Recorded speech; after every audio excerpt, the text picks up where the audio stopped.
Good afternoon, everyone. Welcome along to the Online Darts Pro Tour Live.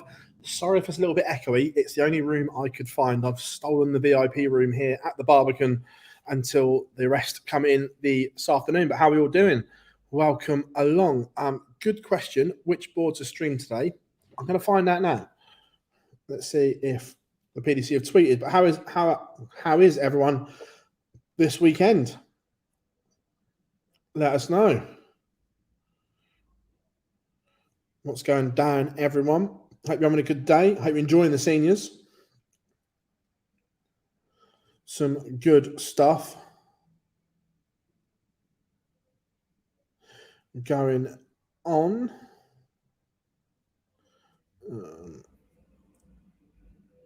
How we doing, Manita? Hope you're good. Afternoon, Kieran. I'm just trying to find the stream boards. They should have been announced by now. Thank you, Juanita. So, yeah, board one. How we doing, Matthew? Let's...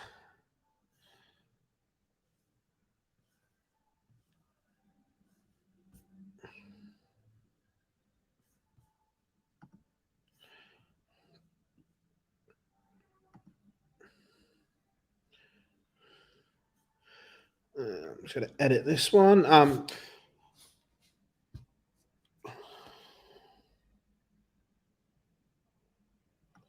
So,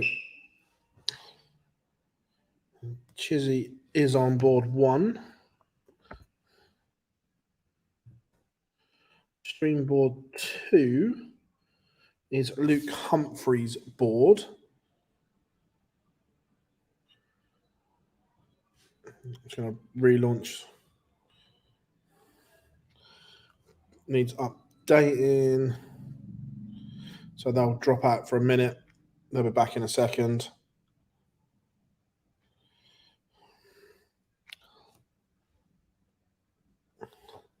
So where I'm not at home, I've not got the usual setup, so I'm trying to find everything. But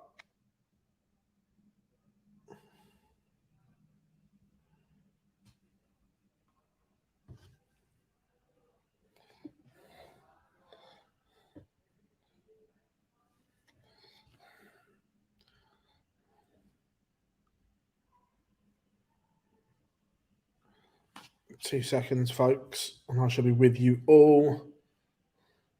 How are we doing, Laura? I hope you are good. I'm just trying to, Faith, I'm just working it all now. I'm all good in York for the seniors. So, like I said, don't have the normal setup at home. We've got the portable mobile setup. So I'm just trying to set everything up so we can get going. I'm good, Pete. Thank you very much.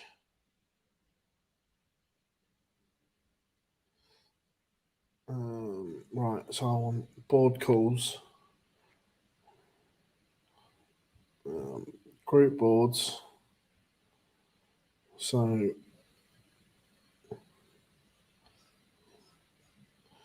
Luke Humphreys is board 13. Just going to edit that.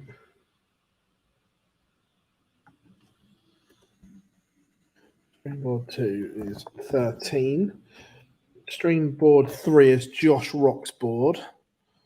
Which one is Josh on? Josh is on 7. And Johnny Clayton's board is stream board 4. What board's the ferret on? The ferret is on board 11. Let me just save that. How are you doing, Lev? I hope you're good. How are you doing, Paul? Hope you are good as well. Right. Now let's get this bad boy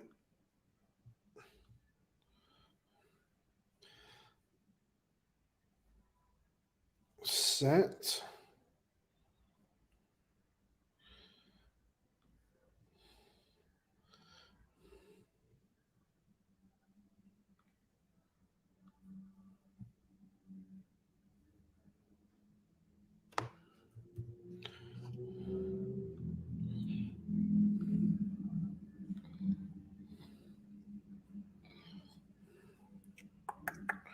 Matches. None underway yet.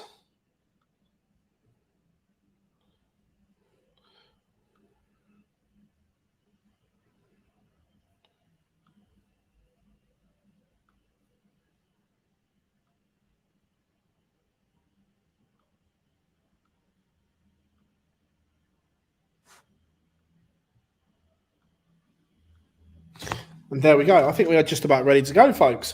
We got there in the end. A little bit of messing around this morning, but it's all good. So, for those that were asking, the stream boards are along the bottom for the first 3 rounds. Stream board 1 will be board 1. Stream board 2 will be board 13. Stream board 3 will be board 7. And stream board 4 will be board 11, folks. That's the way they look.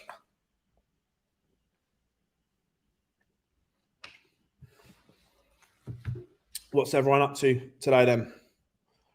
All the big guns back in action, and our first game is underway. Peter Wright against Boris Kirchmar. Peter Wright's not streamed, so shall we have a look at Snakebite as our feature game? Let's have a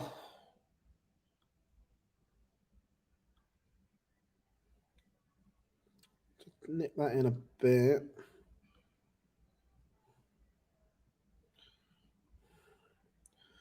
I should be fine about there, hopefully. So we are ready to rock and roll. Pro Tour action is underway.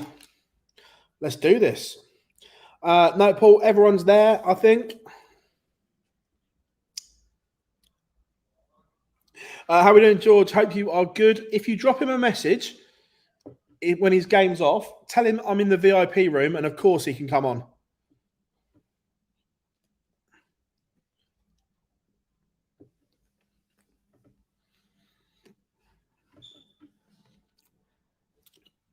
Jack fancies Snakebite for a bit of a run today.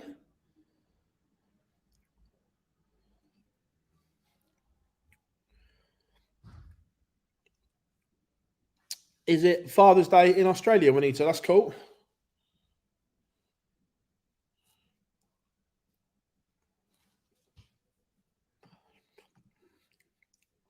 Remember, if you haven't yet, make sure you drop us a like and subscribe, and just drop us a comment as well. Come and get involved in the chat room as always. But we are ready to rock and ride. I think MVG's had a nice break. Yeah, absolutely fresh and recharged. But we are ready to rock and roll. All games, I think, yeah, we've got everything in shot.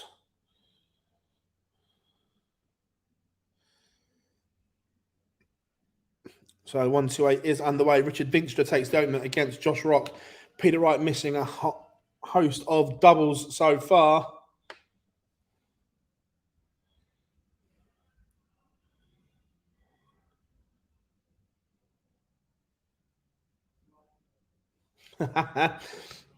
And Maisie has crashed and burned. Hope you are all good in the O'Shea household. Jermaine Wattamia takes the opener against Jose de Souza. And Boris Kirchmar does take the opener against Peter Wright. Peter Wright missed a truckload of doubles in that one, only averaging 71 as we speak. Graham Usher and Rob Cross underway on board 15. Noppet and Sedlacek just getting underway as well.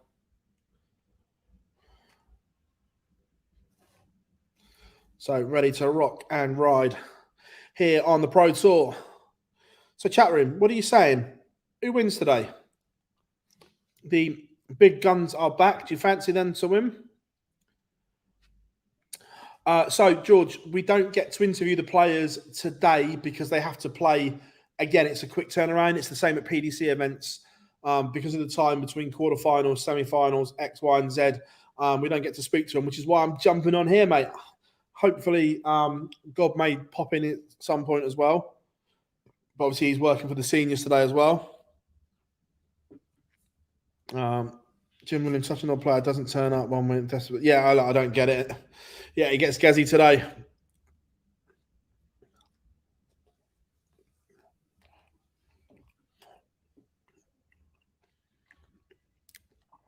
Joe Cullen 1-0 up on Josh Payne. Martin Schindler 1-0 up on Nick Fulwell. Peter Wright in pole position to break straight back here, but he was in this kind of position in leg one and didn't get the job done. Vinstra now 2-0 up on Rock. Is there going to be an early shock on one of the stream boards? The seed is in a bit of bother. Richard Vinstra averaging 107 right now. Some 30 points difference in the averages. No, still no Corey Cadby.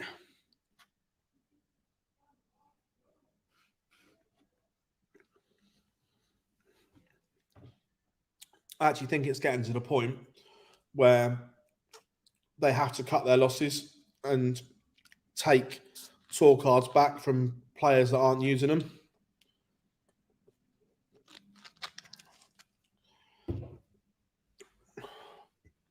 Luke Humphries levels up with Ian White. That one's one apiece. Yeah, flying solo for most of the daily. Some of the others might drop in and out. How old is Leighton Bennett now?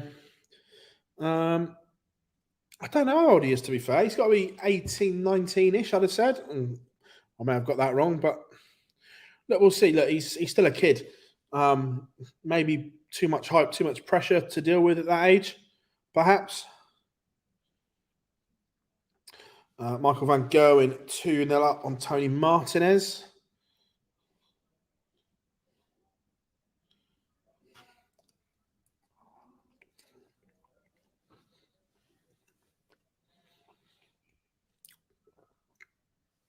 Now, how are we doing, Bob? Afternoon, Lau. Hope you are good. So, yeah, I just think going back to the Corey situation, we're no further down the line with any visa. So I genuinely think it could be at the point where the PDC do start taking tour cards back if they're not being used, because it's just a waste. And I know some people will say, well, they've earned the right, they've earned it, but you've still got to use it for me.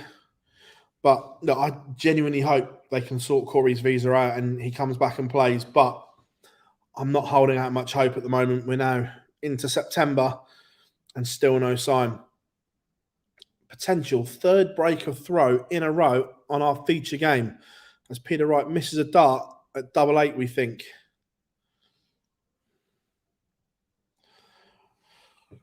And Boris Kirchmar does break. Where's the rest of the crew? So Boise and Gob are somewhere in the back on the seniors. Dan might be jumping on later as well, but he was here yesterday. He's travelling home today, so I'm holding the fort.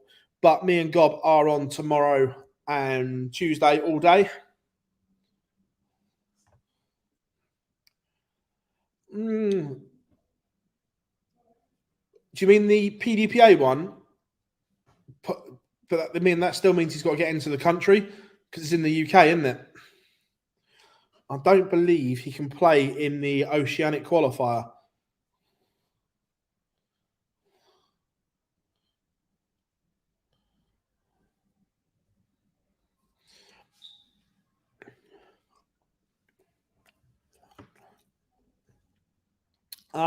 Biggest shock at the seniors yesterday. I know he won, but the way Phil played, Henderson losing is up there. Yeah, really good, Danny. Thank you very much.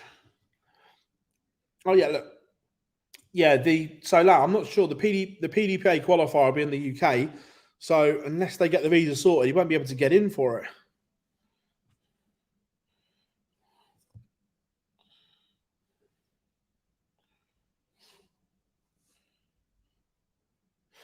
Yeah, Big John's a legend. Will we see me and Henry commentating together on Seniors Monday? Never say never, mate. You've got a little bit of Scott Mitchell here today with Murph and Webby. Ryan Meikle 2-0 up on Johnny Clayton right now. Not the best of games so far. Jim Williams has just lowered it up with Gedwin Price. Sedlacek 2-1 up on Noppert. And Rob Cross 3-0 up on Graham Usher. And our feature game looking like 4 breaks in a row. How are we doing, Simon? He's doing all right, Graham Usher. He's done okay for his first 8 months on tour. There was footage of Cora Can finds on the street a couple of weeks back, so I don't know. That will stop the PDC wanting him back. Thomas, yeah, look, we all saw the video. We all saw the footage. It is what it is. Is it a good look? No, absolutely not. But ultimately, I don't think that's the PDC's issue, that video. It's if he gets a visa, he can play. If he doesn't, he can't. I think, yeah, look, I was super chuffed for Glenn yesterday. Yeah, look, I know he lost, but so many positives for Glenn yesterday.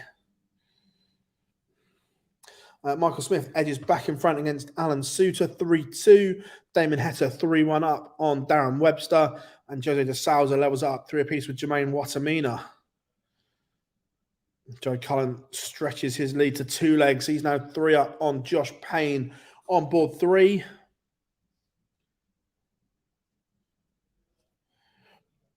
Any players that didn't play last week in Germany still not playing this week? The honest answer is I don't know. I know a lot of them are back.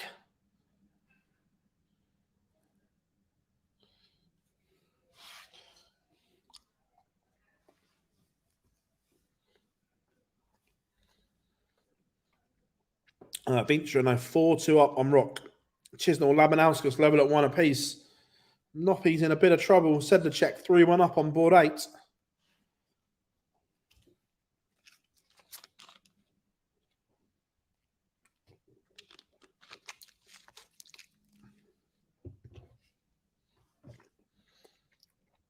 Why didn't they pick board 16 to stream? Smith, Ziem, Van Veen, and Garrett. Your guess is as good as mine.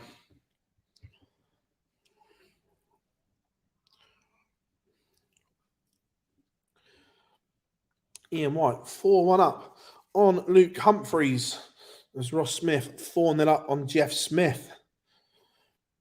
Smudge has been a little bit unlucky on tour this year. He's played some good stuff and maybe not had the results he's deserved. MVG averaging a ton now against Tony Martinez, 5-0.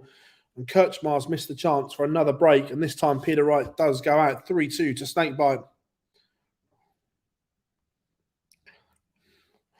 Vinstra consistently holding that high average against Josh. Yeah, look, Richard Vinstra is more than capable player.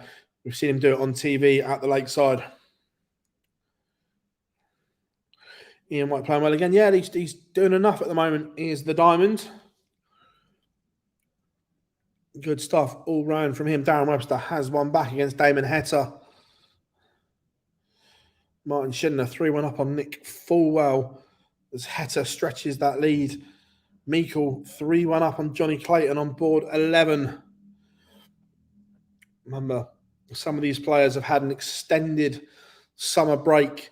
This is the first action that some of them have played since the match play.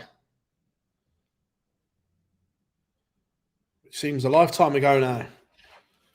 Hello, Winter Gardens.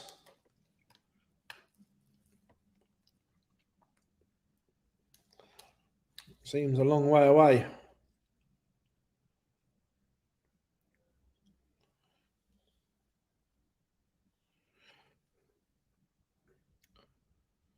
But Peter Wright is down to a finish against Kirchmar. And that's a mistake. Advantage Peter Wright, which would be for 4-2. Josh Payne has one back against Cullen. Michael Smith edges back in front against Alan Suter. Usher has one on the board against Cross. Rock has one back against Vinstra. Let me just move that up a little bit so we can get all the games in. And Ryan Searle is behind against James Wilson. And MVG completes a 6-0 whitewash. Bagel served on Tony Martinez. MVG averaging 100.20. Again, his first action for a while. He's enjoying some family time at MVG. Back to winning ways. Watamina 4-all with the Sousa. Williams now 4-3 up on Price. Price averaging 102 but behind. Hetter's one away. Jess Smith has a leg on the board.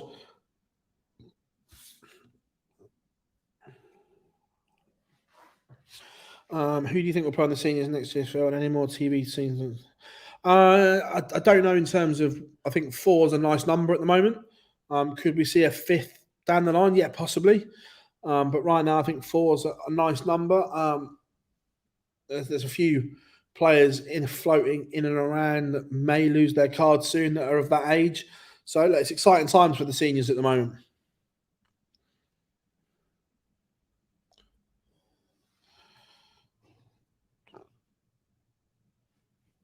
And close that. Open up the seniors.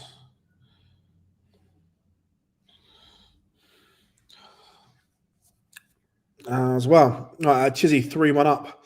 Now, Garion Price has put his average over the 104 mark.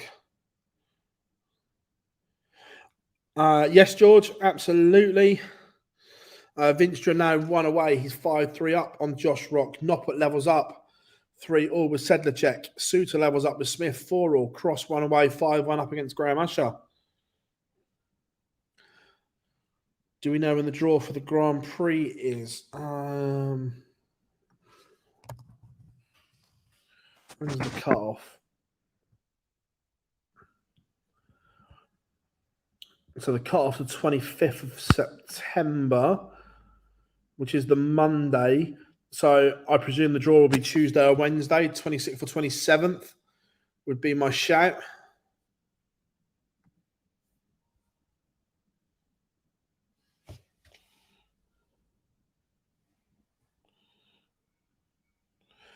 Williams back in front. Price averaging 106 and could get beat.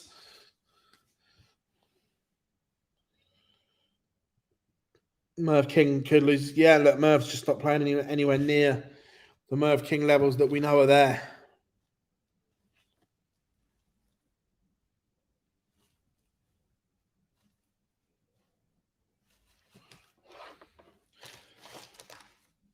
Painter or Duff look good. Yeah, you throw Leonard Gates in there as well.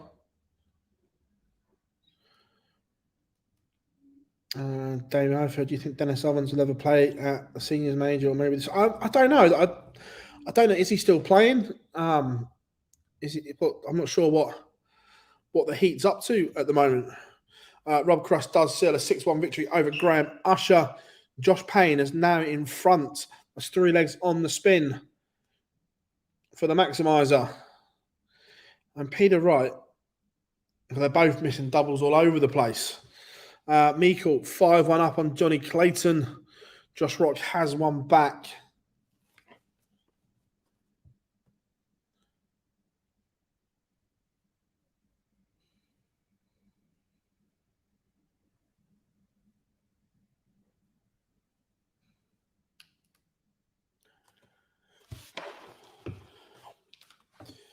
Peter Wright is in front.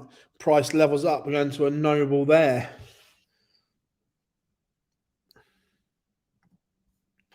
Remember, just a reminder, the stream boards for PDC TV are going across the bottom of your screen now. Noppert is in front.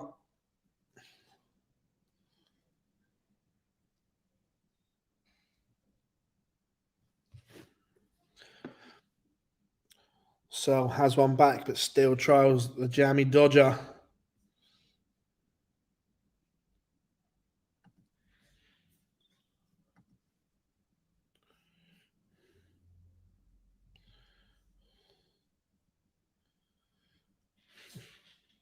Yeah, it was decent.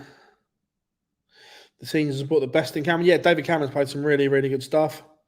Howson playing well. Would love to see him win the lot. Yeah, look, wouldn't we all? A little bit scrappy in this game against Neil Duff so far.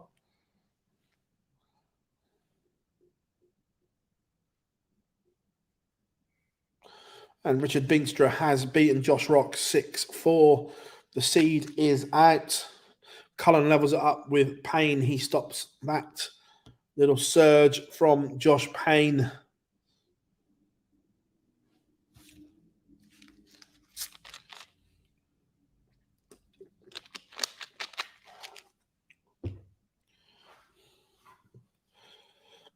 Martin Shinnon 5-3 up on Nick Fulwell. Warming up, George Killian, Florian Hempel, and Jose de Souza has beaten Jermaine Watamina in our last leg decider 6-5 to the special one. And Jim Williams has beaten Gerwin Price, an early exit for the Iceman, averaging 106.54. The number 4 seed is gone. And Peter Wright is one away now in a scrappy game with Boris Kirchmar, but he is close to victory.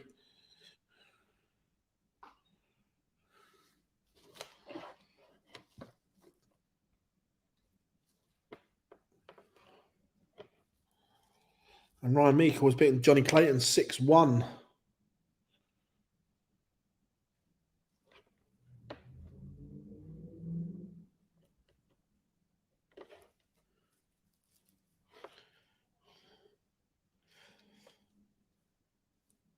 Ross Smith now 5-3 up on Jeff Smith.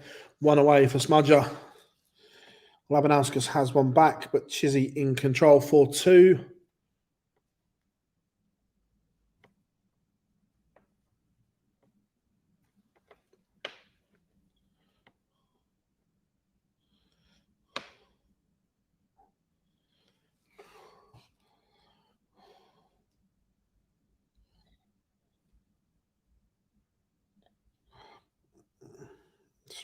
Sorry, everyone. It keeps moving. Roby John, Stephen Burton underway. Hempel Killington is underway as well. And Joe Cullen is now in front 5-4.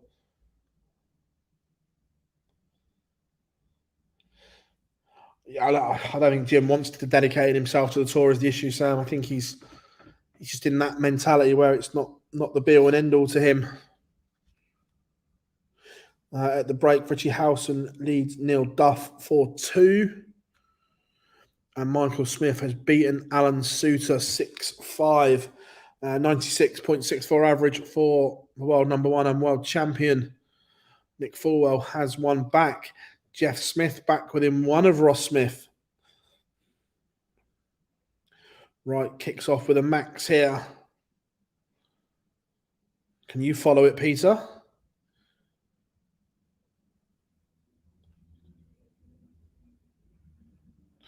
No is the answer. Stephen Burton takes down against Roby John.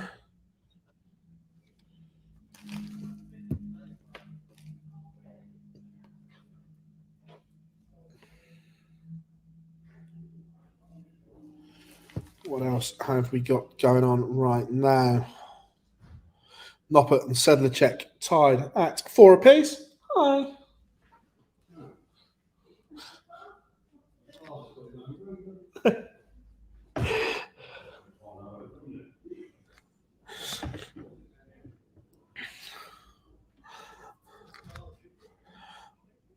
Mensur Sudovic 2-0 up on Adam Warner. Noppert 5-4 up now.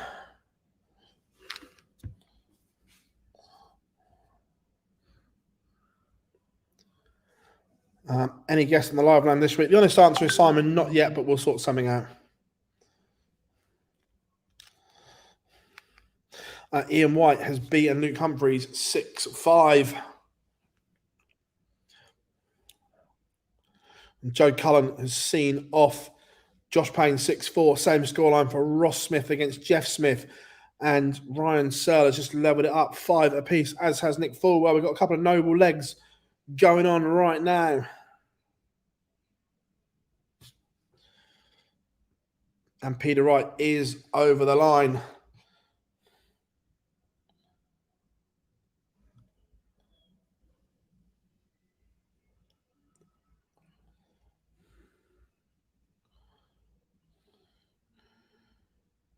So what are we going to go? What's warming up more to the point?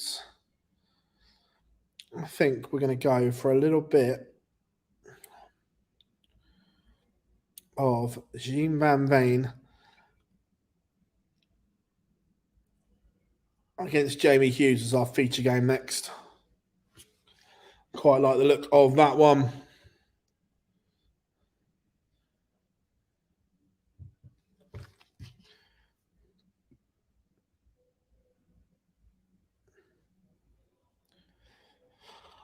Phil C. Aberdeen got trips to Frankfurt. I haven't looked, if I'm being honest, Lee.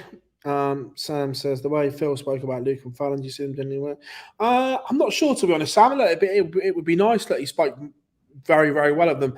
Danny Noppert seals a 6-4 win. He come from behind in that one. Ricky Evans takes the opener against Sean Wilkinson. Mental Sulovic now 3-0 to the good.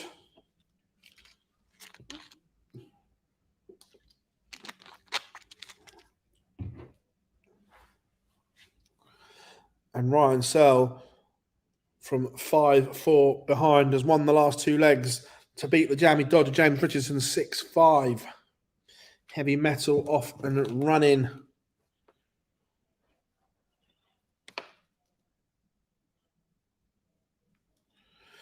And we have action as Jamie Hughes has won the ball against Jean Van Veen. Kevin Maness takes the opener against Mario van Boongaard.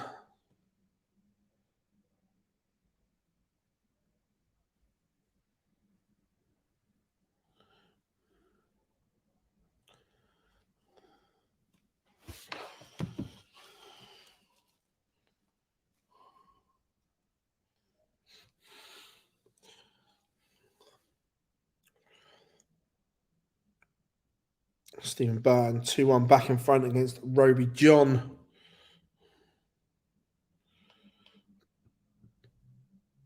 Again, we saw Jean Van Veen have a fabulous run at the Pro Tours in Germany. Can he back that up again today?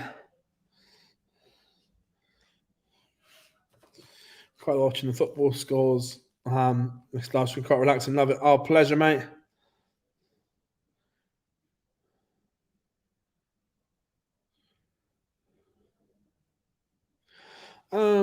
Yeah, look, I don't think Gary will, if I'm being honest. Nick Fulwell has caused a bit of a shock. Looked in trouble against Martin Schindler, but Nick has found a victory.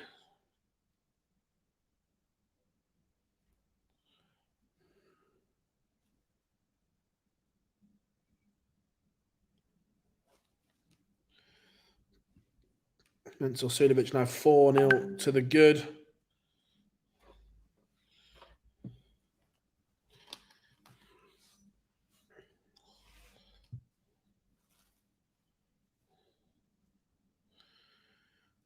Burton 3-1. Now Nick Kenny takes the opener against Robert Owen.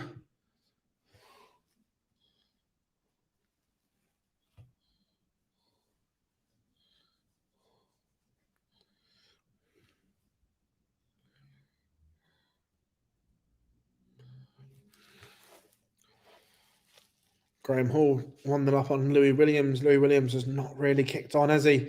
Looking almost certain to lose his tour card.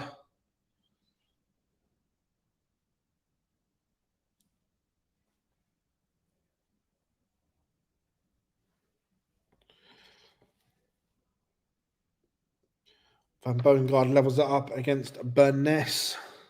Killington 3-1 up on Hempel.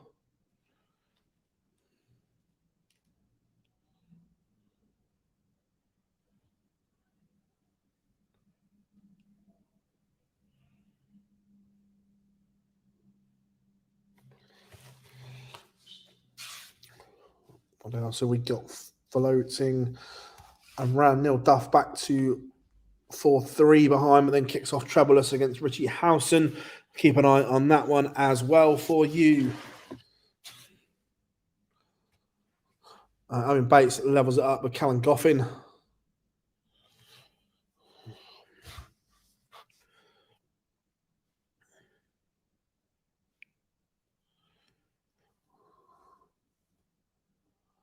Ted Oates 1-0 up on Ronnie Hybrex. Ricky Evans in front again.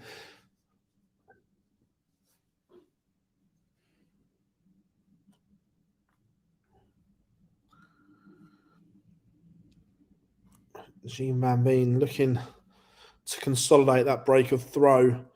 1-8-1, looking to leave this very handy.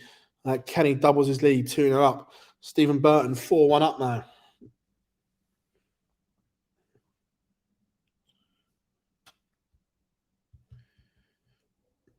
Ricardo Petresco 1-0 up on Jose Justicia. Van Bogengard is in front in double quick time. Kevin Dutz, Joe Mernon just getting underway. Hempel back-to-back legs against Killington. It's just one behind now.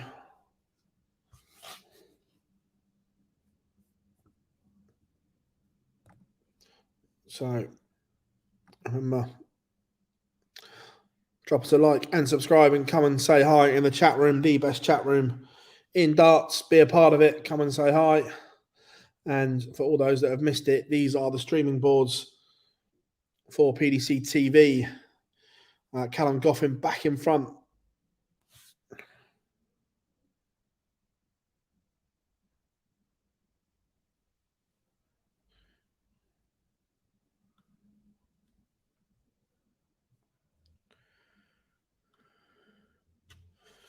And Neil Duff levels it up. It's now 4 apiece for Richie Howson.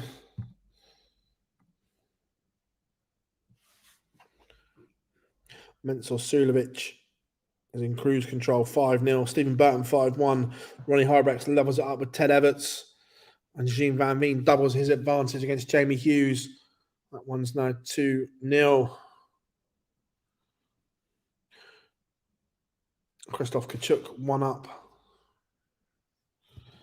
Matt Campbell, Devon Peterson just getting underway, as is Ryan Joyce and Keane Barry.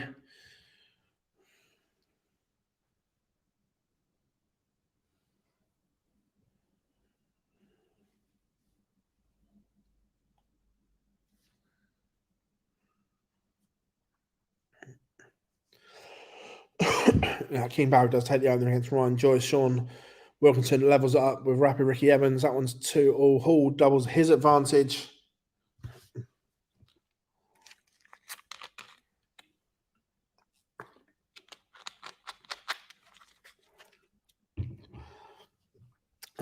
Have I ever heard of Killian McCormack? No, if I'm being honest, I haven't.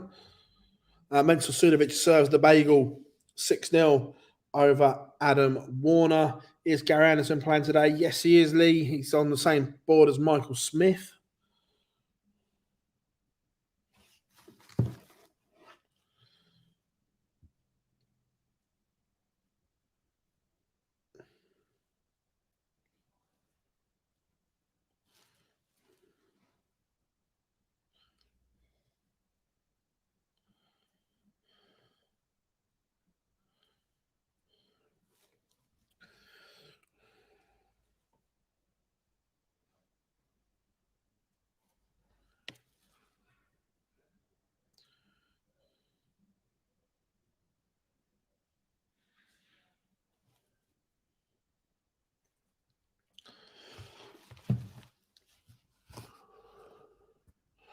Jean Van Veen now 3 up and starts with a maximum. He's going through the gears here. The young Dutchman is an exciting talent, that is for sure.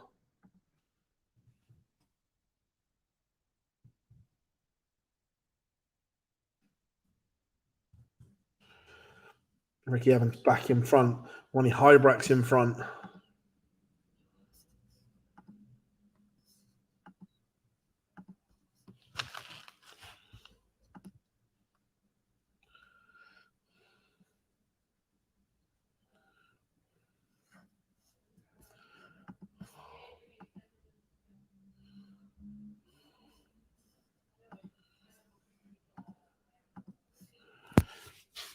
Jean Van Veen 47 after 9. Robert Owen levels it up. 2 on the spin for him. He plays in Irish tournaments. He's basically one of the best men's players, averaging 8-9 consistent. He's going for a card and jab. Nice. We will keep an eye out for him then. That is for sure. Matt Campbell level with Devon Peterson, 1 apiece. Keane Barry is 2-0 to the good. George Killington back in front against Hempel. They shared the first 6 legs, 3 for Killington and 3 on the spin for Hempel.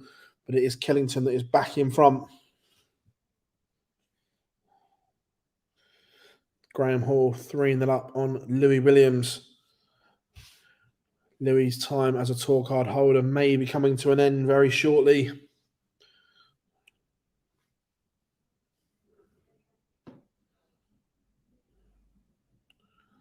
Van Veen looking at 16 for 4-0. Yes, Lee, Gary Anderson is playing today. He's on the same board as Michael Smith. I think it's board 16. I mean, Bates back within 1, but still trails 3-2. Jean Van Veen is 4-0 to the good.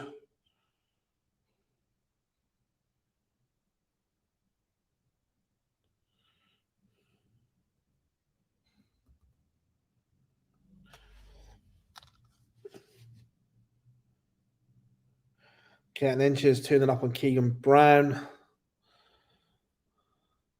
Jürgen van der Velde 1-0 with Christoph Kachuk.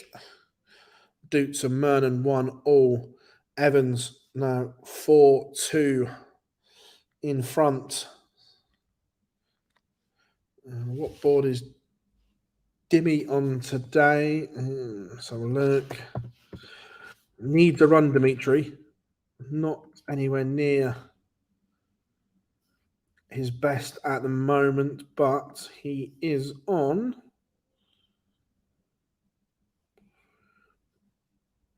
board 6. He will play Ross Montgomery next.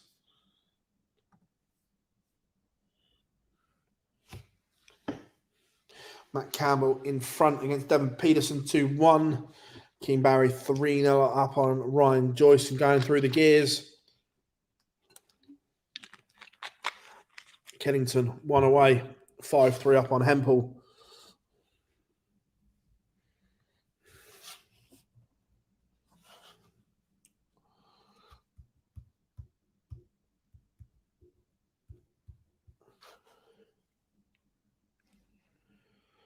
Louis Williams has one back against Graham Hall, but still a lot of work to do there for the Welshman.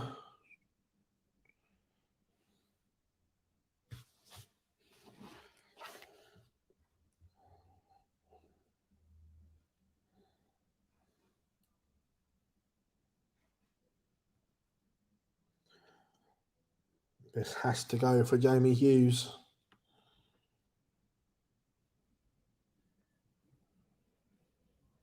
And does. He has a leg back, but it was only a hold. Ricky Evans on the hill. He's 1 away.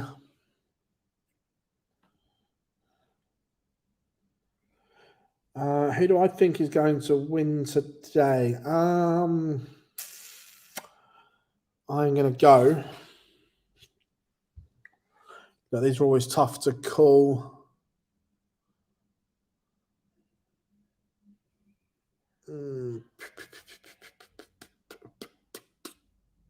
Damon Hatter.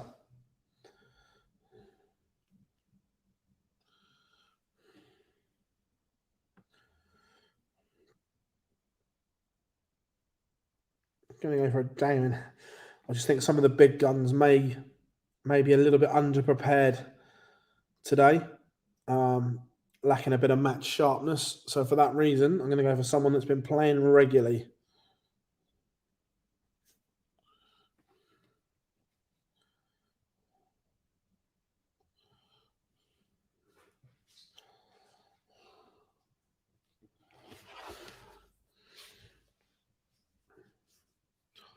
Jean Van Veen. His throw was under the cosh. Still is, but at least he's now in with a chance.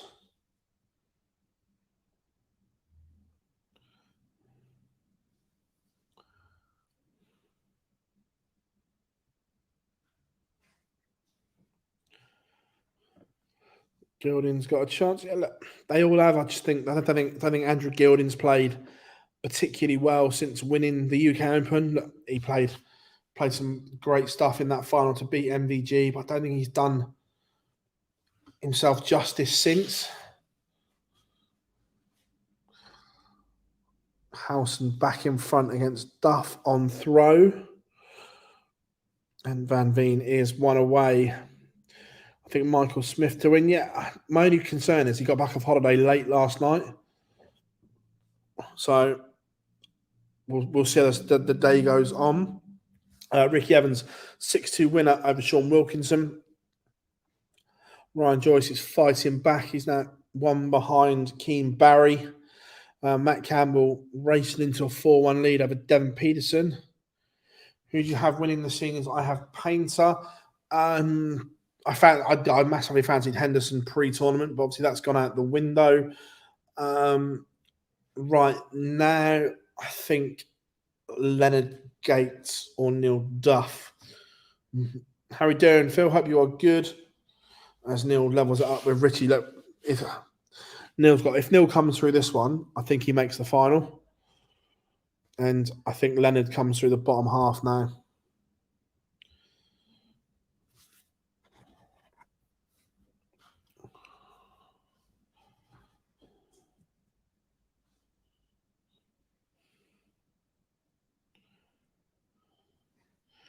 George Killington has beaten Florian Hempel.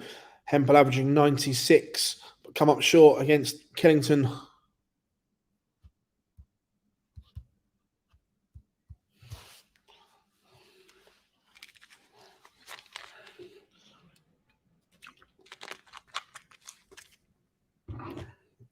With a 5 paying 4-1. Yeah, look, it's good odds.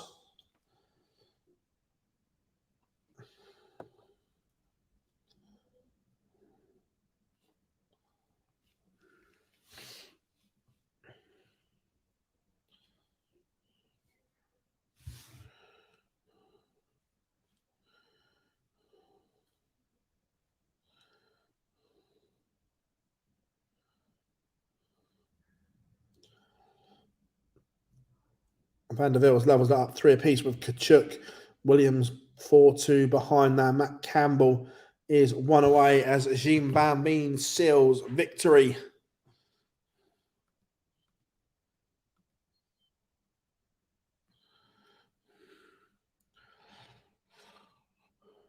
So we're looking at a little bit of Cameron Menzies averaging 111 right now.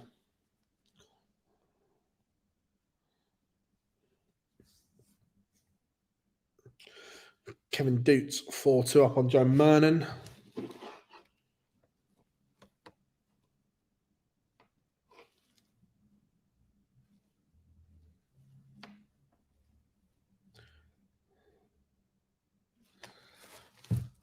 Nick Kenny back level 4 apiece with Robert Owen, and Howson holds again 7-6 up on Neil Duff. Must win leg for the Duff man to send us into overtime. Remember, the match play legs must be won by 2 clear.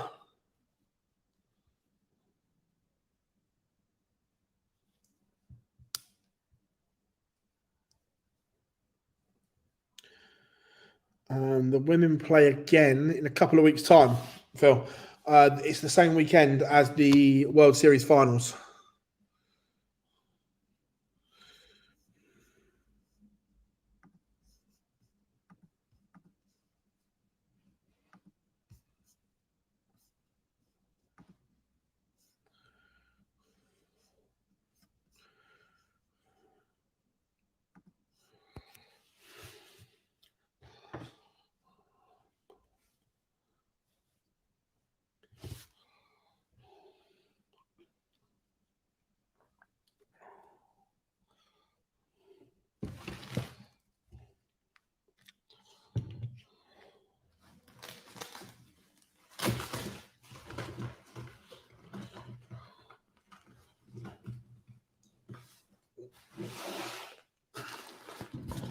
In a second.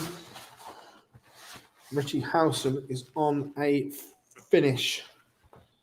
So is Neil. Oh, that's superb. Neil Duff has just taken out a 151 for 7-all.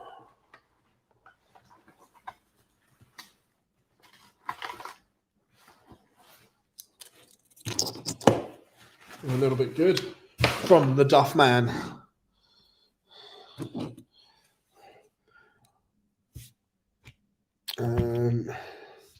Have the Premier League dates been announced yet, or just the locations? Just the locations at the moment. I think the dates will be maybe end of September time.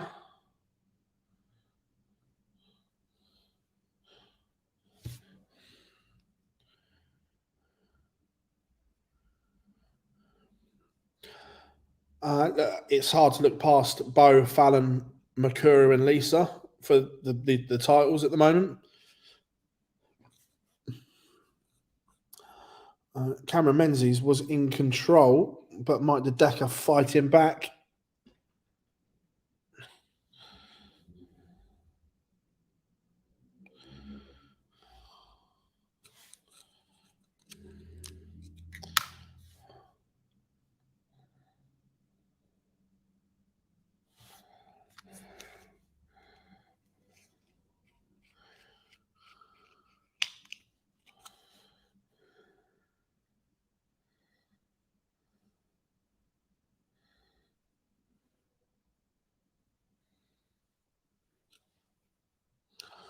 Howson wants 1-2-1 to go in front again. And Ricardo Petresco has beaten Jose Justicia 6-2. Joyce 4 apiece with Keem Barry. Whole host of games just warming up as well.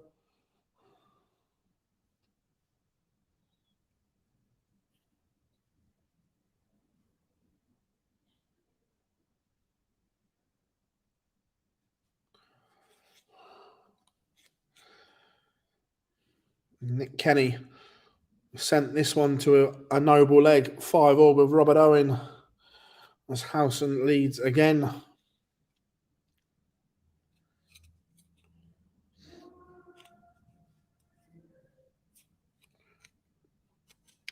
Let's pray for a Dublin final. What do you think the Premier League?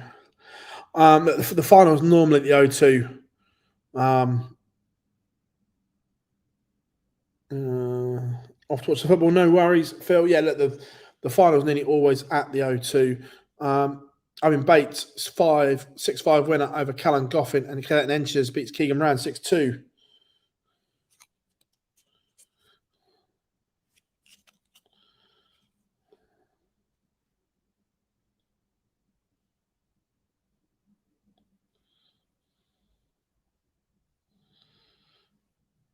Louis Williams is back level with Graham Hall.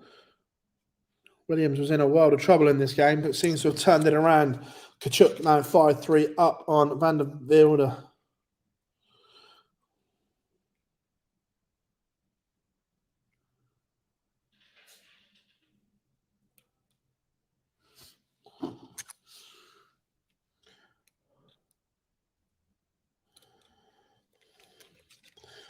Joyce is now in front against Barry, and Robert Owen has seen off Nick Kenny in that deciding leg. Good result for Stack Attack. But Ryan Joyce has turned this one around completely. In the seniors, Neil Duff looking at double 16 for 8-all. And he only needs one dart to do it.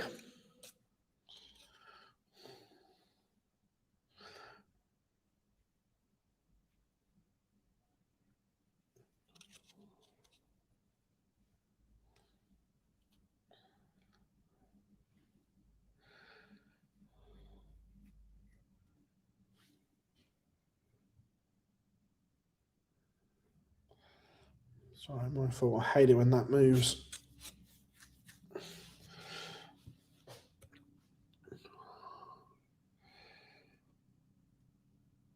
And Kevin Dukes has been Joe Mernon 6-3 on board 8.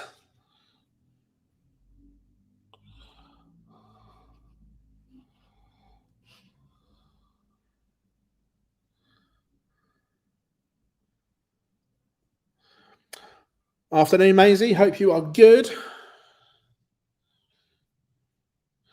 Ronnie Hybrax 4 apiece with Ted Everts. Cracking game here between Menzies and Dedecker.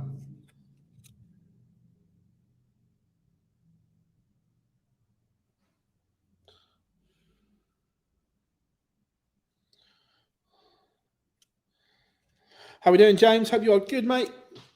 Yep, triple header today, and then me and Gob are on tomorrow and Tuesday. Devin Peterson is out. Going Price lost 6-5 with 106 average. It's been a bit going on. Gary Anderson is underway. Big big moments here in the Dodeka game. He needed that hold. Menzies was threatening the double break, but didn't come. In the seniors, Howson's throw was under the cosh, but he finds a 96 to edge himself back in front. Neil Duff was on a double. 1 o'clock, James, in the UK.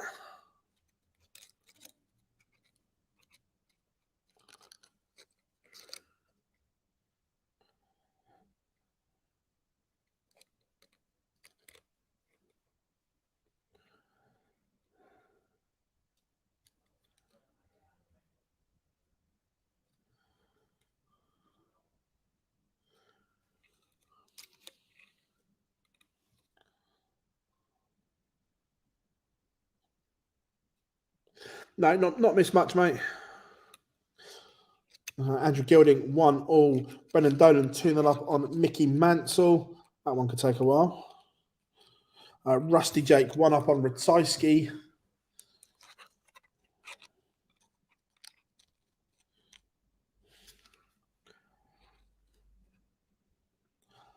Clearmaker 2-1 up on Gary Anderson.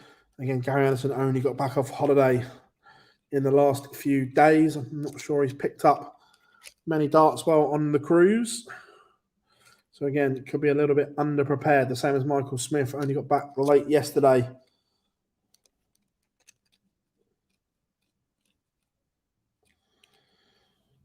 And Kachuk victory. Dylan Slevin is in front. 4-3 against Daryl Gurney, Louis Williams, Graham Hall going all the way.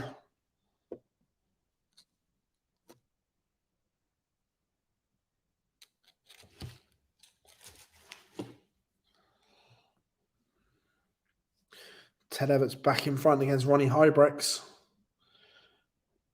Menzies is 1 away. In the seniors, Howson could get a match dart here.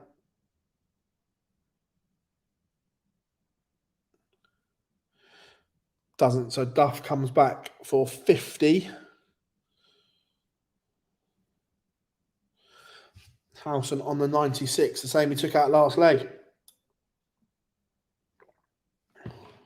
But Duff does hold 9-all, edging closer to that sudden death leg shootout in the seniors.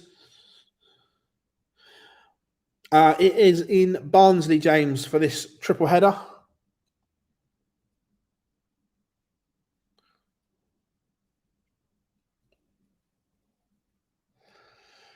Match darts for Menzies. Only needs the one. Cameron Menzies sees off Mike Dedecker. And let's go for a bit of Gando. Yes, Bob, Chris, he's throwing his target darts as well.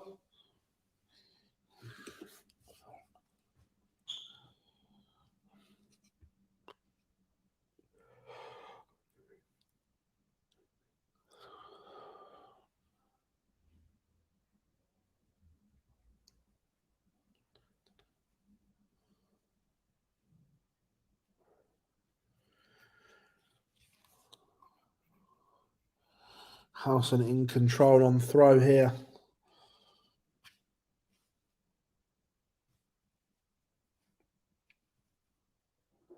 Happy. Yeah, look, I'm not going to lie. When he first took over, I didn't know anything about him. Obviously, I know he did well in Scotland.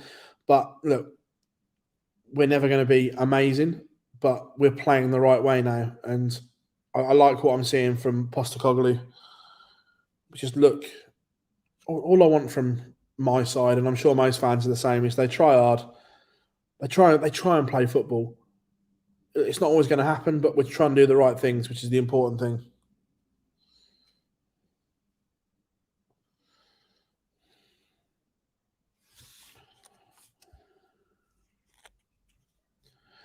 You feel this 56 for Gary has to go, and does. The double break would have been tough work. Dylan Slevin, 5-4 up. And I said Howson was in control, but he's had 3 troubleless visits in the seniors. Has left the door open for Neil Duff. Neil Duff leaves a ton. Ronnie Hybrex, Ted Everts going all the way. That one's 5 apiece. Jeffrey Sparadan's 1 up. Just make sure I'm in the right place because that keeps moving. Yep, that is all good. Yeah, which I don't mind, James. I like that. I'd rather us have a go than sit behind the ball and try and defend when we're not good enough to.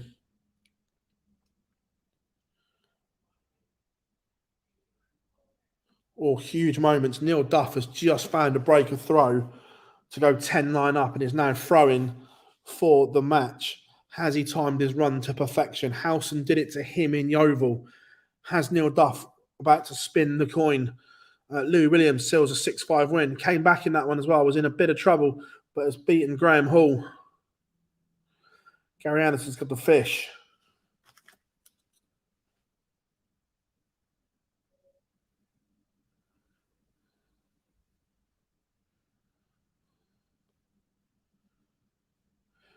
Gary Anderson does level it up. We're back on throw, and Anderson has the darts. Brendan Dolan 4-0 up. Neil Duff has found a huge max. I'm going to keep you up to date with the seniors as well. Loads of darting action going on today.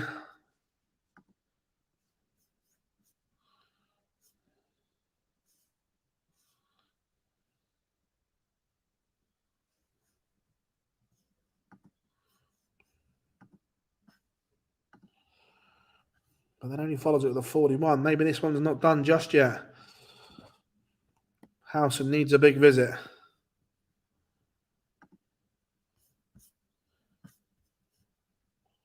Doesn't find it. Just keeps himself in the game.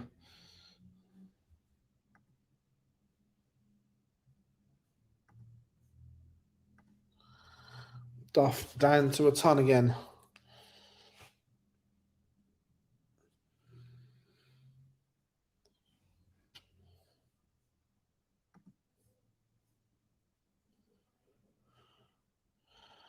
Howson 138 to leave tops to break back and potentially send us to a sudden death leg.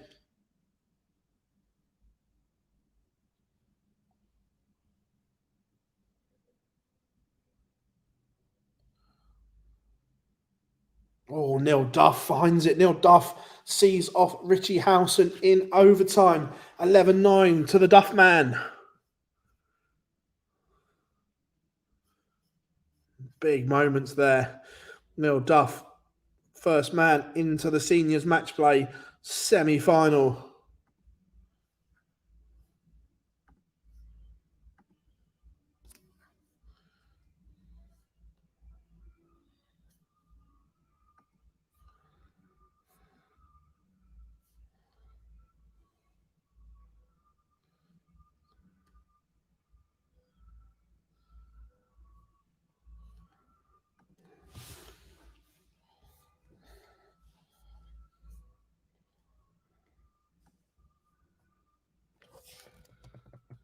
Gary Anderson is in front. Stuttering a little bit is Gando, but doing enough.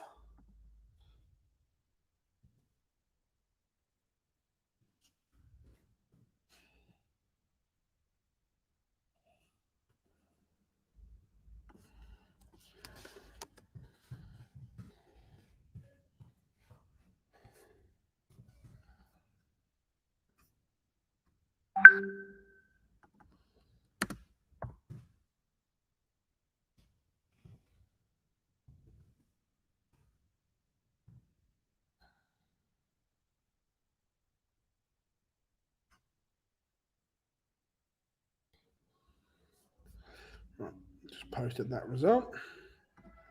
Now back with you.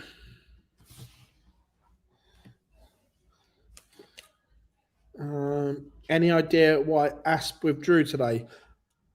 I'm just surmising here, Aaron. May have something to do with his house move.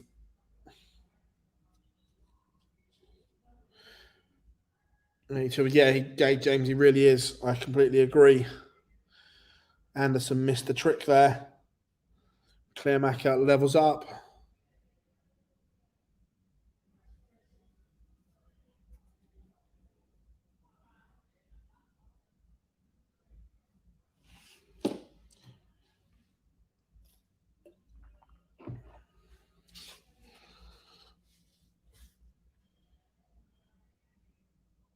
Dimitri Vandenberg 2-0 up on Ross Montgomery, only averaging 91 though. Nowhere near his brilliant best. Vladimir Anderson, Robbie Knops, Bunting 3-1 up on Jeffrey Sparrodans. Oh, sorry, my fault. I missed this.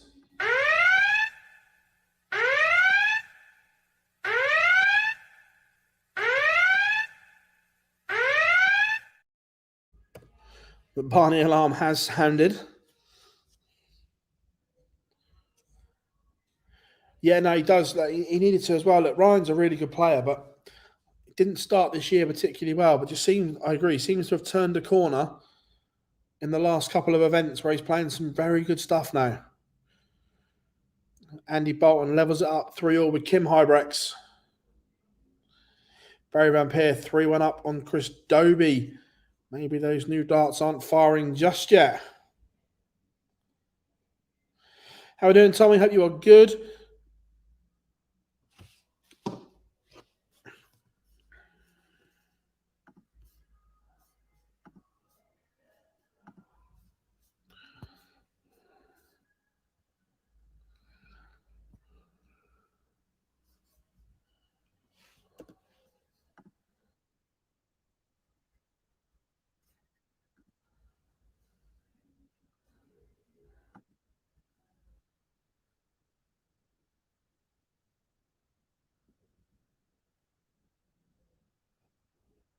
This one looking as if it's going all the way. Clearmacher in control.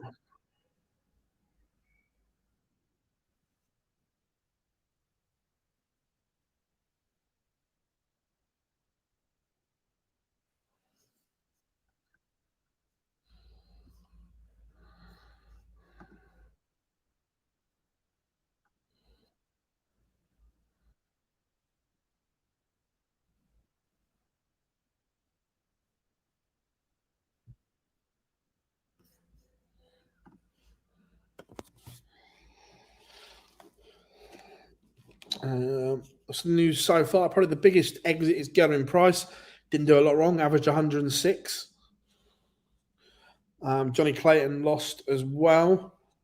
Michael Smith just got through. Clearmacher does level up, and we are going all the way. Gary does have the darts. Richie Ed has 4-3 up on Steve Beaton.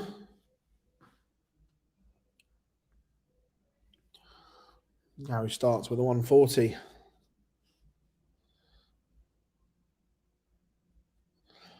Clearmacher responds.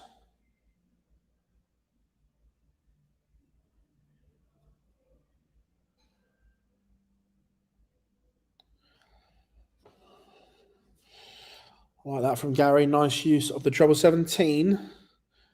But back-to-back 140s from Clearmacher is making this interesting. Gilding 4-2 up on Lee Evans.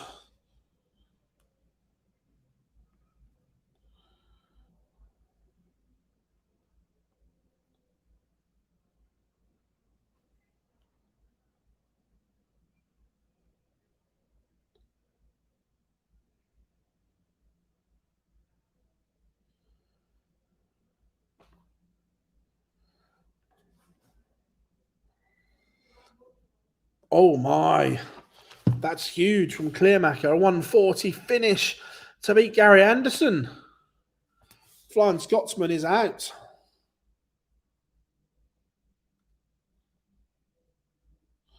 That was a little bit good. Should we go for a little bit of Barney? Let's have a look.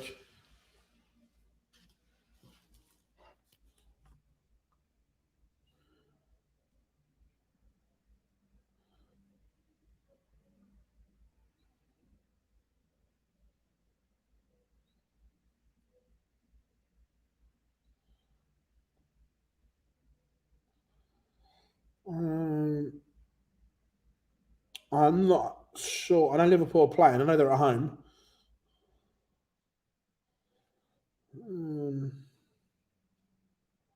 They got Villa.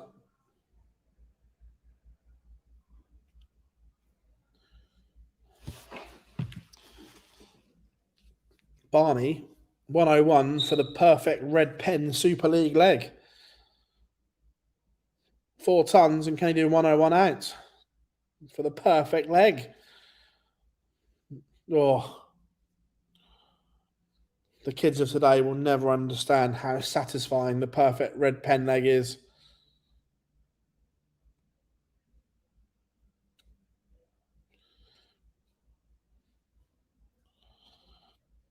Barry Van Peer now 5-2 up on Hollywood. Chris Dobie, not the debut with the new equipment he was hoping for.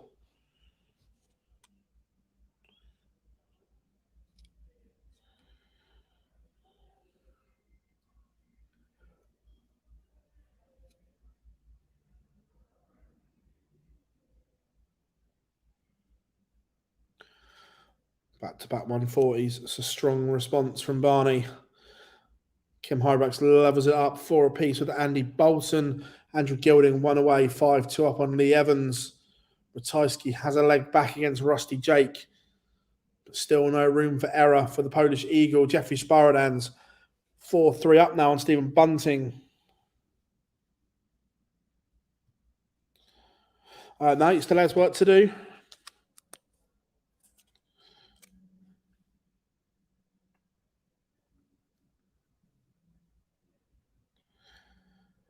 He played well in his first game as well. Barry Van Peer has beaten Chris Dobie. Hollywood is out. James Wade 5-1 up on Adam Gaulas. Gaulas only averaging 71. Wade just over the 90 mark. Montgomery has a leg on the board against Vandenberg, but still 4-1 to the Belgium. Gabriel Clements 4-2 up on Niels Zonneveld.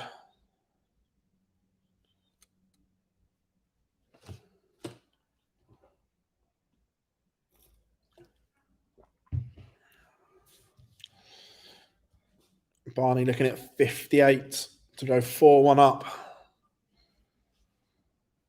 And does go 4-1 up.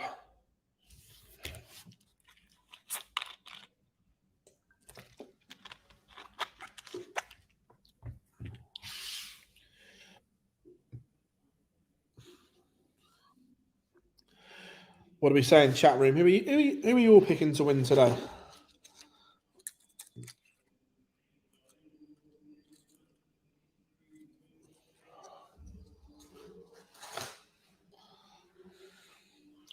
$180 from Peters that this is on throw.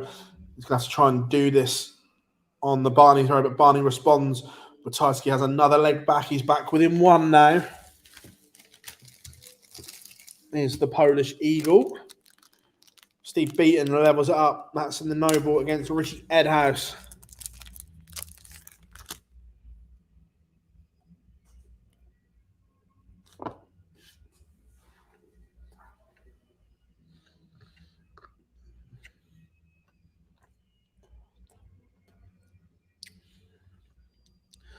I can hear the bagpipes being played, so Jim McEwen must be walking on.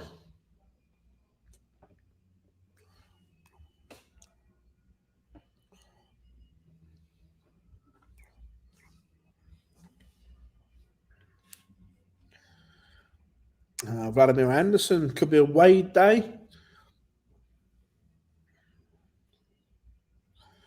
Scott Williams 2-1 up on Mike Covenhoven.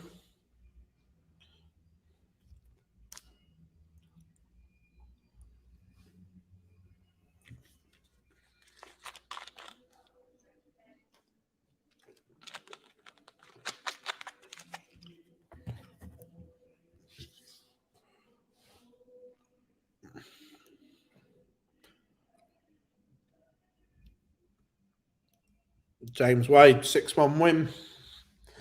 Laura's not jinxing anyone today.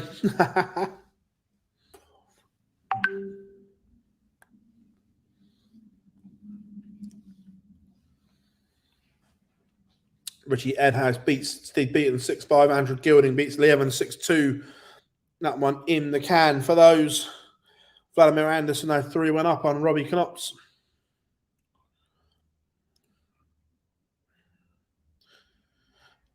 Michael Smith won his first game. Only flew back into the UK late last night. It was a quick dump the bag and then get to Barnsley. for the world #1 and world champion.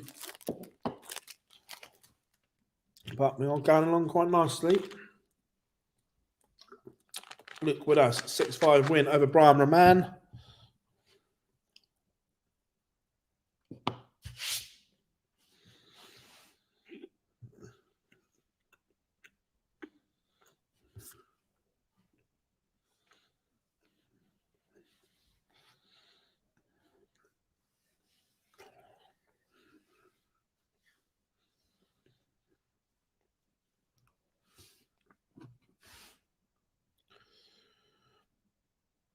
Clive Homan levels it up with Scott Williams.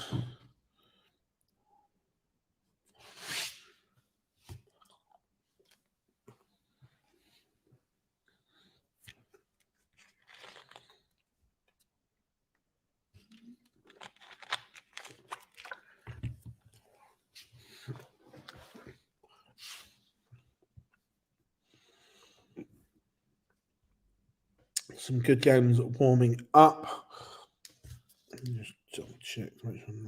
Well, yep, standard.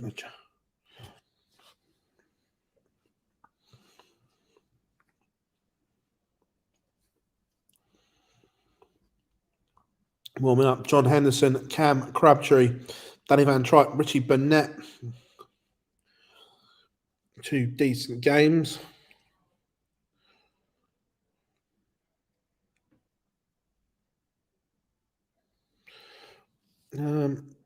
Do you know when the prize money gets added up on the order of merit?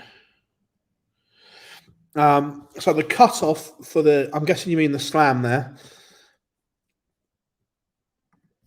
The cutoff for the Grand Slam is the 25th of September. So, wait a minute.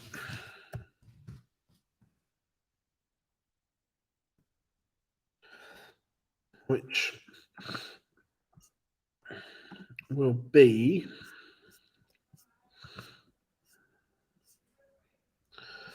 (25th of September) after ET12 in Hungary. There are 3 players' championships before the Grand Prix, but the cutoff for the Grand Prix is the 25th of September.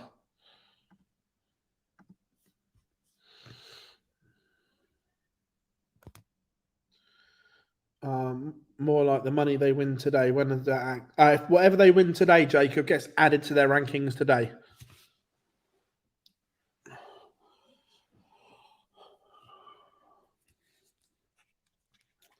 Raymond van Barneveld safely through.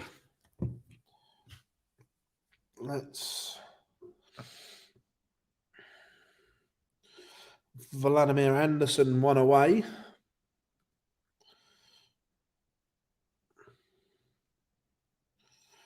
Andy Bolton does beat Kim Hybrex.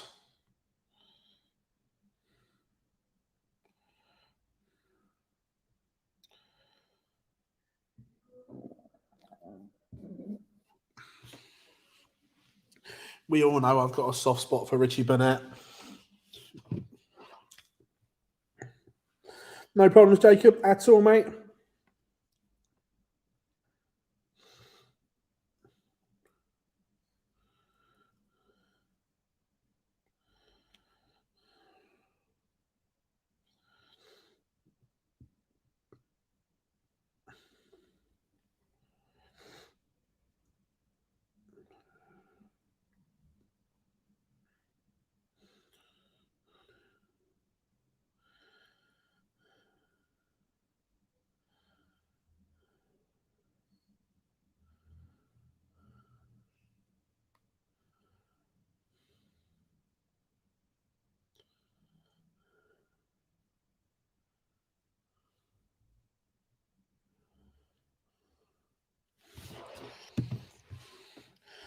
Does Willie O'Connor have a chance of making the Grand Prix?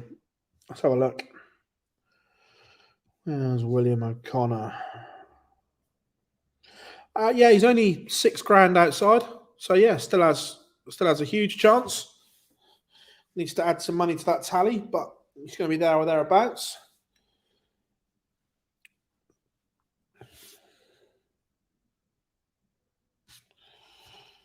And Richie Burnett takes the opener against Danny Van Tripe.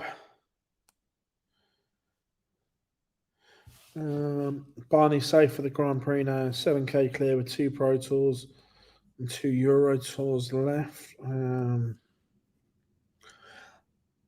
The question is, James, has he without looking, because I'm obviously at the seniors, I haven't got full setup.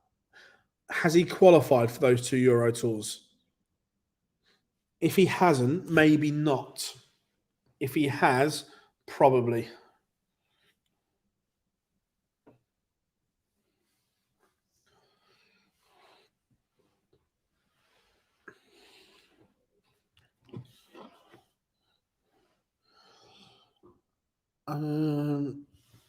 When does...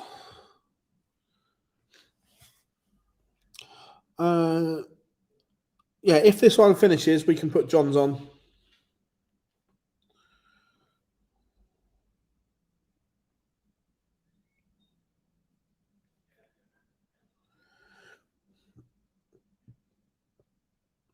We can do that.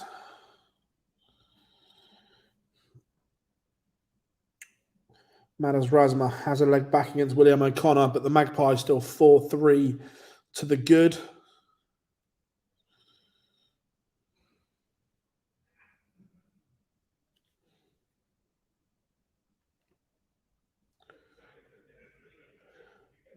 But 62 left for Van Tripe. Burnett on 180. Burnett leaves 80. Can he double his lead?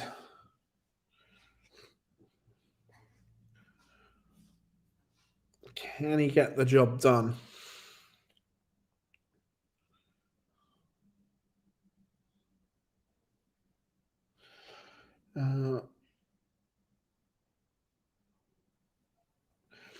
So, Jacob, if you're new, mate, not a problem at all. If you go to a site called dartsrankings.com, they have a breakdown of all the races to the tournaments and everything like that. It's a real good learning curve for you.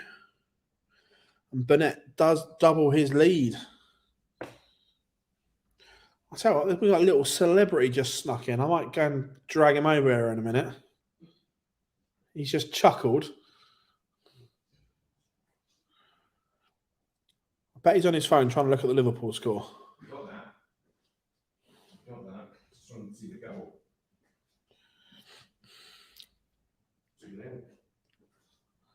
Right, come over here a minute. Come and say hello to everyone watching. Everyone watching. You might recognise this man. It's certainly not a celebrity. Do you know what time it is yet? It's nearly tungsten time. It's nearly tungsten time. Yeah. Paul Starr, the man off the telly, everyone. It is tungsten time himself. And we just a Richie Danny Van Tripe. Yeah.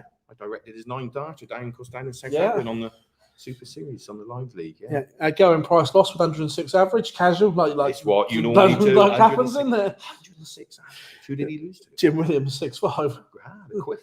Nice work. So Richie Burnett. So all the big boys who he's out. Michael's there today. Yeah, Michael averaged a ton and 1. Fairly comfortable. Well, 6-0 was not really any danger whatsoever. Scott Williams is 3-5 down. I'm just looking straight away that John Henderson will be thinking, where was that last night? Where was that? He didn't perform, but he's take Cam Crabtree. Treat, yeah. John O'Shea, 1 up on Scott Waits, who was obviously here yesterday as well. Yeah, he on the first game, wasn't he? He said hello.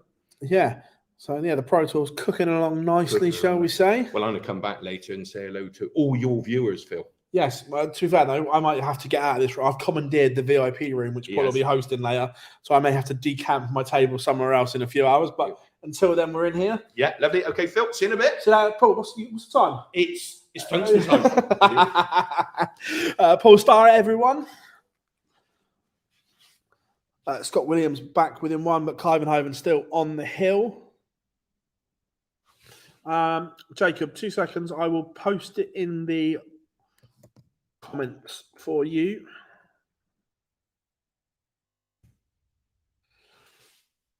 That's the race for the Grand Prix. But then if you look in the top corner, or across the menu bar, there's loads of different breakdowns for all the different tournaments. It's a real handy tool. Richie Burnett now 3-0 to the good. The Prince of Wales is making his move. In the seniors, Kevin Painter 2-1 up on Jim McEwen.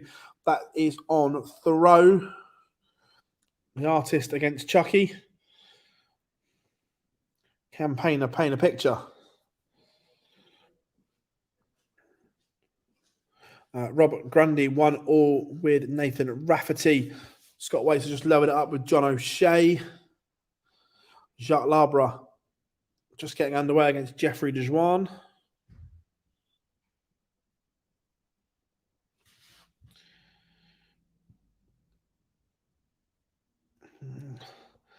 I don't know, Roby always flatters to deceive, doesn't he? That he'll probably find a way somehow. Like you say, he's not a million miles off, but I don't think he's really kicked on, if I'm being honest.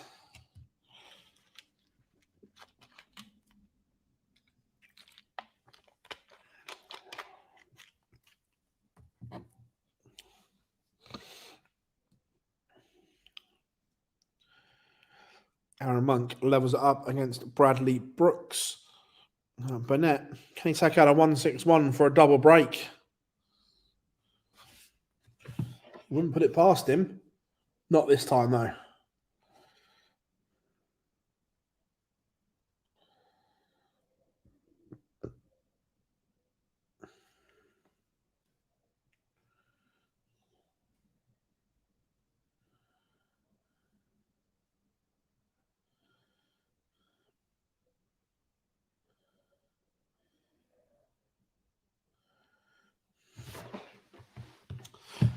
Martin Lukeman has a leg back against Steve Lennon.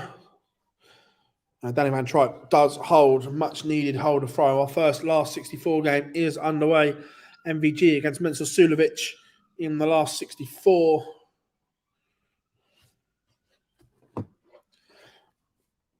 Again, got to say, York, lovely city as well.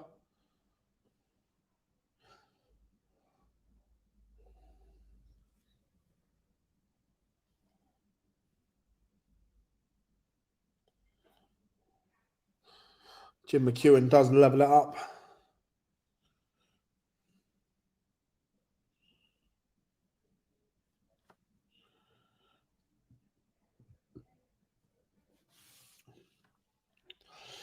Big Max from Burnett.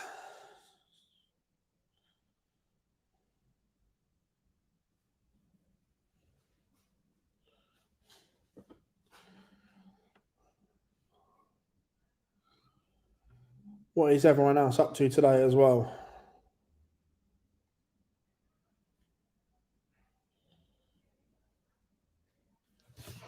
MVG takes the opener.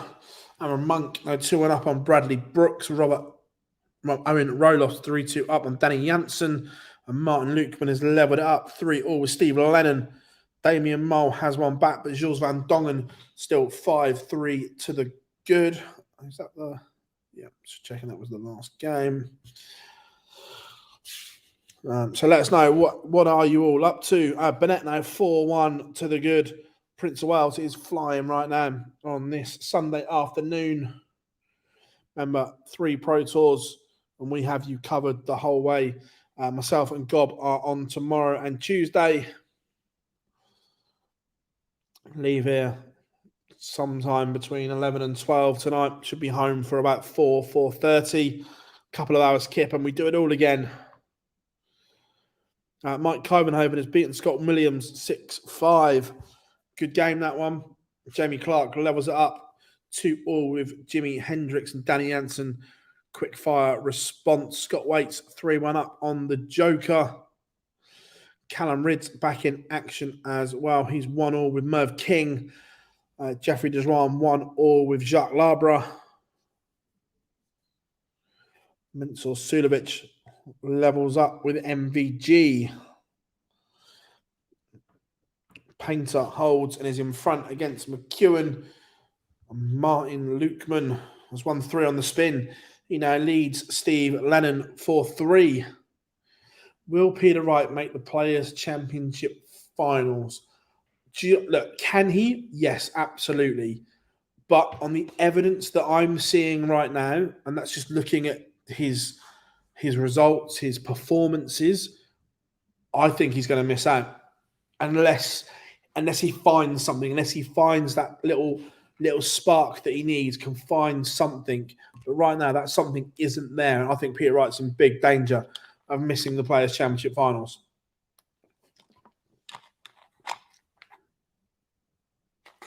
I actually need to look at something.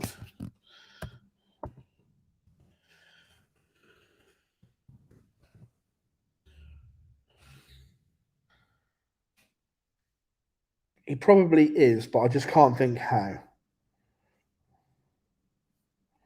Off the top of my head. That's it. World Cup runners up. I was going to say, I wasn't sure if he's in the... My head was saying he was in the Grand Slam. I couldn't remember how. Yeah, World Cup runners up. That'll do it. But yeah, no, I think he's in danger of missing out. He's got a lot to do.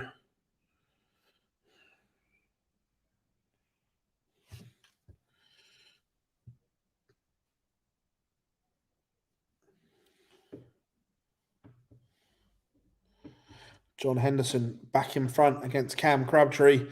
3-2. And sorry to the O'Shea household. John is in a bit of trouble here. 4-1 down to Scott Waits. Opinions on Gary's performance? He didn't play as bad as I thought he was going to. Only got back off holiday on Friday. I'm not sure he picked up a dart at all in that period. In fact, I'm pretty certain he didn't. So considering the lack of board time, I thought he did okay. And it'll get better. Steve Lennon. Now 4-4 with Martin Lukeman.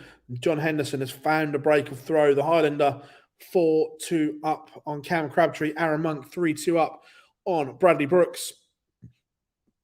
Simon Whitlock, Connor Scott getting underway. I'm sure they played each other in the last block in Germany. And Kevin Painter has found a break of throw in the seniors. He's 4-2 up on Jim McEwen. And speaking of break of throw, Danny Van Tripe has got this game back on throw. He's still behind 4-3. He's now throwing for 4 apiece. Jeffrey Dujwan 3-1 up on Jacques Labra. MBG 2-1 up on Mensur Sulovic. Adam Smith nil 5-3 up on Daniel Closer.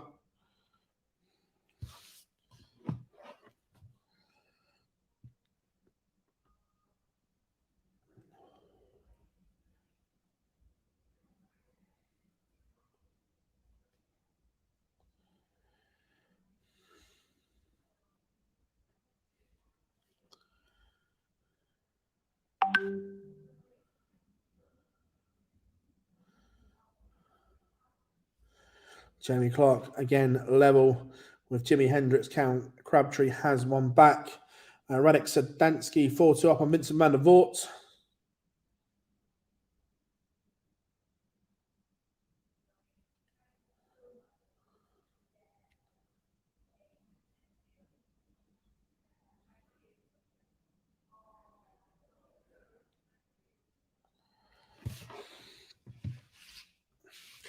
Martin Lukeman back in front against Steve Lennon, 5-4, 1 away. Scott Waits now 5-1 up on the Joker. Mensur Sulovic averaging 106. 2-all with MVG. Michael averaging nearly 94. Aaron Monk has found a break of throw. He's averaging 98 in the last 1-2-8 against Bradley Brooks. Can Monk hold on? Whitlock takes the opener against Connor Scott. 136 average. What's that, an 11 dart leg?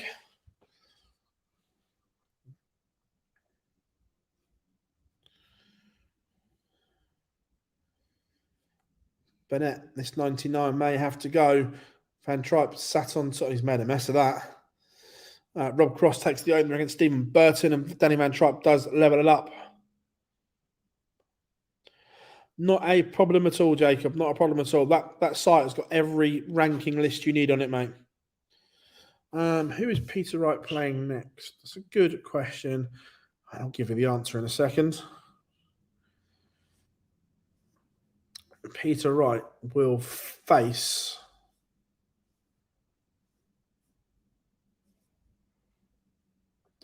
Christoph Kachuk on board 12. Mervyn King, 3-1 up on Callum Ridds. Work to do for the right. Connor Scott levels it up against Simon Whitlock. Cam Crabtree is 1-2 on the spin. He's back level with Hendo.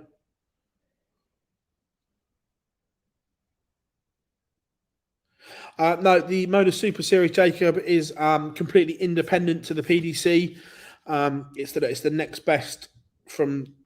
It's the next best thing from the PDC.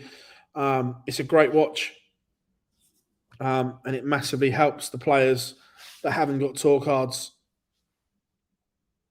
Scott Waits has beaten John O'Shea 6-1. Mensur Sulovic, he's still averaging 109. He's broken the MVG throw, down 3-2 to the gentle Rob Cross, averaging 130, 2-0 up on Stephen Burton. Nathan Rafferty, 5-3 up on Rob Grundy now. Callum Ridds has one back, 3-2, but still Charles Merv King.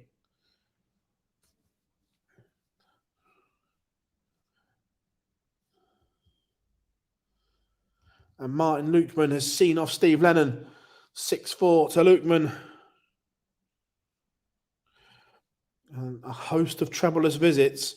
Richie Burnett is in trouble. Why, thank you very much, Jacob, indeed. Remember, if you haven't yet, not just like Jacob, drop us a like and subscribe to the channel. We have you covered on everything.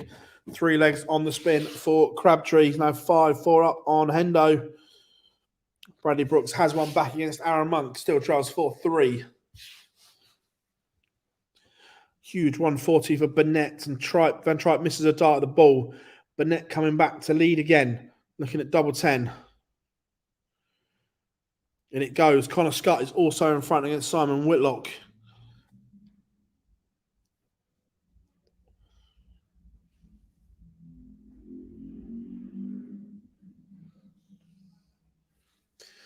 Vincent van der Voort was 4-2 behind. 2 on the spin for the Dutch Destroyer. Now 4-all with Radek Zadansky.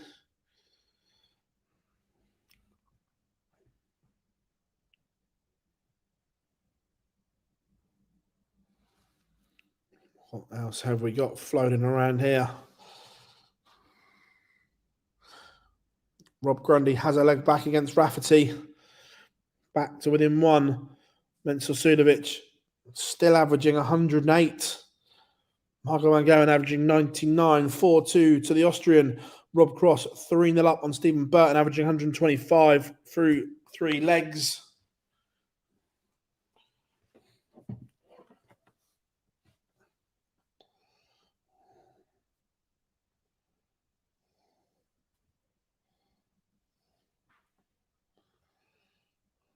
Callum Ridds does level it up. Aaron Monk also 1 away now.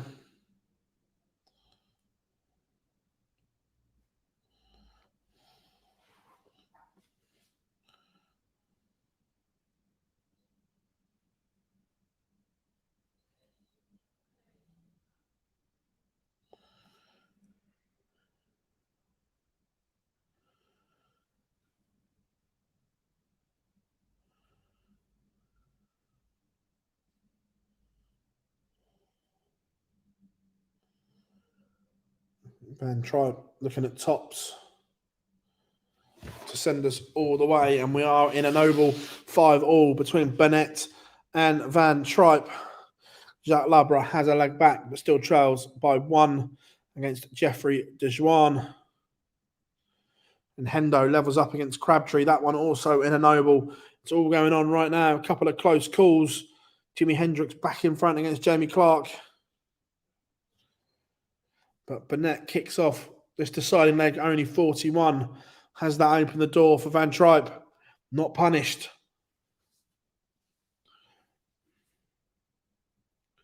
Whitlock levels up with Connor Scott 2-all, both averaging 96. But a double blank from Burnett. Rob Cross now 4-0 up, averaging 117. Mensur Sulovic now 5-2 up on MVG, averaging 106.8 6. Super stuff from Sulovic. Michael Smith, Van Veen underway.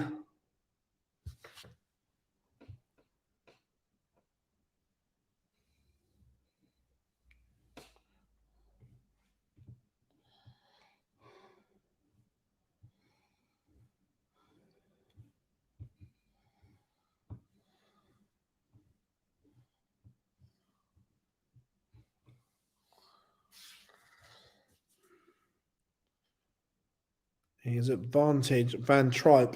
He is now with that maximum.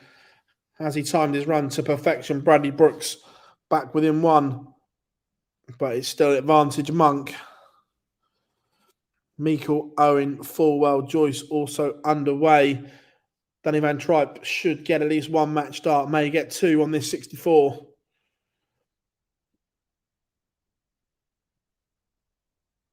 He's missed this 109.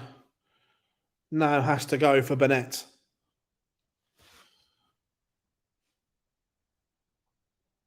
Jeffrey Desron 5-3. Doesn't go. Rob Grundy has sealed a comeback win to beat Nathan Rafferty. Cam Crabtree sees off Hendo, and Sedansky sees off Van der Voort. All those went at the same time. I think I got you all the information you need. Connor Scott also in front against Whitlock. Let's take you to possibly the end of this one quickly. See if Mensa can do it.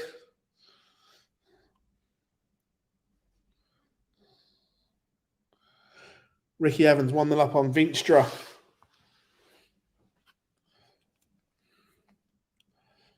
Sudovic has got 6 darts to get rid of 144. He may need them. Michael Smith takes the opener against Jean Van Veen.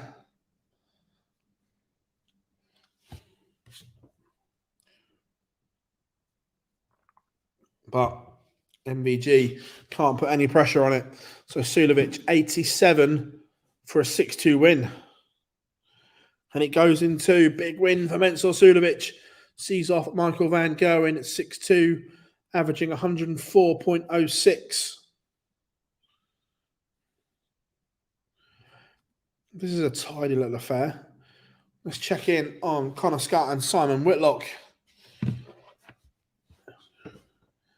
Remember, chat room, come and say hi. Get involved. This is the Online Darts Pro Tour Live.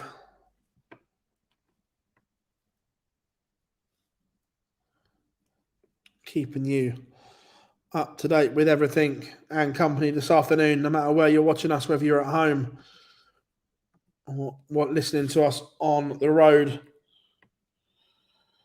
In the seniors, Jim McEwen has just missed a huge chance to level up. Painter can't punish. Back in the madhouse.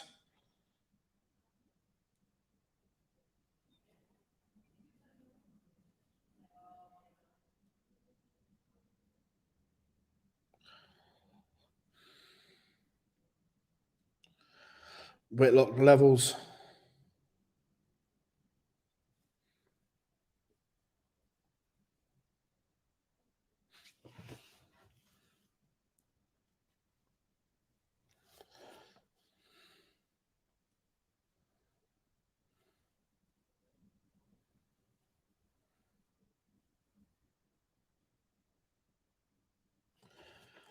But then Connor Scott starts with a match. Been really impressed with Connor Scott this year. He found life difficult in his opening year on tour.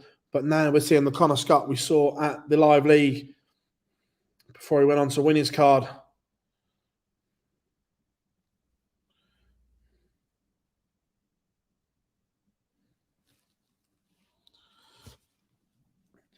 Merv King has a leg back, but still work to do. Callum Ridds on the verge of victory. Robert Owen 2-0 up on Ryan Meikle. Astronomical averages.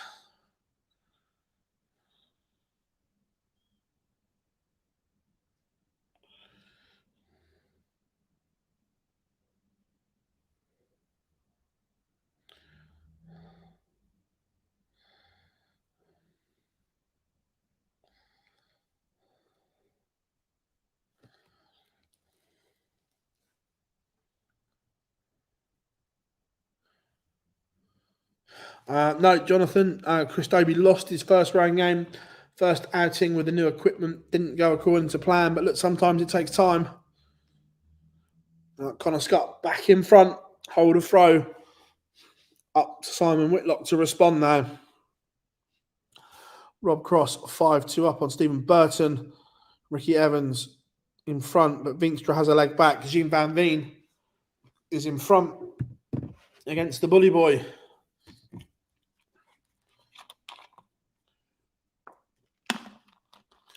And in good time as well. We're coming to the end of the last 1, 2, 8 games.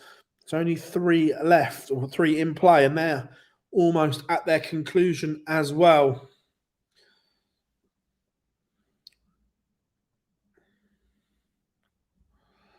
Big moments here. Connor Scott is mounting an assault on the Simon Whitlock darts here.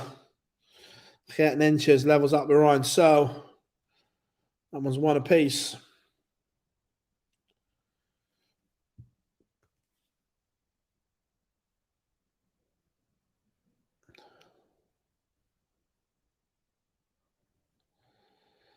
Not unexpected. Look, I think he's practiced at some point, but he's also just been on holiday. He was on a cruise, and I don't think he would have practiced for that 10 days or however long it was on that cruise.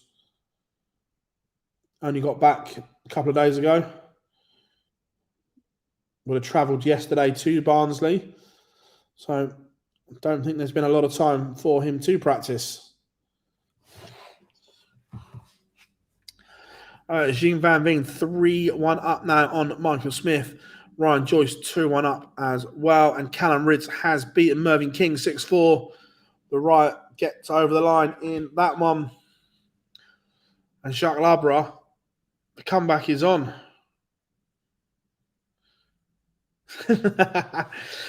James, I was trying to be diplomatic, but yeah, there's absolutely no chance he threw darts on the cruise.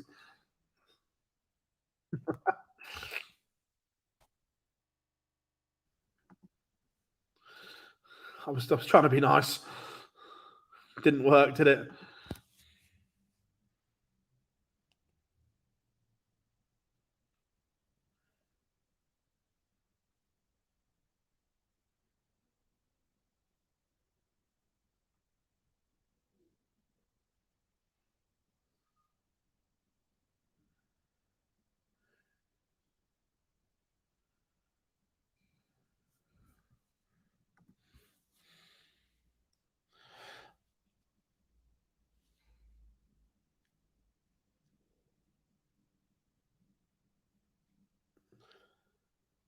How are you doing, George? Good to have you back.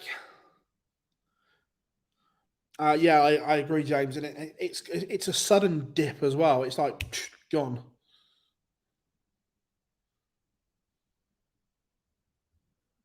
Yeah, quite possibly. I agree, mate, that maybe that was the one he thought he was going to get over the line in. Connor Scott now throwing for the match. But he's left the door open here for Simon Whitlock to get himself back into it. Look, Whitlock's still going to have to break the throw twice to win this game. But that 59's not helped his cause at all. Michael Smith has won back against Jean Van Veen, but still 3-2 to the Dutchman. Hector Killington underway. Cullen has taken the opener against Louis Williams. De Sal to the opener against Mario van Bogengarde. Dylan Slevin, Vladimir Anderson just getting underway. Owen Bates levels up with Jim Williams. Matt Campbell takes the opener against Dave Chisnell. Ross Smith 1-0 up on Ricardo Petrescu. Rob Cross has just beaten Stephen Burton 6-3. Richard Vinstra is in front 3-2 against Ricky Evans. Back to running down the list. Robert Owen 2-1 up on Ryan Meikle. Geert Nenches 2-0 with Ryan Searle. Ryan Joyce 3-1 up on Nick Fulwell. And is this match point Connor Scott? Yes, it is. The sniper gets the better of the wizard.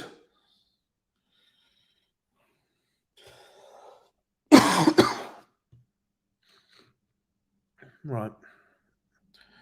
I like the look of this game. Let's go for a little bit of Jim Williams and Owen Bates. The quiff against the master.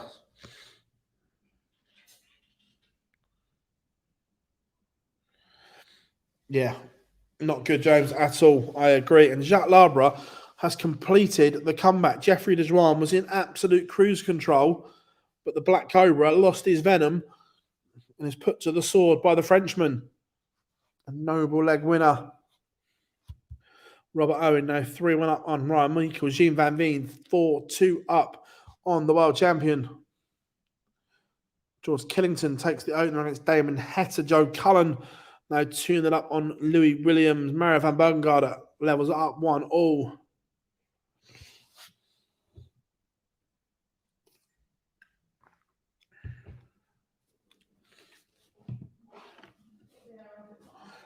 The Quiff looking at 8-8 for a 2-1 lead. Yeah, it's fine, yeah. That's all right.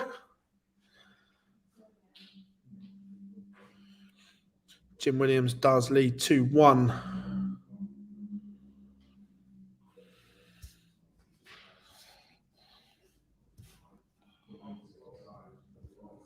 Peter Wright back in action against Christoph Kachuk on board 12. Ryan Searle is in front 3-2 against Gert Nenches. Chisnell levels up against Matt Campbell. It's all going on right now in the last 64. In the seniors, Kevin Painter is 6-4 up on Jim McEwen. Does have that break of throw. Killington now 2-0 up on Damon Hetta.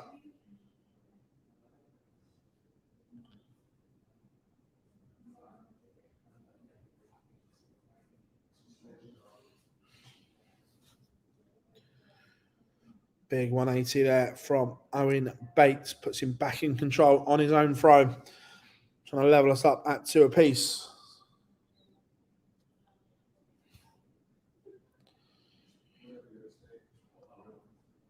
Ryan Joyce 4-2 up on Nick Fulwell on board 6. As Robert Owen now 4-1 up on Ryan Meikle.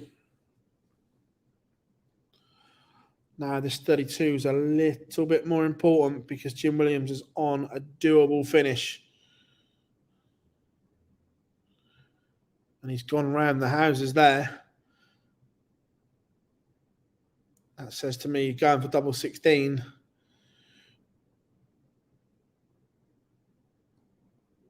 He's gone into the double 7, I think. And then tidied it up. But now, I hate to say double 3 is never easy, but does level it up. Made harder work of that than it should have been.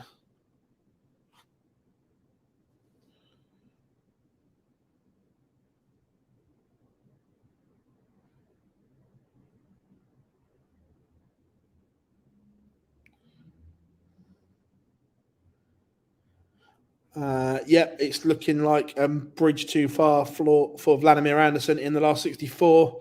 Dylan Slevin at 2-0 up, averaging nearly 97.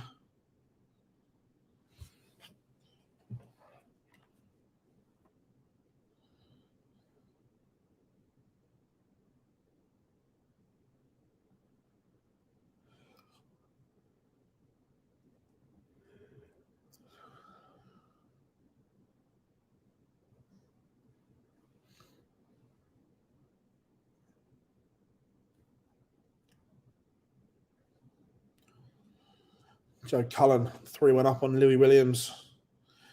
Ricky Evans has put on a spurt. He's now on the hill, 5-3 up against Richard Veenstra. Jean Van Veen is also 1 away from being the world champion. Is it going to be an early exit for Bully Boy? Mario van Bogengaarder levels up with Jazza de Souza.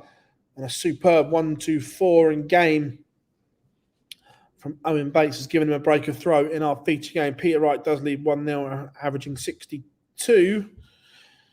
George Killington averaging 112. 117 now is 4-0 up on Damon Hetta. Hetta averaging 109.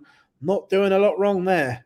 Chizzy levels up 2 with Matt Campbell. Ryan Joyce 1 away from beating Nick Fulwell, 5-2 up Forwell will have to win 4 on the spin. Anderson has one back. Vladimir, that is, but still trails Dylan Slevin 2-1 on board number 4.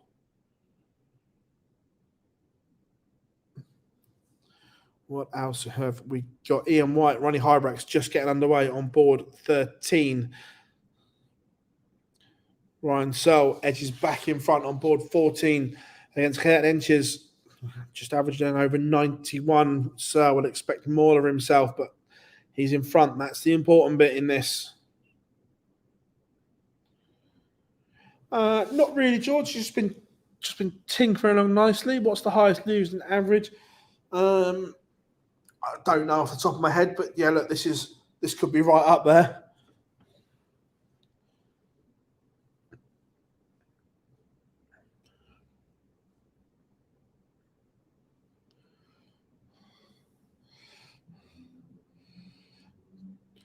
Jean Van Veen has knocked out Bully Boy Michael Smith. The world number 1 and world champion is out. Joe Cullen 4-1 to the good now on board 3 against Lou Williams, averaging nearly 94. Christoph Kachuk levels up against Peter Wright.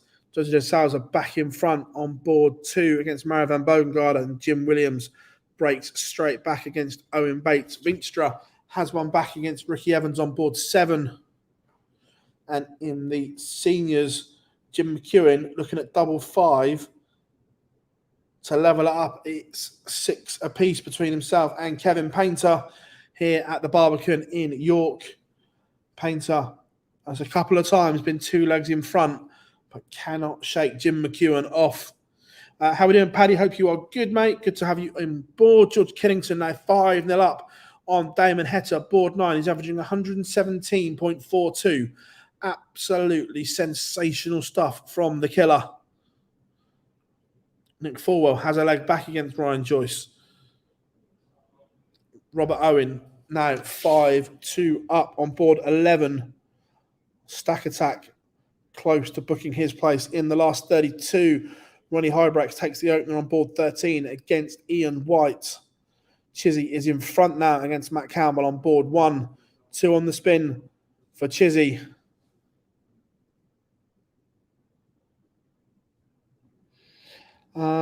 Have I got a best mate on the tour? No, I wouldn't say a best mate on the tour. Look, George, I've got as many great friends on the tour because we spend so much time doing it. It's superb. Ricky Evans has beaten Richard Vinstra 6-4, and it is a 3rd consecutive break of throw on our feature game. Owen Bates leads Jim Williams again.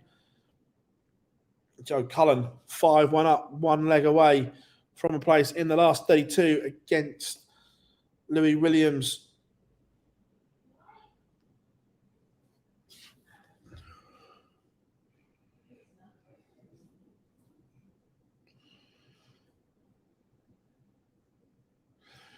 Cameron Menzies taking against Mike Kivenham, and Cameron Menzies played well in his first round game, and he needs some ranking points on the board, and soon. Ryan Searle 5-3 now. He's 1 away from a last 32 place against Geert Enches. Ricardo Petresco has one back against Ross Smith on board 10. Smudger averaging over the 101 mark. Danny Noppert takes the opener in the all-Dutch affair. And George Killington has served the bagel 6-0 against Damon Hetta, an incredible 114.15 average on board 9. Take a bow, George Killington. Dylan Slevin 3-2 up against Vladimir Anderson now. Anderson's upped his levels in this one. Meikle has one back against Owen. In the seniors, there's a potential break opportunity for Jim McEwen. He's sat on 60. Kevin Painter has got the tricky 78, but it goes into good finishing from the artist.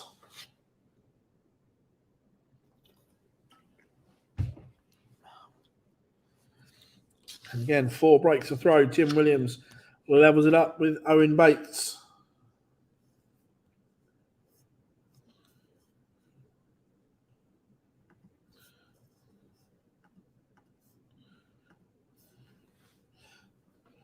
Ronnie Hybrax turning up on Ian White now.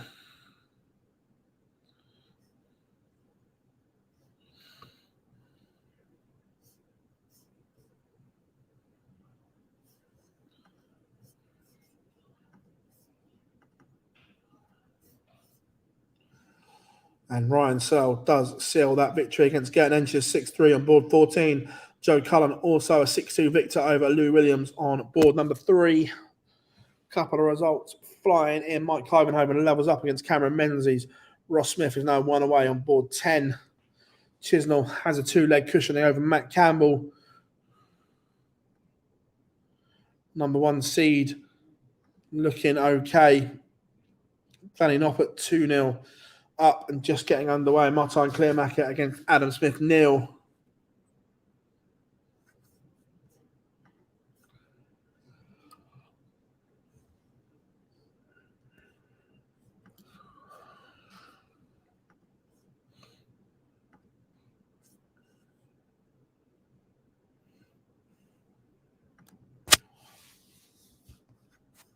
Absolute scenes on our feature game. Alan Bates, 25 for a 5th break of throw. Ryan Joyce has beaten Nick Fulwell 6-4. Vladimir Anderson levels up 3-all with Dylan Slethen on board number 4. Jose de Salza 4-3 up on Mario van Bogengarder on board 2. Owen Bates has missed a huge opportunity for another break of throw.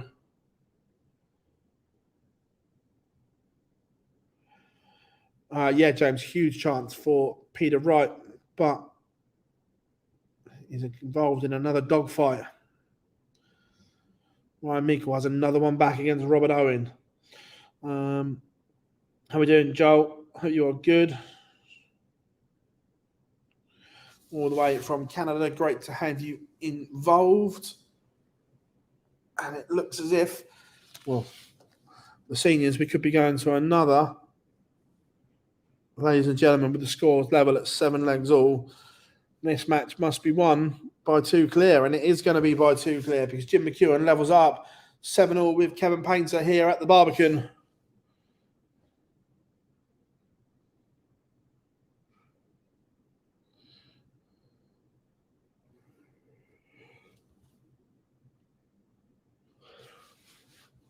Yeah, absolutely, Joel, isn't it just? Peter Wright, 2-all with Christoph Kachuk. But again, it's a fairly underwhelming performance. Brendan Dolan, Jules Van Dongen just getting underway. Adam Smith Neal was taking the opener against Clearmarker.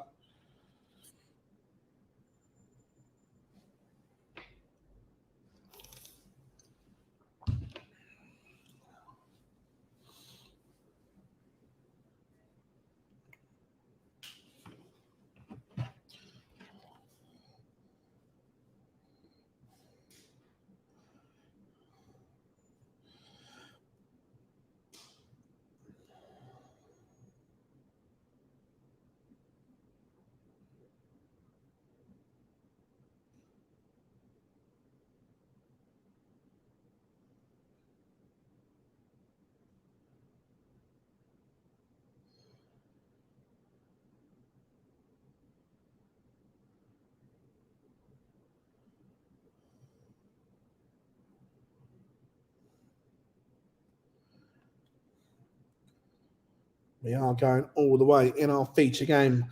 Owen Bates, Jim Williams. Jim Williams has the throw. Ryan Meikle has leveled it up. We've got another one going all the way. Tidy contest. This one. Christoph Kachuk is in front against Peter Wright. Will the Dutch Dragon team keep his tour card this year? I don't think so.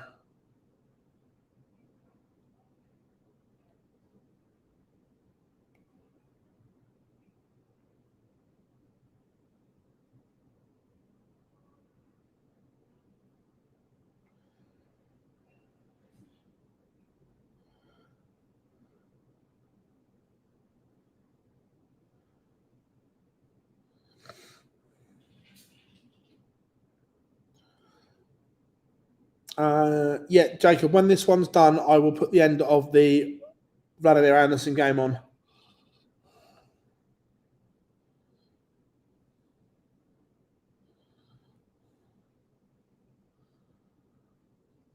Jim McEwen may be about to break. Kevin Painter.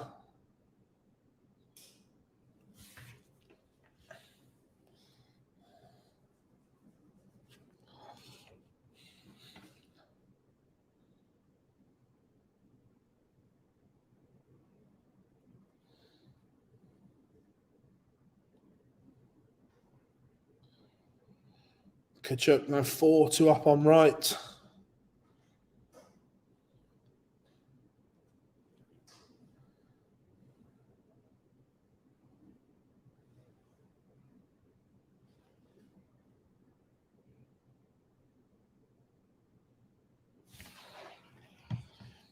Jim Williams, first chance to get the job done.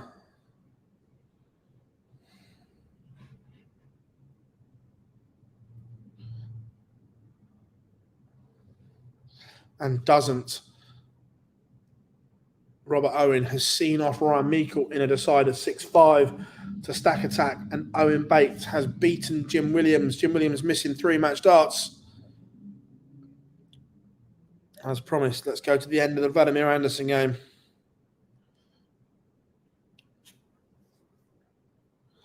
McEwen has fanned that break of throw and then kicks off with 2 trebles here at the Barbican. Kevin Painter is in deep trouble. Yeah, he is, James.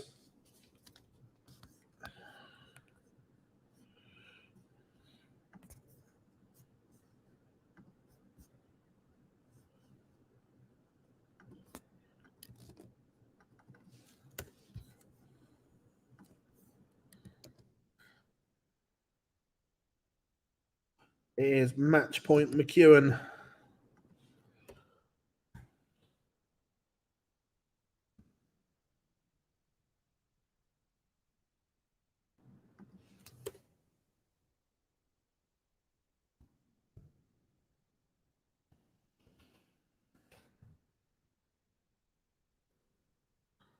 Leaves top, Painter not on a finish.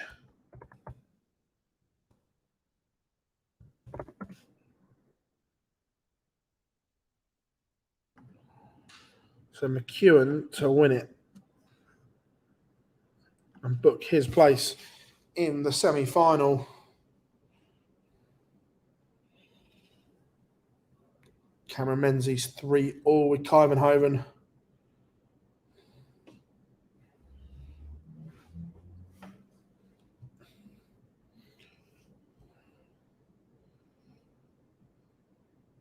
Jim McEwen has beaten Kevin Painter here at the Barbican.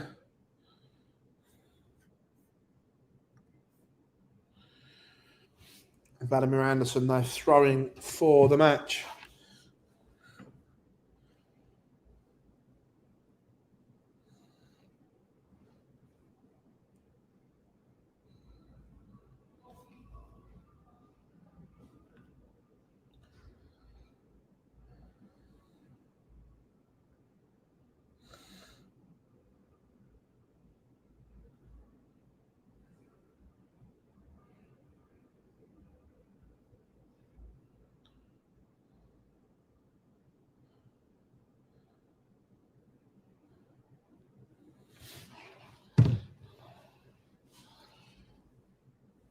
Vladimir Anderson is almost there. Danny Knopp at 5-1 up. Jose de Souza, Mara van Bogengarde into a decider as well.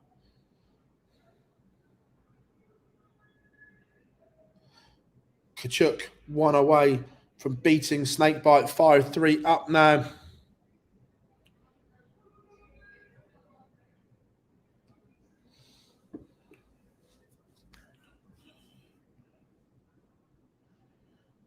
Martin Clearmaker 4-2 up on Adam Smith-Neal.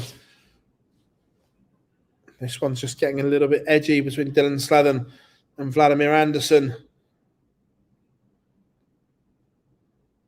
Aaron Monk 3-0 up on Andy Bolton, averaging 104.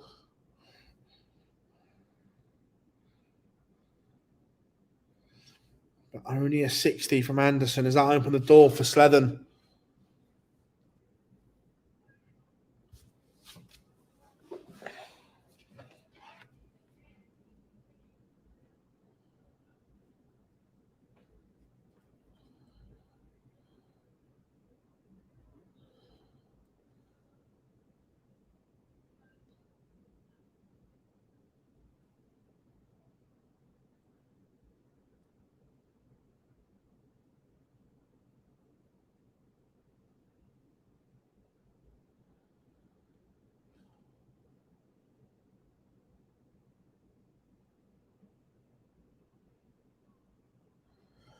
52 for Anderson to win it.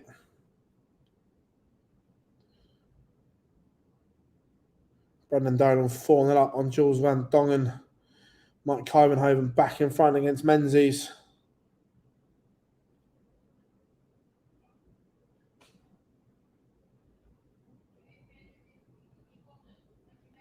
Match starts missed for Anderson.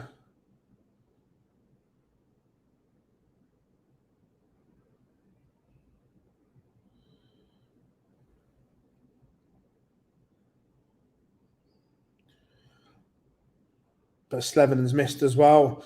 Anderson's coming back.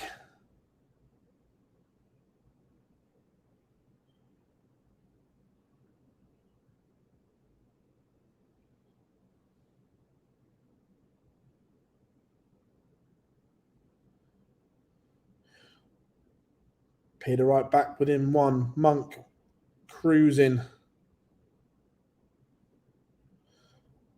And Anderson does get over the line. 6-4 to Vladimir Anderson in this one.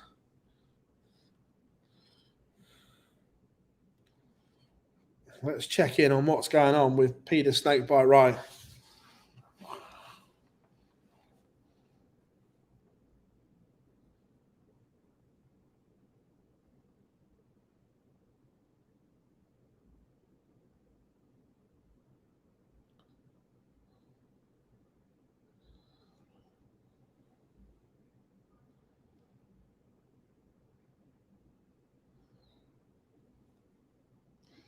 Cameron Menzies levels up. He's 4 apiece. Raymond van Barneveld 4-all. Radek Zadansky.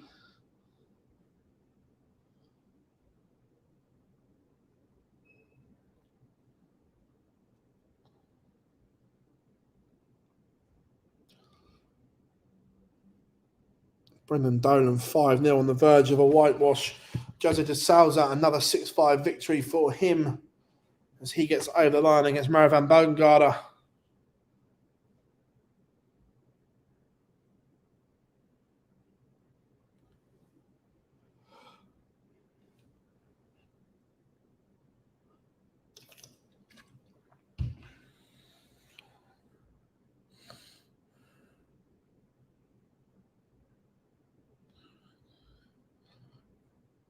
Kachuk 60 points away from beating Wright.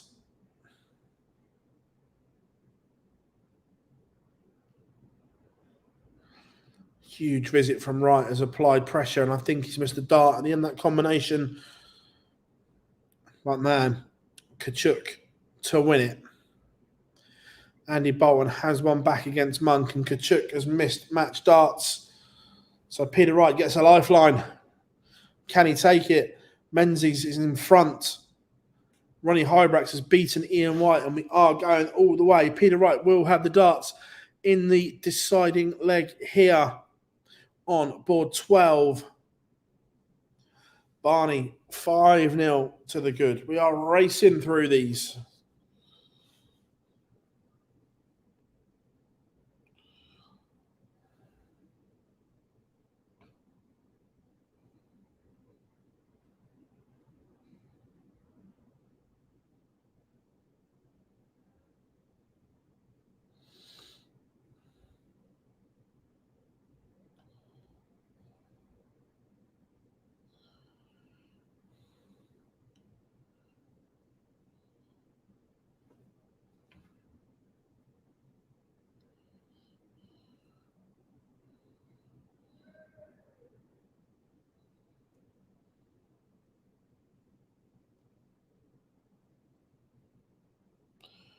Martijn Kleermaker has beaten Adam Smith 6-3. And Peter Wright has survived match darts here, but he's in control of this deciding leg.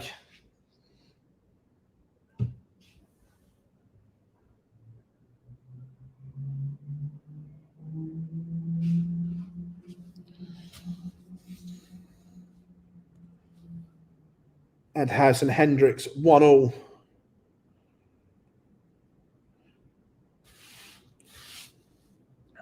Is the difference in this game. That 140 from Peter Wright in this deciding leg. It's been scrappy from both. But that could be the difference. Barry Van Peer 3-0 up on Martin. Lukeman averaging 107. Sadansky has a leg back against Barney. And Cameron Menzies' good days continue as he marches into the last 32, averaging 94.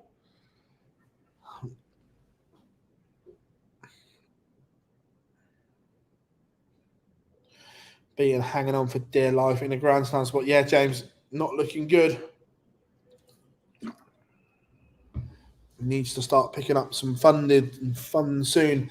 And Peter Wright does get over the line against Krzysztof Kachuk, but the Polish World Cup star missed a match start and was made to pay the price. Yes, I'm going to be a little bit selfish here, but we are going to for a bit of the Mad Monk.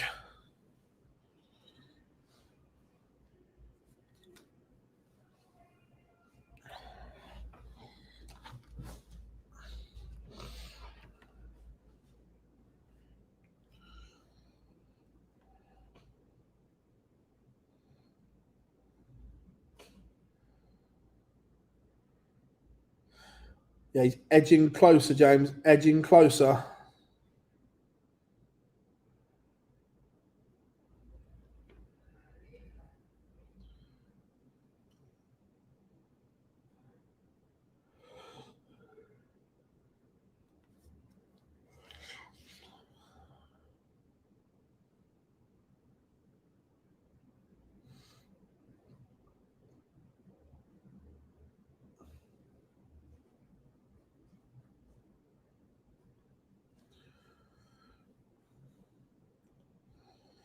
Remember, Aaron Monk led this one 4-0, but Andy Bolton's on a charge here.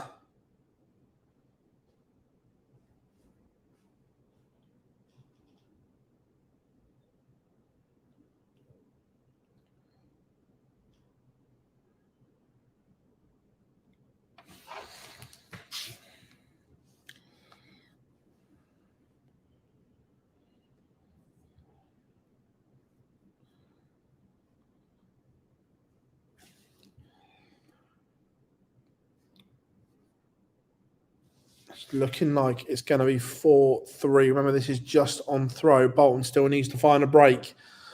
Richie Edhouse levels up 2-all with Jimi Hendrix, Rob Grundy, and Andrew Gilding just getting underway, as is William O'Connor and Connor Scott. Danny Noppert, Kevin Dukes in a shootout.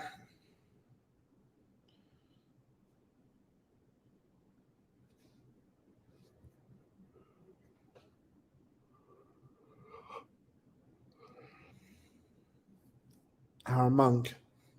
This would be a biggie. Is it within his grasp? No is the answer. So 50 for Bolton to go within one of Monk. It is back to within one. Barry Van Peer now 4-1 up on Martin Lukeman. Andrew Gilding takes the opening against Rob Grundy, and Raymond van Barneveld is into the last 32.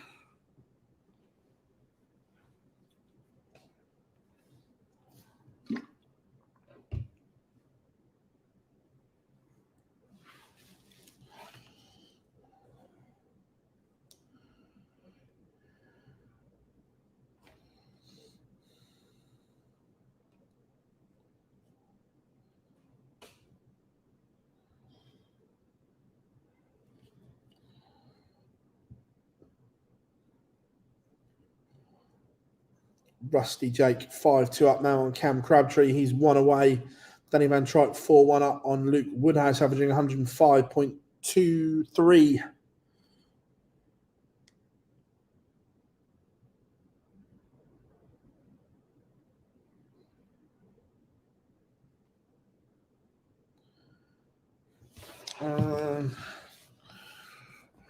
In the main order of merit,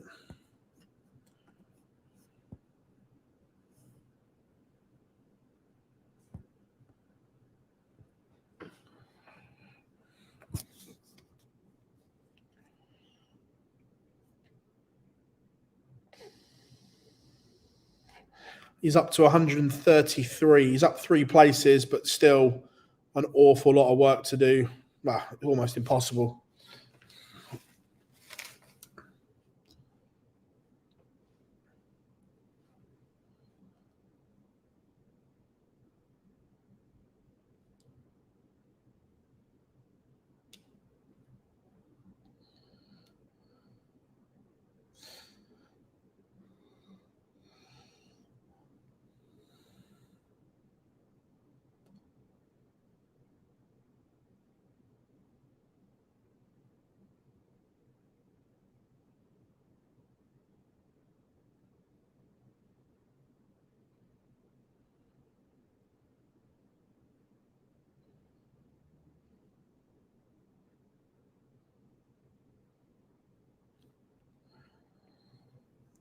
Aaron Monk does find the holder throw to go within 1. Cam Crabtree has one back on the board. We've still got one last 64 game that needs to get going, which is Jeffrey Sparadans against Jacques Labra.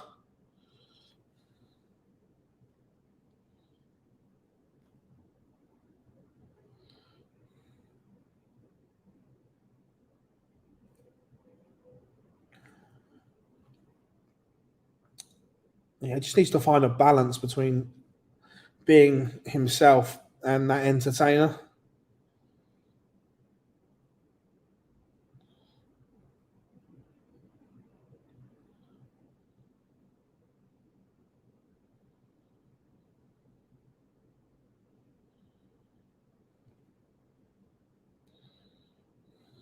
Yeah, I get what you mean, Joe. Could he keep it? Yes. The likelihood is no.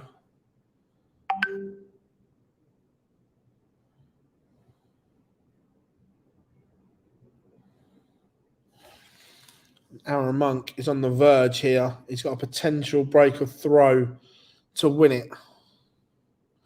James Wade 5-4 up on Owen Roloff. Connor Scott 2-0 up on William O'Connor.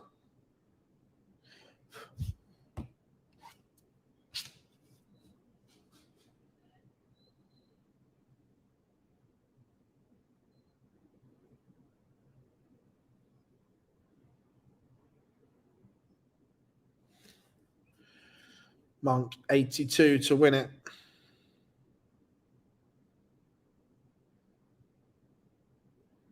And win it, he does. Aaron Monk into the last 32. Jamie, what do you mean by gone quiet? There's always a kind of summer break for everyone that's not in the World Series, so we're just kind of getting back into it now. Obviously, the top guys that play in the World Series didn't have a break, but there was a summer lull for the rest. Who haven't we had a look at today?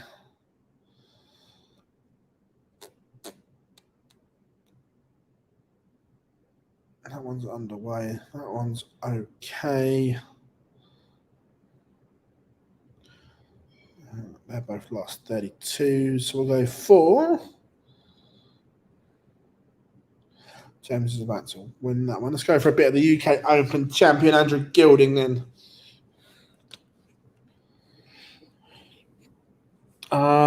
Disappointed with...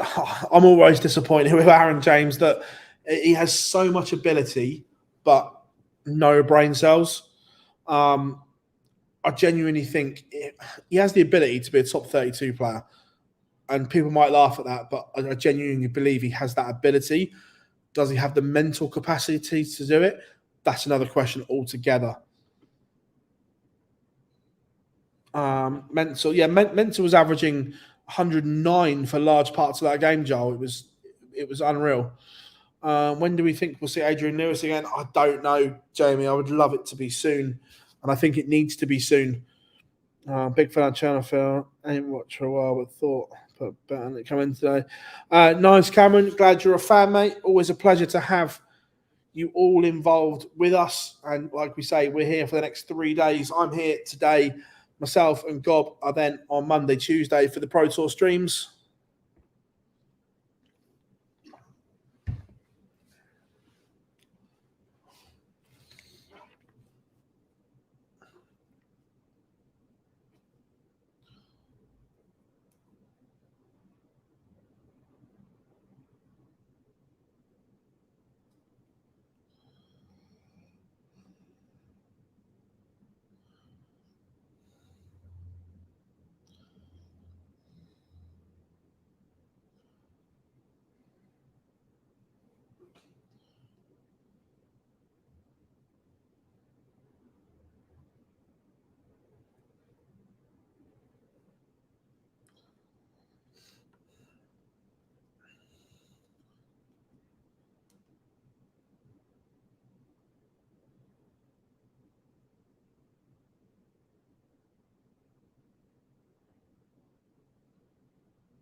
Leonard Gates 2-1 up on David Cameron here at the Barbican. Do you think Adrian Nurse will be back anytime soon? And then, do you think Adrian Nurse? I don't think we'll see Adrian Nurse back anytime soon. And because of that, I don't think he'll be at the World Championships. Nothing would please me more than to see Adrian Lewis back playing, but just don't see it happening anytime soon. Jimi Hendrix leveled up for a piece with Richie Edhouse on board number 5. Andrew Gilding playing some beautiful stuff here as he leads 3-0 on our feature game. Have I done it again? No, just double checking.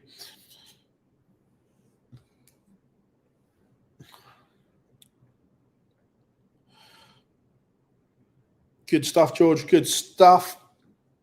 Connor Scott in the last, this year, I think he's played some absolute superb stuff, and he's doing it again today. 4-0 up on William O'Connor. And look who's just wandered in. What's that? How are we doing? Yeah, not bad. Let's keep them up to date with the seniors at the same time. Been all right, to be fair. Last game took a while, but it was a decent scrap. Yeah. First game was very good. Yeah. Been trying to keep an eye on some of this, but there's lots happening. I've seen Gezzy out with a big average. Yeah, I will. 105 to Jim Williams just rocks up. Mental's Mental's unbelievable. Back-to-back 106s. Yeah. Incredible to beat Michael. He's averaging 109 for most of it. 110 from Grundy. Didn't he beat Rafferty first round as well? Yeah. And he was 6, so 5-3 down, 1-3 on the spin. Bugger off, Johnny. See, look, they're learning Prime Boy. I'm not having that. Drink-related nicknames are reserved purely for Dan. The two that have stuck, Tungsten Toff and Prime Boy. Dan Pellegrino, that's the one that needs to happen. Just out of interest, I'm probably going to have to move at some point. Is there anywhere else that I can set up? Just have to go in the back of us, I think. Yeah. It'll be near the end anyway. Oh, yeah. It's just obviously when the VIP comes in, I'm going to have to decamp. Yeah. Just want to perch on the ice cream tubs, isn't it? Probably still nearly shouting there. But yeah, no, it's been good. Find you a little broom cupboard. What's that? Find you a little Harry Potter broom cupboard. You're a wizard, Harry. Or something. But yeah, no, it's been Early break charts for Cameron. As Gates stuck with the new equipment. I think so. Cool. We're saying Dobie's first outing with new equipment didn't end well. Christian Perez, what's going on with him? Look, we no idea. He told us that the visa was sorted at the World Cup, and we haven't seen him since. So I expect him to be here by a block of 3 and a World Series qualifiers. Enough to justify travel cost, I think, is 3. Are we at the point? I know there's nothing in the rules, but we know they'll do what they want. Yeah. If we get to January and Perez and Cadby haven't played anything, Perez has. He played 1 block in Germany. He made the quarterfinal. Is that enough to keep your card? He's played and he's used it. The thing is, the card isn't a right or a rule. It's a. Oh, it will be in January, believe me. It's a. It's an opportunity. But do you reckon that Cadby one will? Potentially. I think there'll be a conversation going, look, this isn't resolved, and there is no immediate recourse from the Home Office. Yeah. Then I think there might be conversations there, look, can we just have it back? I genuinely think there'll be a rule change for next year, that there is something They can't remove it while it's still got it. It would have to be for tour card holders that earn it from this year, because he won it under. Yeah. But what I'm saying is, I think because of this year in particular, that we've effectively had 2 wasted cards. Yeah. I genuinely think there'll be a rule change brought in that you have to play X amount, or at our discretion we can take it back. Yeah. Do we see AD coming back anytime? No, we keep going on about the fact there's 2 that are missing. AD hasn't played a Pro Tour since March. We've been talking about this, that I don't see him coming back anytime soon either. Yeah. The fact he just hasn't been back. I know it's... And the problem for someone like Adi, I think, is he's chasing the level of a 2-time back-to-back world champion. He's not chasing to just get back to a level of a game. Someone like a Devon Peterson, when he inevitably loses his tour card this year, isn't chasing as high a level. He might be in his own mind chasing that 1 Euro Tour and a Pro Tour final against Gezi, but actually in terms of a level to make a living, Devon isn't chasing the same expectation levels as Lewis, who still believes that he is 2011, 2012 back-to-back world champion Adrian Lewis. On that tour card issue, is not playing within the first 2 years of winning a card and being a long-standing tour card holder and not playing, is it the same? Or does it have to be 2 separate rules? I don't know. I think it depends on the reasoning, doesn't it? Again, that would be at their discretion, as everything seems to be. Yeah. Darts ranking shows Bolton has qualified to ET12 but doesn't have a card. There's an associate members qualifier as well, Joel. Normally 2 spots for associate members. I think so, yeah. For each Euro. So there's 2 non-tour card holders at all of them anyway. Yeah. But they are normally within the country as well, so you have to travel to that place. Or they're like all in Germany or something. Yeah. They haven't been in the UK for a long time. Yeah, I think a lot of the boys travel for the first block of 4, and you're seeing less and less make that journey now. Didn't they do the associate number 1 in the last challenge tour in Germany? Yeah. Sounds about right. Rob Grundy back within 1. Vladimir Anderson winning again against Mensur Sulovic. Gene Van Veen beat Michael Smith. Saw that. Looking very good. I was actually quite surprised how well Gary played in defeat, considering he'd just come off holiday. Interestingly, bookies have made Gian favourite for the World Youth. I get that. For the experience of the fact playing the Pro Tour, but I get why he's... There's something to look at for both sides. Oh, yeah, but from a bookie point of view, I understand why they made Gian favourite. I probably wouldn't have had much in it. I'm guessing there's not much in it. Hogan's no longer evens either. No, he's 10 to 11. Favourite now. The Taylor gone out as well? I think so. Because last night it was evens and 10 to 11. About 10:30 this morning, they were both 10 to 11. Yeah, I think Taylor's drifted now and Hogan is now favourite. Yeah. I think he's 8 to 11 or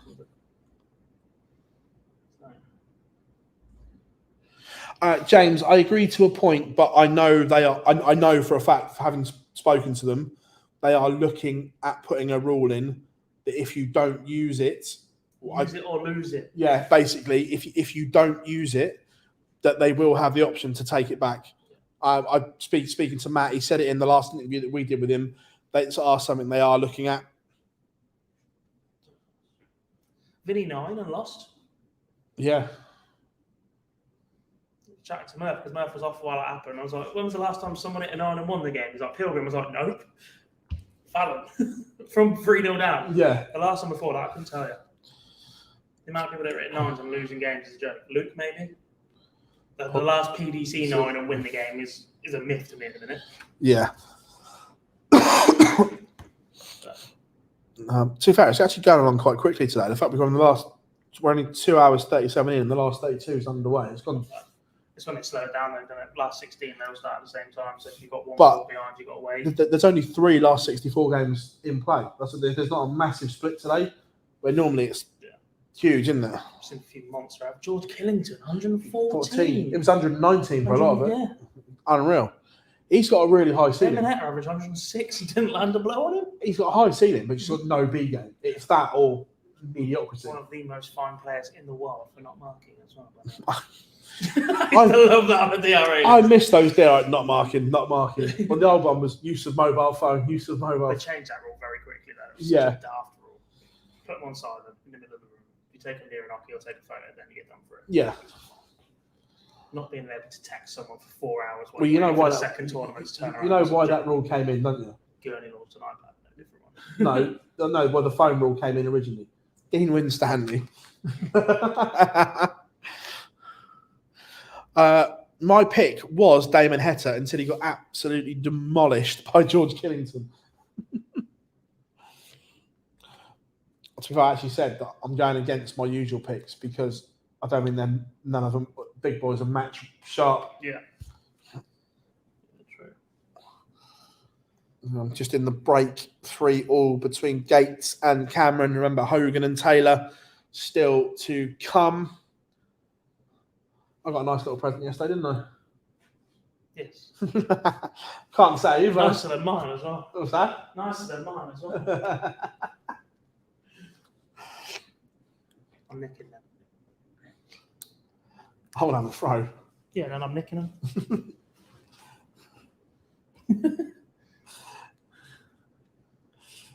Actually, you can have the practice board after this, and then I'm having it. You've got enough. You can either have them or your Gary Anderson World Cup shirt.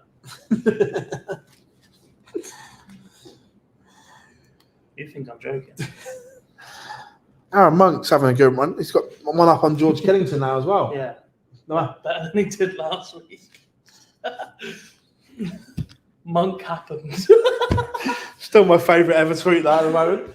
On that note, I'm going to get a Coke. Yeah. As it's coming to an end, let me know where if I'm just coming back in. Yeah. There might be a few walking back either way, but That is the thing. I'm still going to have to decamp from here, but this was the quietest bit for most of the stream. I don't think there's anywhere else. Unless Julie's office, maybe. Depends what they're doing at the break if this bit. Good luck with that one, yeah.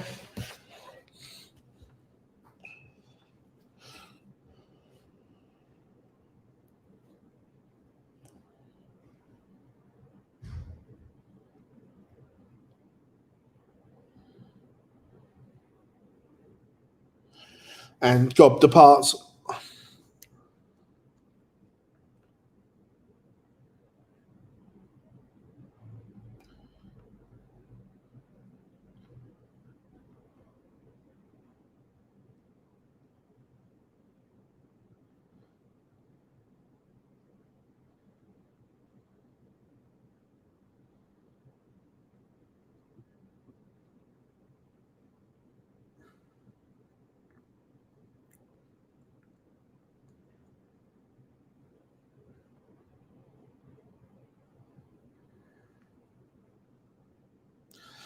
Right, we are back.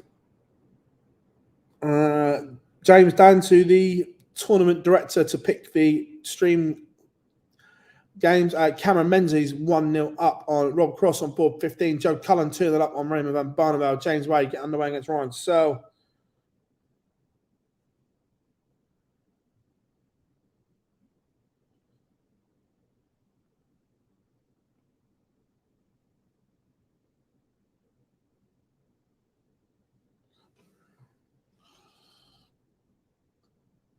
Right, back in.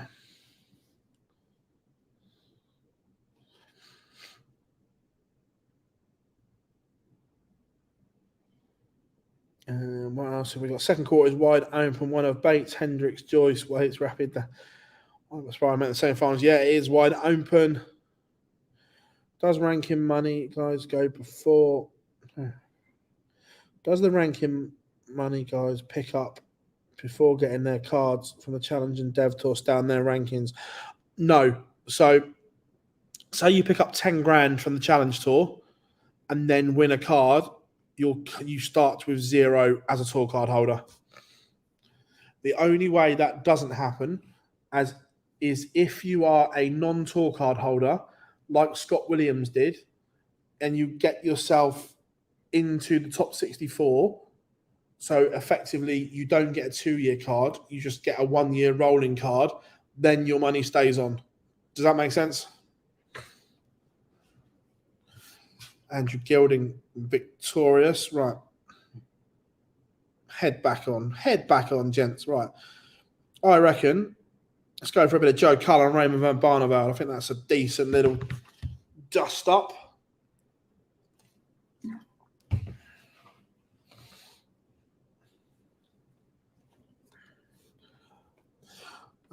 Currently, Gates and Cameron 4-all. Leonard Gates averaging 103. David Cameron averaging a ton.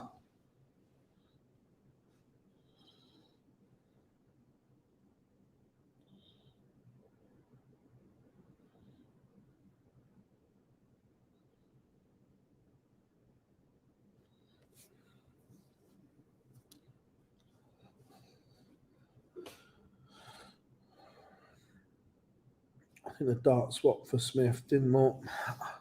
Possibly, but short term, yes.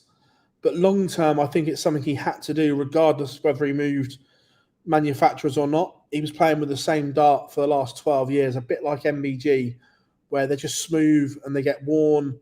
And if you get emotionally attached to one dart, what happens when you lose your case or if your case goes missing? Then you have to change. So I think any player now, it would be well advised is to not to get used to one set.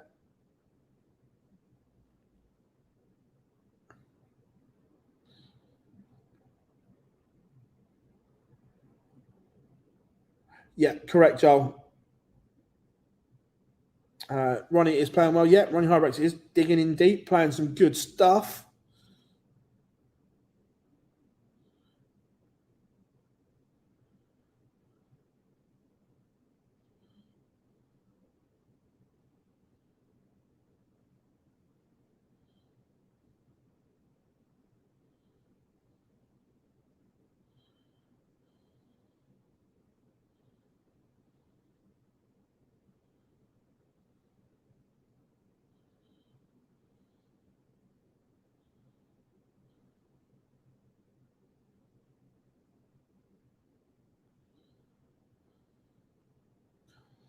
(4-1) to the Rockstar.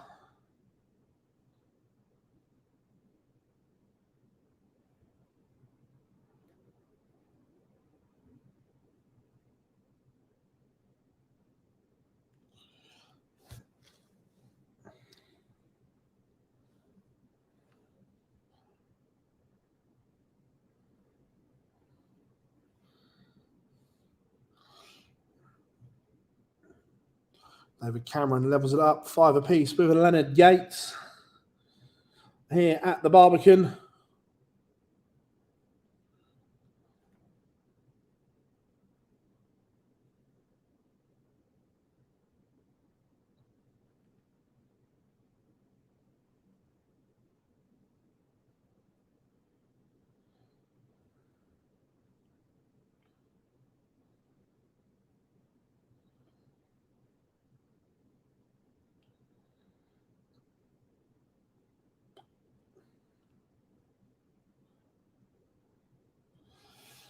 This 1-3-4 may have to go for Barney. Clearmacher and Jean Van Veen level at 3 apiece. Aaron Monk 3-1 up on George Killington. Cameron Menzies now averaging 109. 4-0 up on Rob Cross. Barry Van Peer, Robert Owen 1-all. Cullen 5-1 up, 1 away from beating Barney. Cullen averaging 110 right now.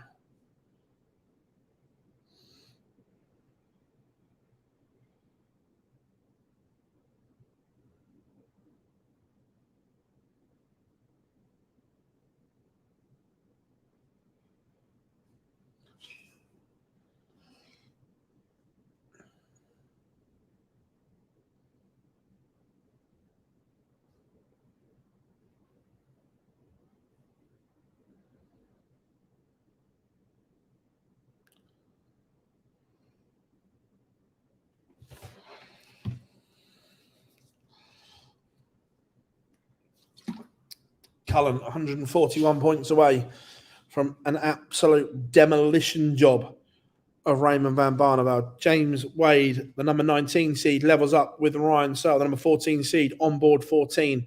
Owen Bates, 1-0 up on Jimi Hendrix on board number 5. Jean Van Veen back in front on board 16 against Martijn Clearmacher, 4-3. That one in the all-Dutch affair. Vladimir Anderson, 3-2 up on Mensel Sulovic, and Joe Cullen should get 2 match darts on the 52. It's normally 20 for double 16, and it goes into Joe Cullen averaging 110.36. Absolutely stunning from the Rockstar as he books his place in the last 16. I'll tell you what, this is another belter of a game. We're going to go to Rob Cross and Cameron Menzies. Rob Cross has a leg on the board. George Killington has one back. Aaron Monk, though, still leads 3-2 on board 9. Owen Bates has doubles his advantage on board 5, 2-0 as we speak. And Ricky Evans levels it up 3-3 with Brendan Dolan.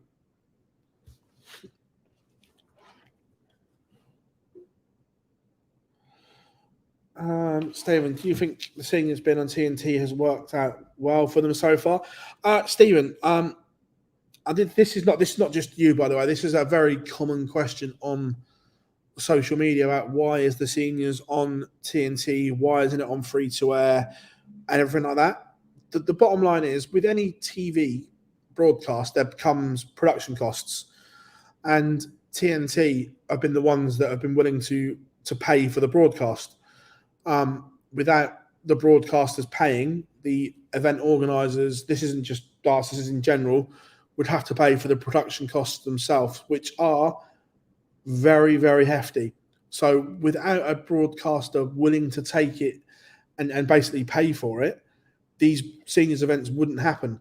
So look, would the seniors like the product to be on free to air? Absolutely. But without that investment from the free to air channels, then it's not going to happen.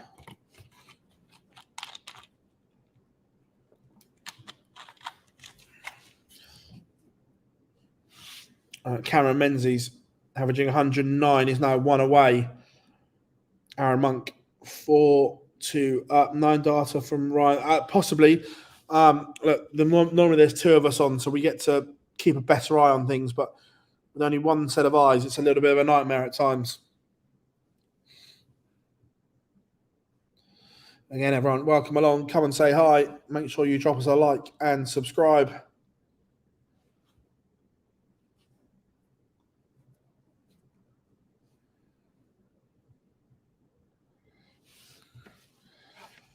Menzies has applied pressure. Fabulous leg from both. 134, 180, 133, 177, 140, 140. Both on 2 visit outs. But Rob Cross gets one back. Stunning leg from both.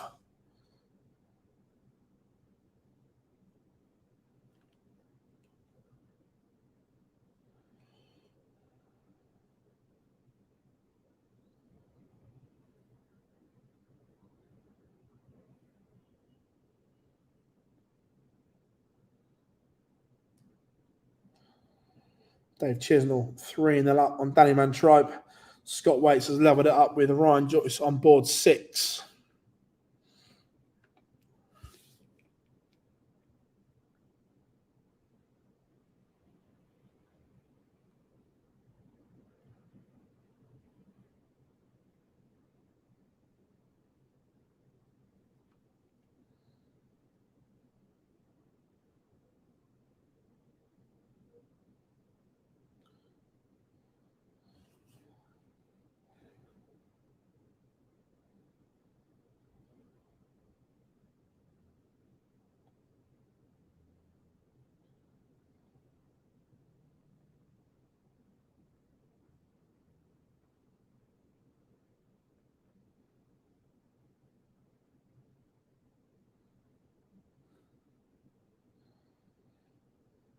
Menzies pins the 130 to beat Rob Cross. 114.58 average in doing so. Also, Jean Van Veen pops a little 143 to win it.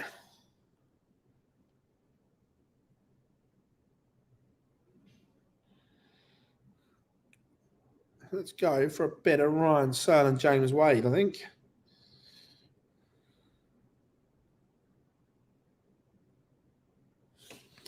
Looks like we're going to another decider in the seniors potentially. Leonard Gates, 7-6 up, but David Cameron on 75.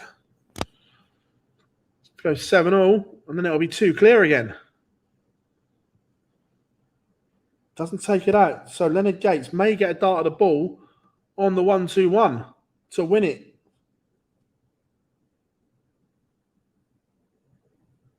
Doesn't go. Cameron comes back to send us all the way.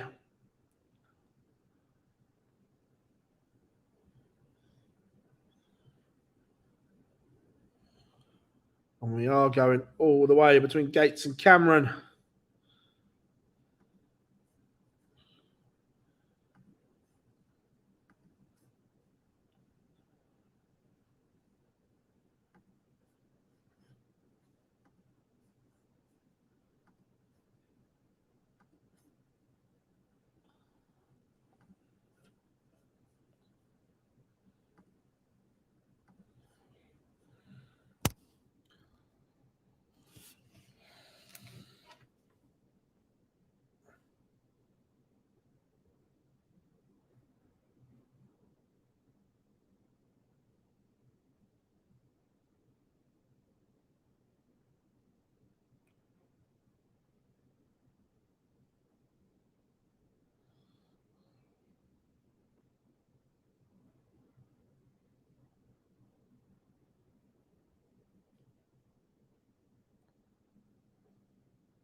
Mentor Sudovic levels up 4-4 with Vladimir Anderson. Ricky Evans now 1 away from beating Brendan Dolan on board 7, 5-4 to Rapid. Ryan Joyce 4-2 up on Scott Waits. Kevin Dukes levels up with Jacques Labra.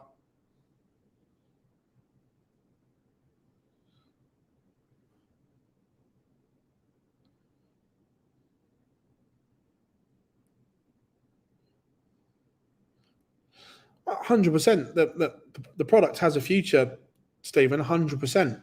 But TV budgets and everything like that, the free-to-airs don't have as big as budget as the other channels, your Skies, your TNTs and things like that.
Another break opportunity. Wade back in front. These two sharing breaks of throw right now.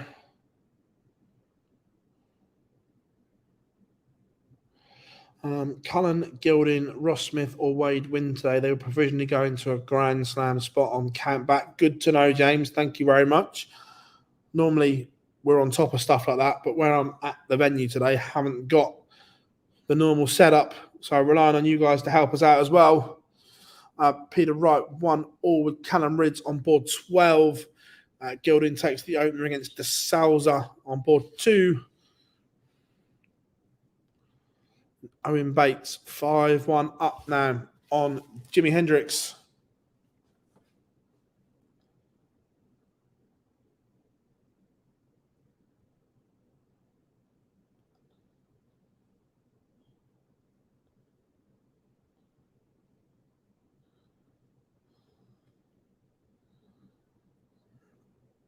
Cool. Thank you very much, James.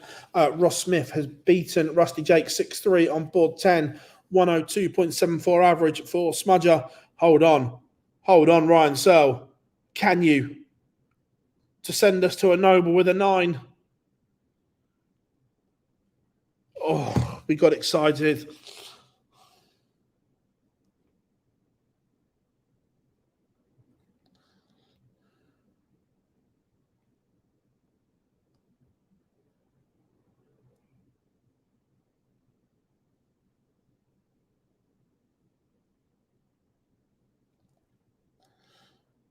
And we are going all the way. Brendan Dolan won the last 2 legs to beat Ricky Evans in the end. 6-5 to the history maker. And Robert Owen 4-4 with Barry Van Peer for a place in the last 16.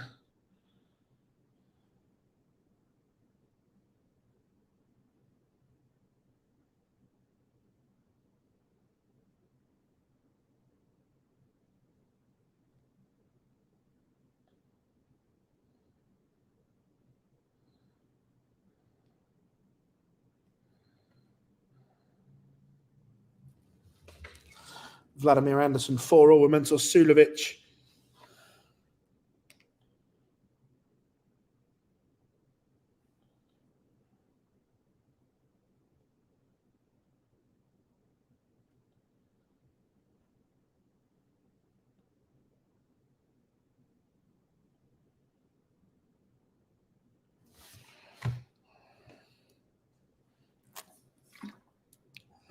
Big visit here from Wade would get him to a finish.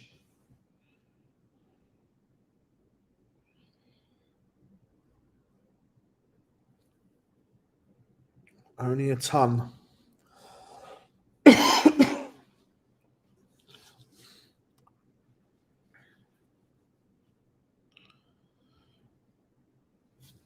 Again, depending on this, that's huge from James Wade.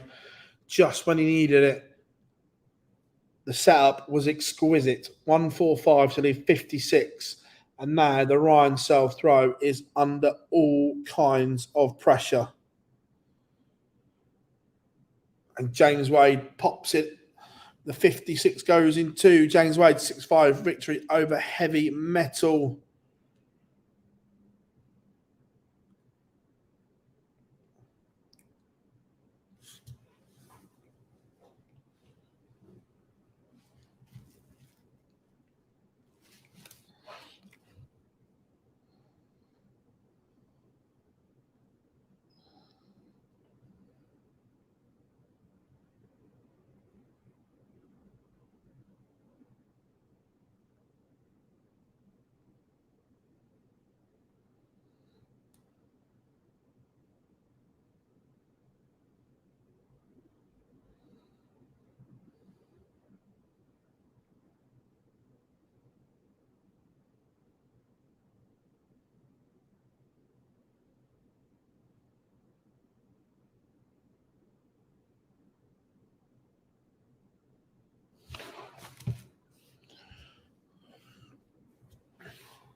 Sulovic, Anderson going all the way. Owen Bates, 6-2 winner over Jimi Hendrix.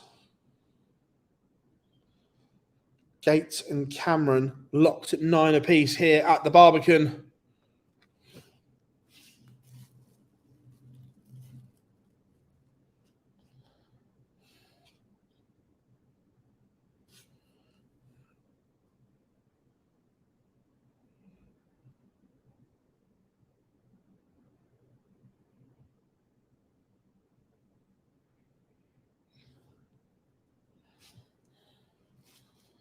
Gates looking at 59. 59 goes. So now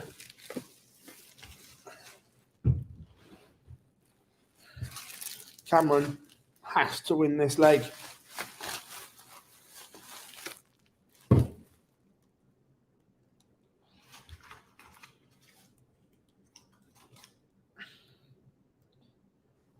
Andrew Gilding 3-1 up on Jose de Souza. Kevin Dukes 4-2 up on Jacques Labra. Peter Wright 2-all with Callum Rids. And Vladimir Anderson is in front.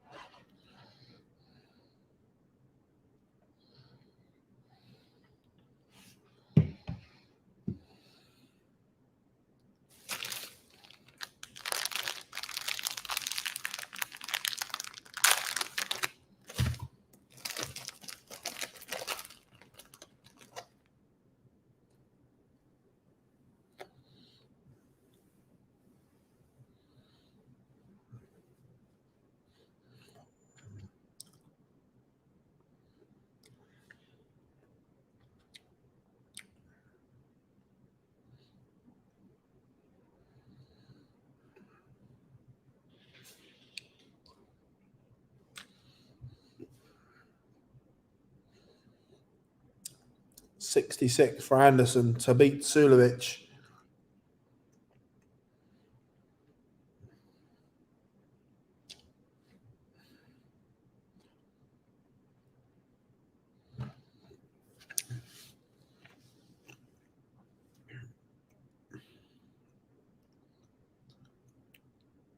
Will he be back? Sudovic has also missed.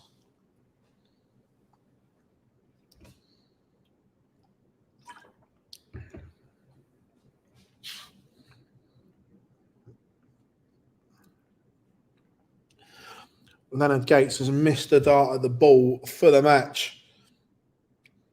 But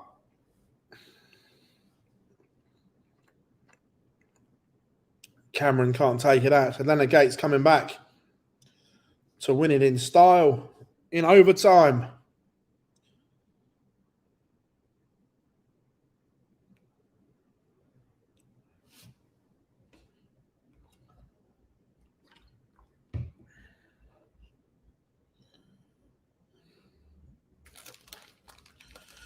Leonard Gates beats David Cameron 11-9 in overtime. Vladimir Anderson has also missed.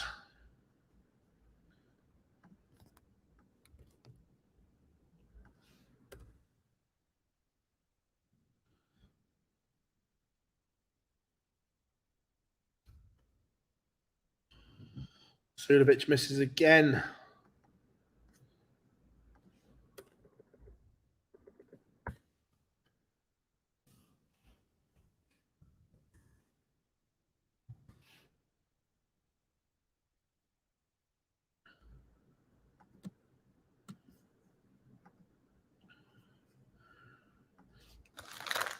Vladimir Anderson gets over the line. The Dane is still fighting.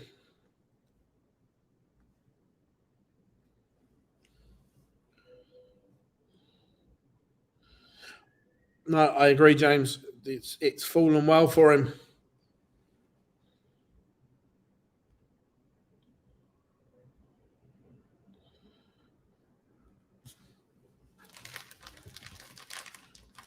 (4-2) Rids break a throw.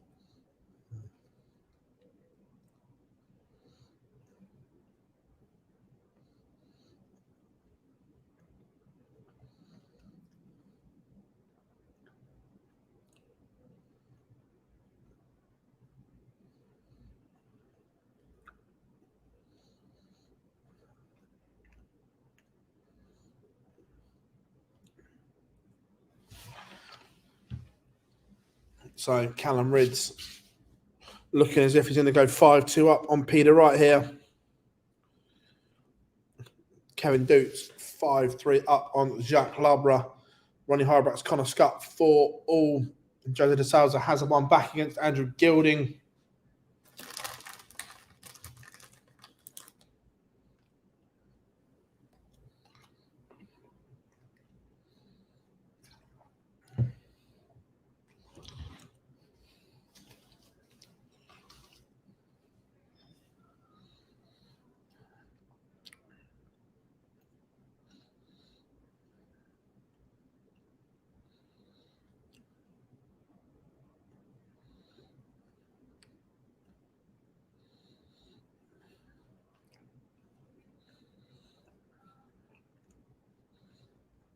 Rids 5-2. Peter Wright has to win 4 on the spin, and when you're only averaging 77, it's a tough ask.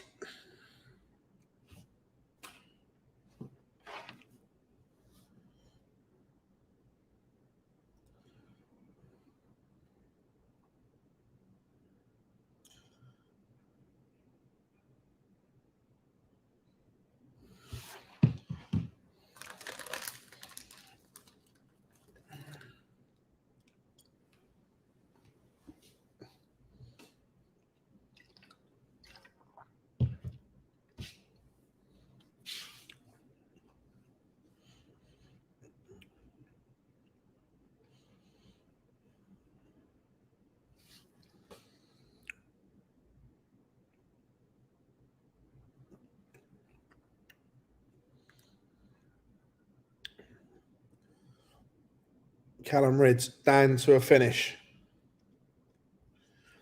Peter Wright, this has to be 2 trebles. Remember, this is on the Peter Wright darts. Finds 2 trebles to give himself a chance. But Ridds might win it in this visit. Tees up tops. So this 104 is now huge. Jacques Labra has one back. Still trails Kevin Dukes 5-4. Andrew Gilding 5-2 up on Jose de Souza. Right, doesn't go. So Ridds match darts incoming. And it goes. Callum Ridds has beaten Peter Wright. The Riot gets rid of Snakebite. Will John O'Shea keep his guard open? He's in the mix. Look, the performances have been okay, but he needs to start picking up results. But he's in the mix to keep his card. Can he do it? Absolutely. Ronnie Hybrex.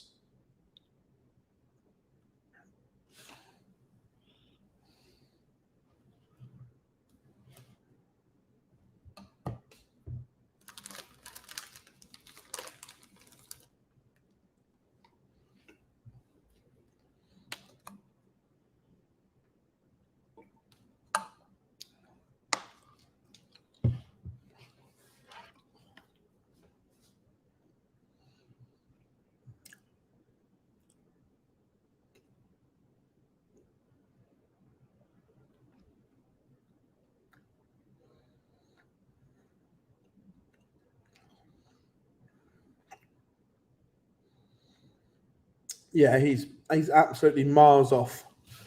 And there's no real spark. There's no real sign that it's going to improve either, which is the worrying thing.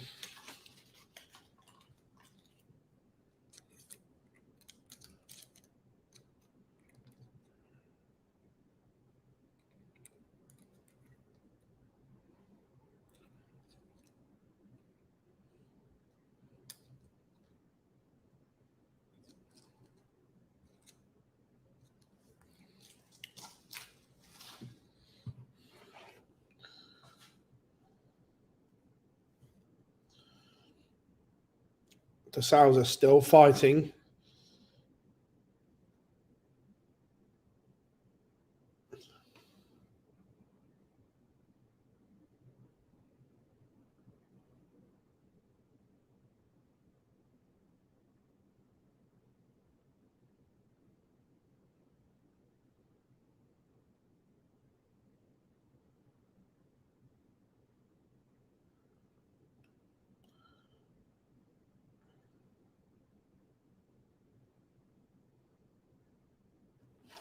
And Ronnie Hybrex beats Connor Scott 6-4. What a day for the Rebel so far. Still the worst nickname in terms of personality that for what the players like. Jose de Souza may keep this one going a little bit longer.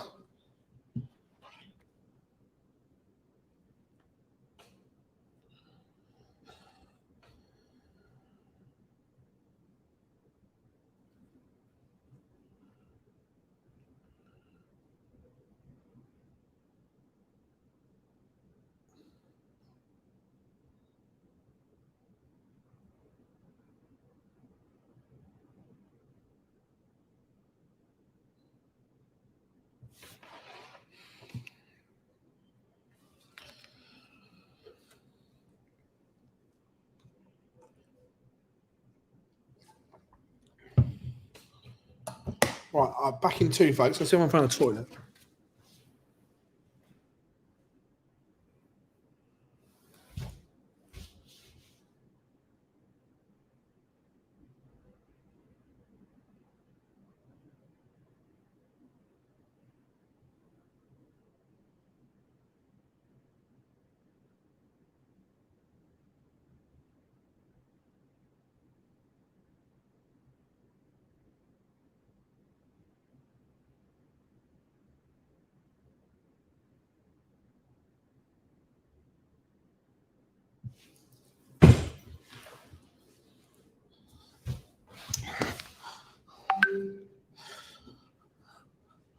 Andrew Gilding, 6-3 winner over Jose de Souza. Which means I've only got one to go, and we get there just in time. Jacques Labre has missed match starts.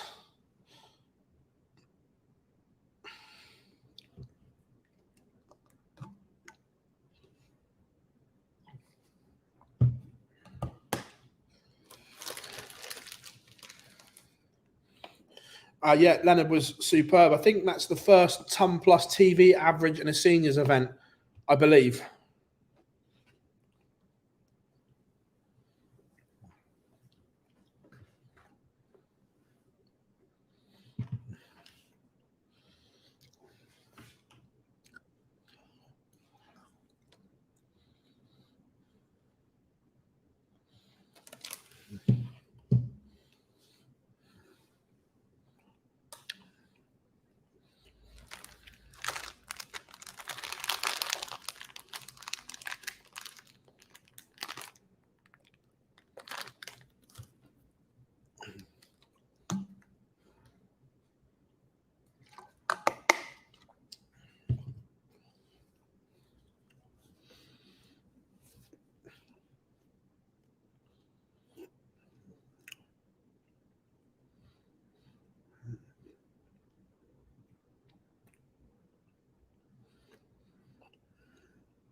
The pair are both missing match starts all over the place. This one's got nervy.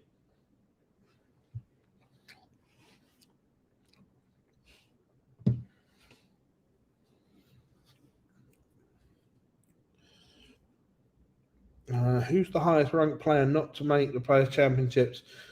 Surely no one ranked 3 in the world has ever failed to make Butlins. Can't imagine. I don't. Kevin Dutz has gone over the line. James, I can't remember off the top of my head. Nothing springs out who the... It's been a while. I can't think of anyone off the top of my head. Kevin Dutz squeezes into the last 16.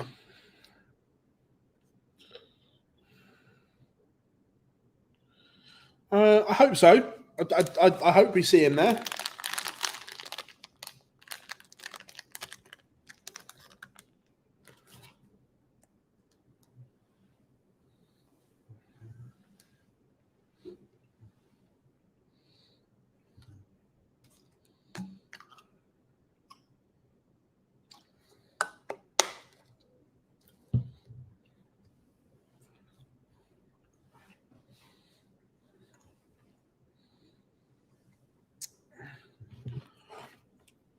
So into the last 16. Who are you fancying from here then, everyone?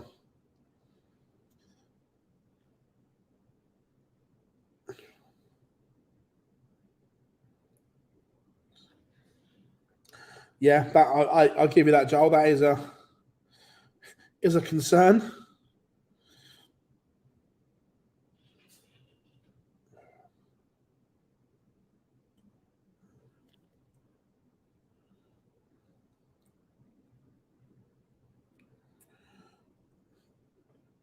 So, games are warming up.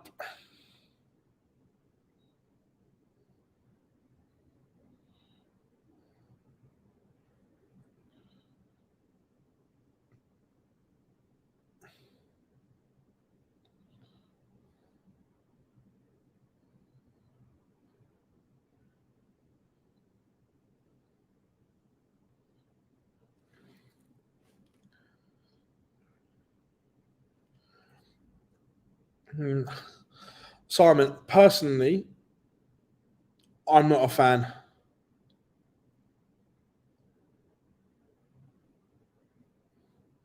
I understand why Butlins works and why fans love it, and I completely understand it. Just on a personal preference, I'm not a fan myself, but I get why people are, and commercially, it's a superb deal for Butlins and the PDC.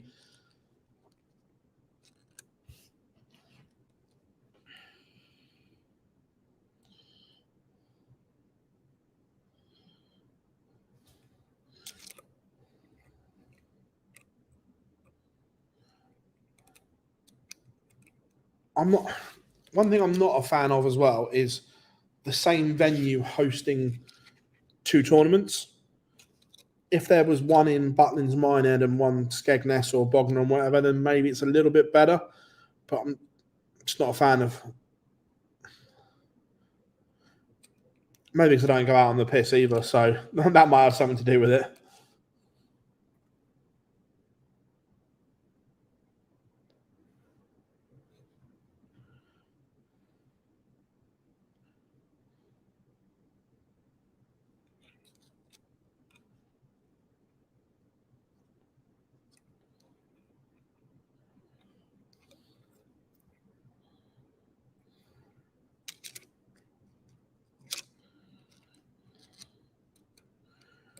So, game's warming up. Got any questions? Get them in while we're getting ready to rock and roll.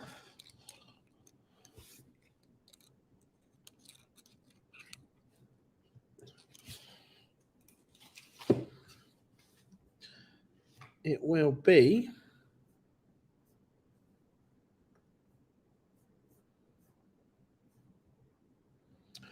Dave Chisnell against Andrew Gilding, Joe Cullen against Vladimir Anderson, Owen Bates against Ryan Joyce, Brendan Dolan against Kevin Dutz, Aaron Monk against Ross Smith, Robert Owen against Callum Ridds, Ronnie Hybrex against James Wade, and Cameron Menzies against Jean Van Veen. What a tie that is.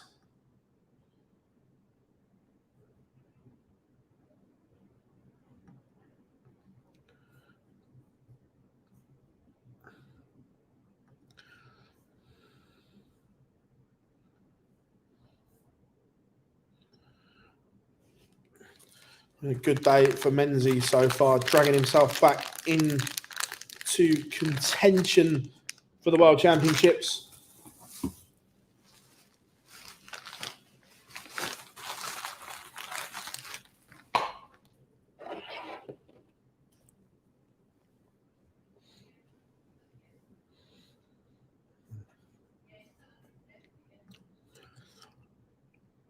But we are underway.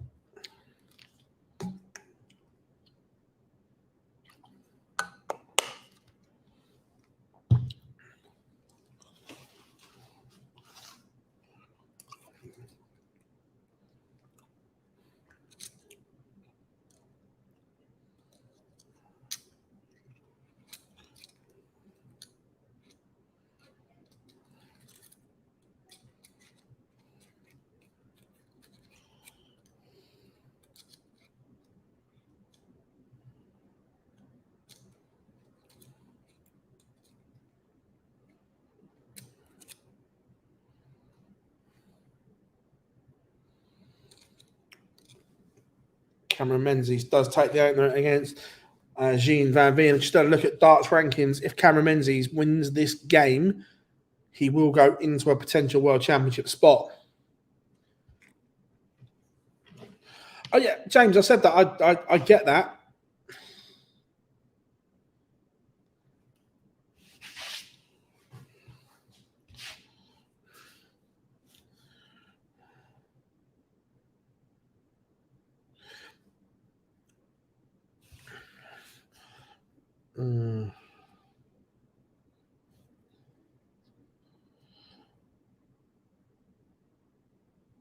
Yeah, but Butlins, the Minehead one is the biggest one. Mind you, it's been a while since I did a weekend on the piss in Butlins, but we went to Skegness once and it was fairly big, but I can't remember how big it is in comparison to Minehead.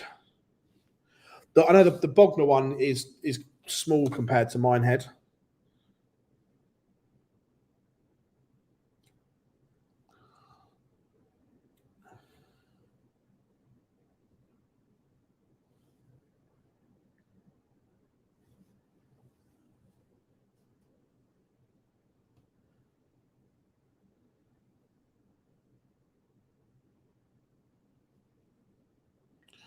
Cameron Menzies doubles his advantage.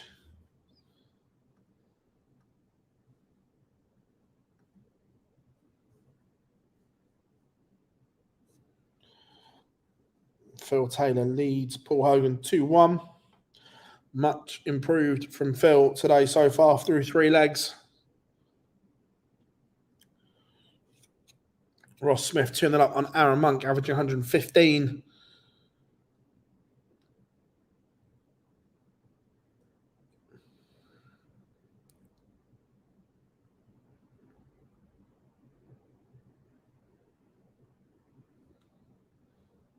Fair enough, Simon. Yeah, it was years since I went there, so I couldn't visualize it.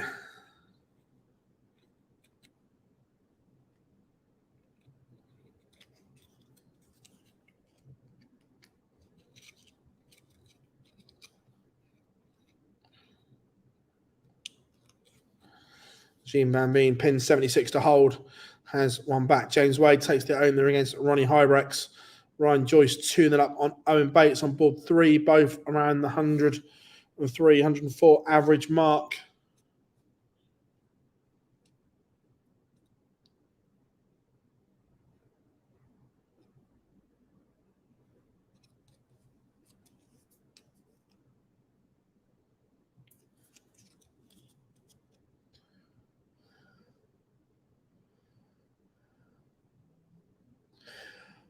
I went to the Bognor one 2019 for a darts event, but it was a lot smaller than Minehead, that's for sure. Cameron Menzies on fire at the moment. We've often spoken about it. His A game is astronomical.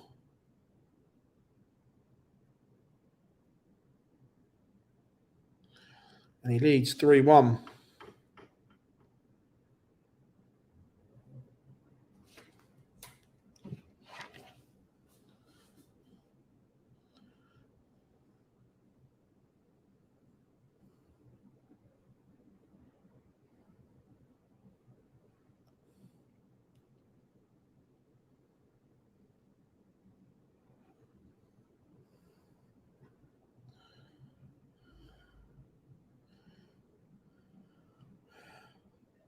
Do I think Max Hopp will make the world's taking advantage? From what I've seen, no. Look, Max is an incredible player, but just on what I haven't seen him play enough, so I would say no at the moment. Look, can he? Yes, but I've seen no evidence to back that up that he's going to go and do it.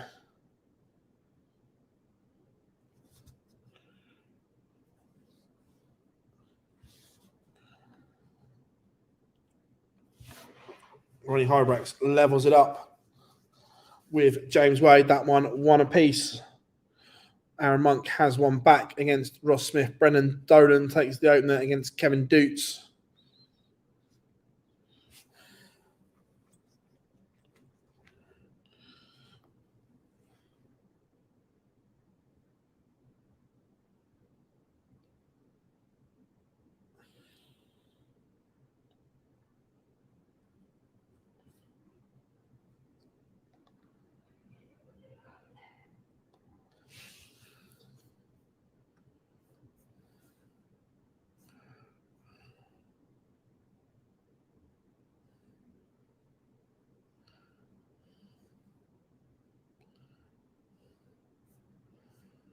Not sure where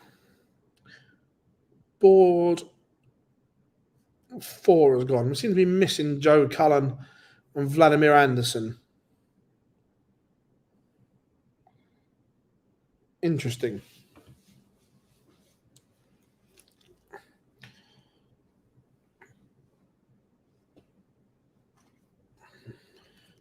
Ross Smith 3-1.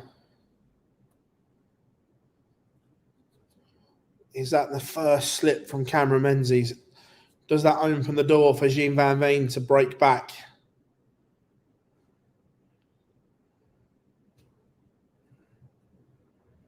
Ronnie Hybrex 2-1 up on James Wade.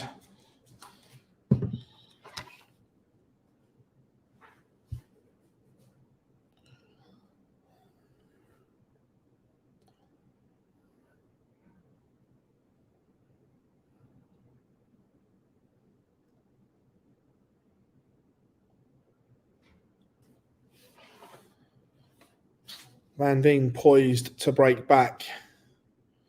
He's got 6 darts for 150. And there we are. There's the Joe Cullen, Vladimir Anderson game. Callum Ridge 1 up. He takes the opener against Robert Owen on board 6. This needs to be big from Menzies and then hope. Van Veen misses. Not something I'd recommend. He's done his part. Part 1 done. Now for part 2. This is the bit I don't recommend.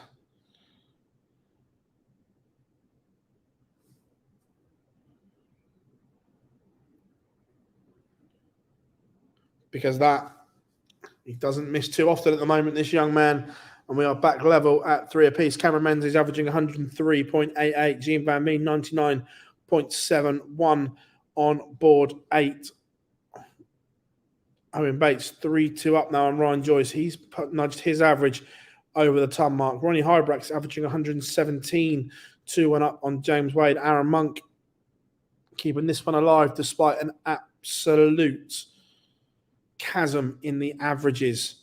Ross Smith averaging 110.95 to Aaron Monk's 89, but there's only one leg in it.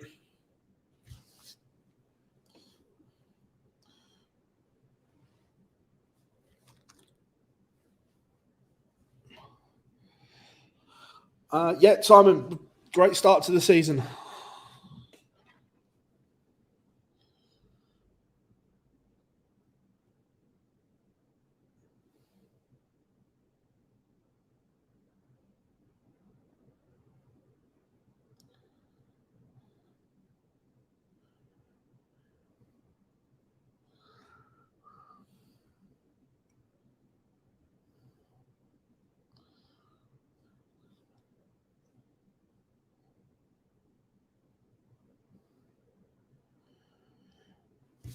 Menzies has responded well here. Potential another break of throw.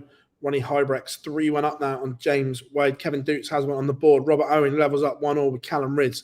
Joe Cullen, Vladimir Anderson is underway.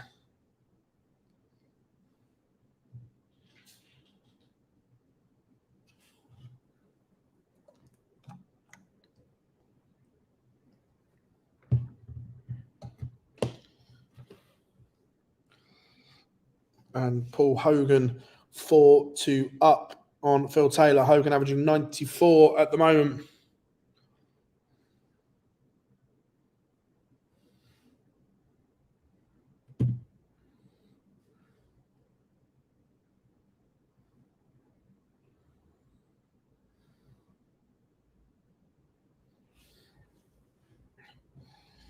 Menzies in front again. Joe Cullen takes the opener against Anderson, as in Vladimir, not Gary.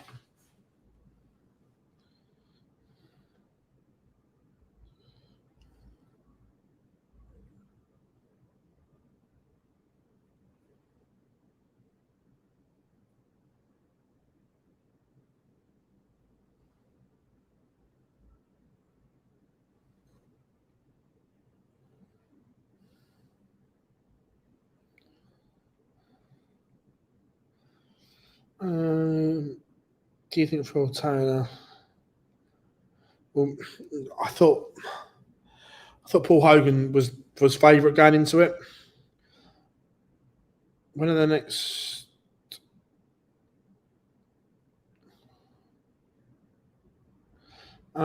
Pretty quick, Daz. Afterwards, you've got the World Grand Prix 2nd of October.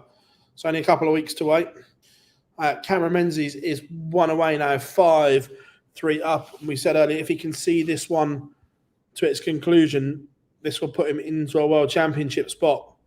Robert Owen won back-to-back legs. He's now in front against Callum Ridge. James Wade has one back against Ronnie Hybrex. Taylor missed a few chances. Yeah, I'm only following it on Darts Connect, James. Can't see the pictures.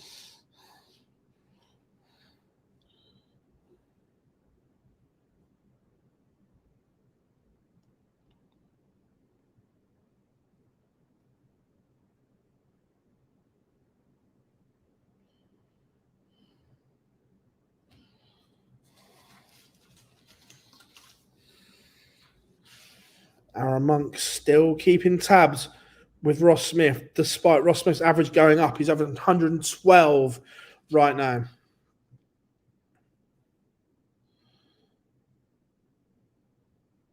Joe Cullen 2-0 up on Vladimir Anderson. Chisnell 1-0 with Andrew Gilding. Dolan is in front against Kevin Dutz. Jean Van Veen keeps this one alive, and now Cameron Menzies will throw for a place in the quarterfinals.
Do you think Peter has a chance in the World Series finals? Just on current form, no. I can't remember the last time I saw him average mid to late 90s. Right now, I think he's the seed that everyone would want. Aaron Monk level at 4 apiece, and Jean Van Veen has broken.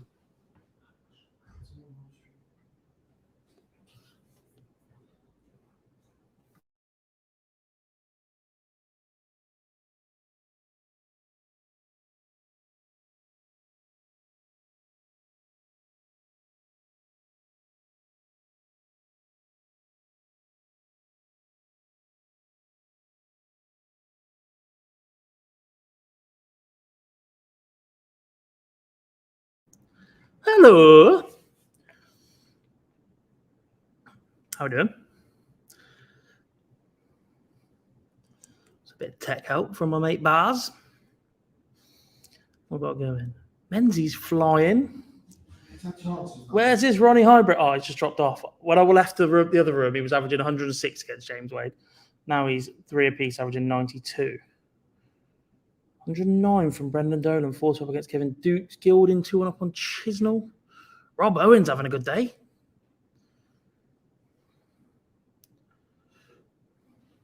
Unbelievable win for Liverpool, Simon. Couldn't believe it, mate. Szoboszlai is a boss, mate. How good is he? What a signing.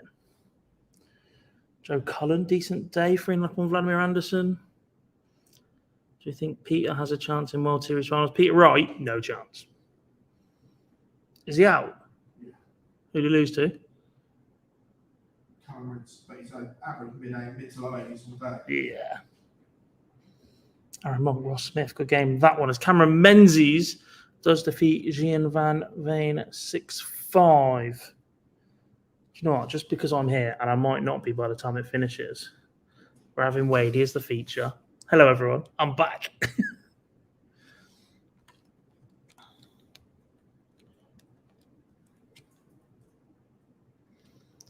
Oh, my God, Lord. How many tabs do you have open?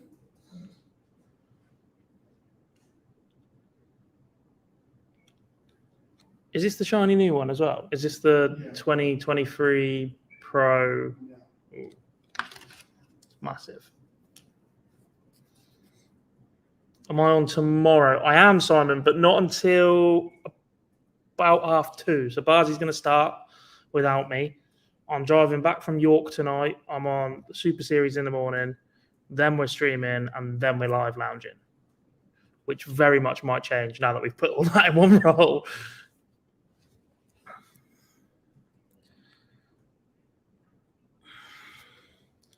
But yeah, that's the plan for tomorrow. I'll also be on Tuesday. We're not doing the qualifiers on Wednesday, are we? No. Just the Pro Tours. important in the race to the Grand Prix. Been a long day. Monk 5-4 up on Ross Smith. Rob Owen still 4 up on Callum Ritz.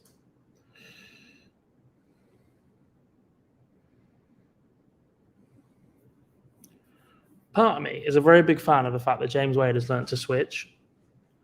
Part of me doesn't agree with the route he goes.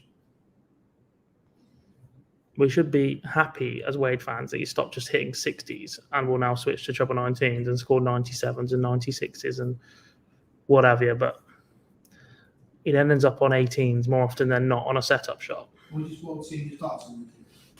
Yeah.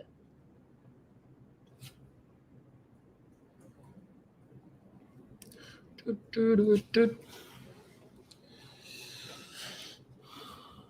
4-3. Phil Taylor gets another one back.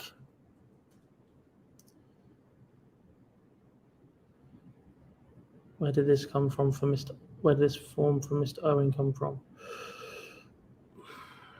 He's capable. I feel like he's just had a bad run. Another player that has been hindered by the absence of events more than anything.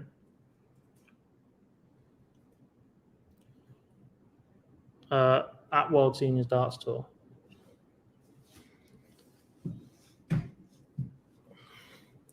Opinion on Vladimir Anderson. His A game is fantastic. Don't think his B game is good enough to stay as a pro without going back to Q School, etc. I'm not sure he's a top 64 in the world kind of player after 2 years with that B game. Other than that, I just don't think we see enough of him to be able to give any more of a judgment. He's clearly got ability.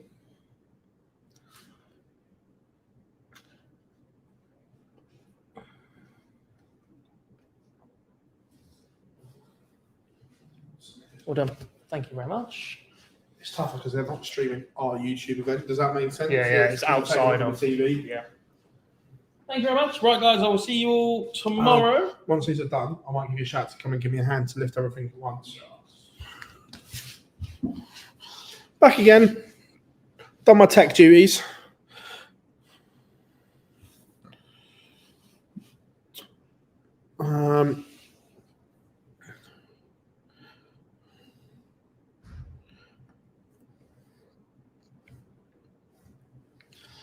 That win for Cameron Menzies, I just check him. That puts him into a potential World Championship spot. Huge result.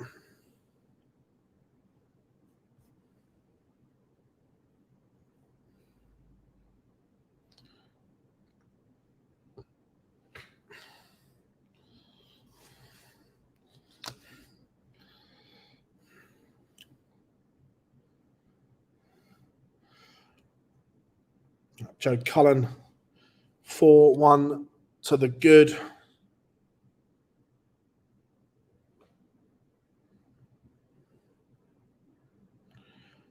And Ryan Joyce has beaten Owen Bates in our last leg decider 6-5 to relentless. James Wade 1 away on throw at the moment. And Aaron Monk somehow is our last leg decider with Ross Smith.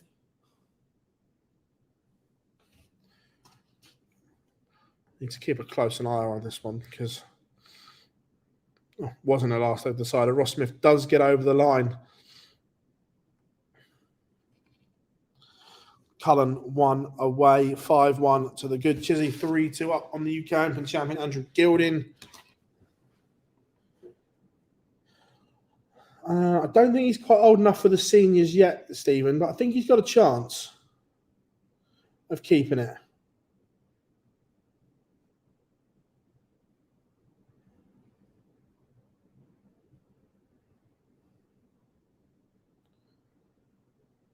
No, yeah, I heard him say it. It's all good.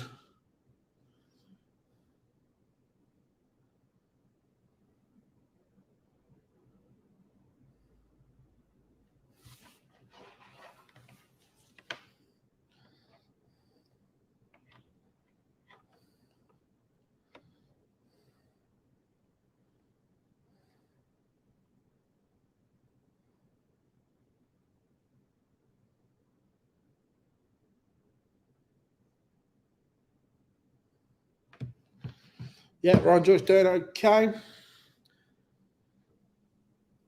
James has played well today. It's been good. Callum Ridge levels it up with a Robert Owen. That one's 4 apiece. Ronnie Hybrex could be about to send us into a last leg decider.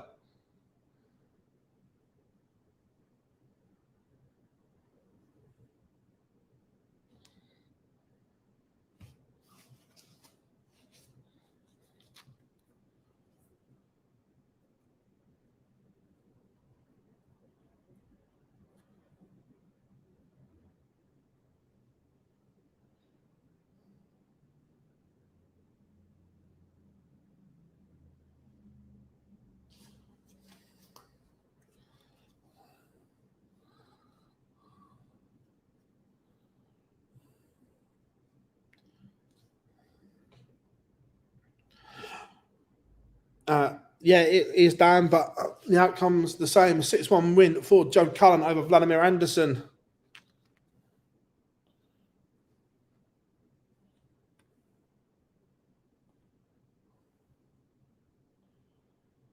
Ronnie Hybrex is sending us all the way, but he's going to have to find a breaker throw. James Wade only starts with 60. Has that opened the door?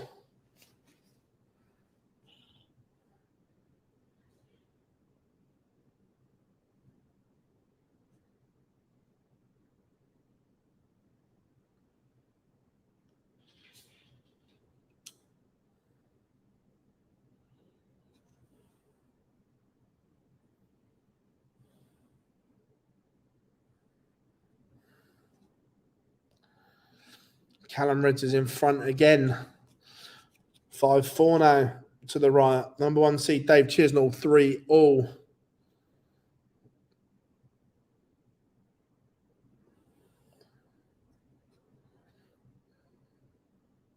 Ronnie Hybrex just in front here, but 2 treble visit would get Wade to a finish. Gets him to a finish.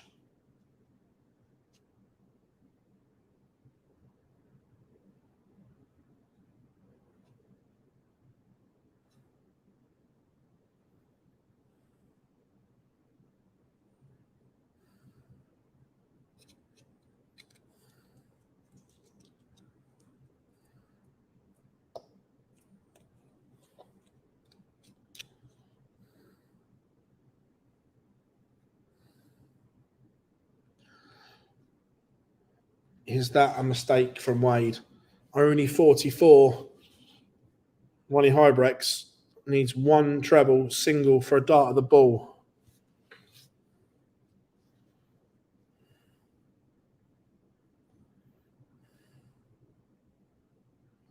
I'm looking forward to seeing him playing, Simon. I've got no expectation on him. I'm just looking forward to seeing him play.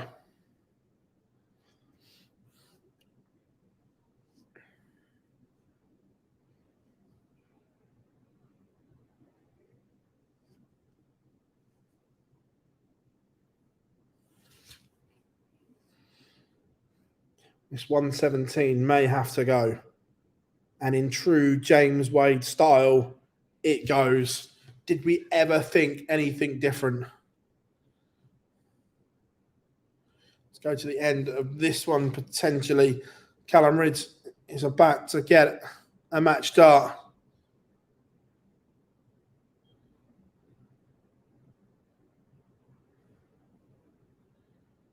Callum Ridge only needs the 2. He sees off Robert Owens 6-4.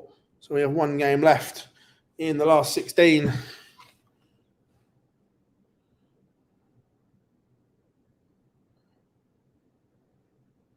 Yeah, Jim Williams did play. He beat Goen Price.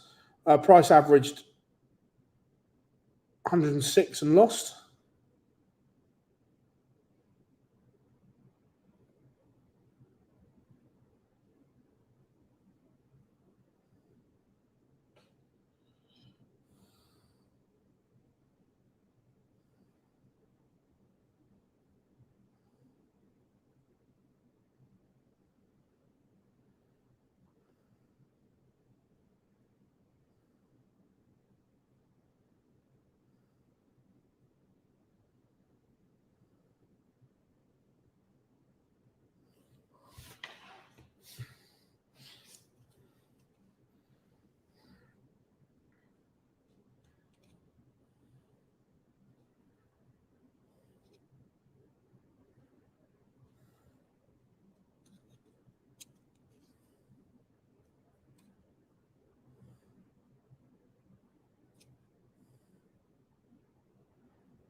So Chizzy, 1 away.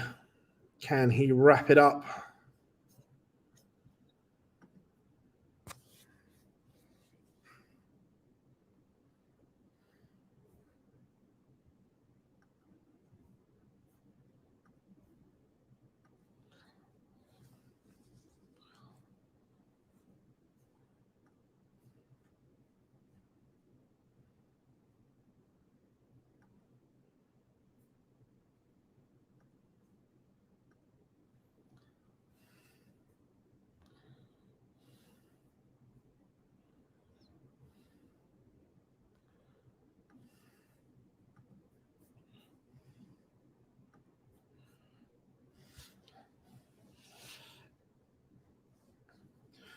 Andrew Gilding not done yet. Keeps this one alive, but Chizzy has the darts here in leg 10.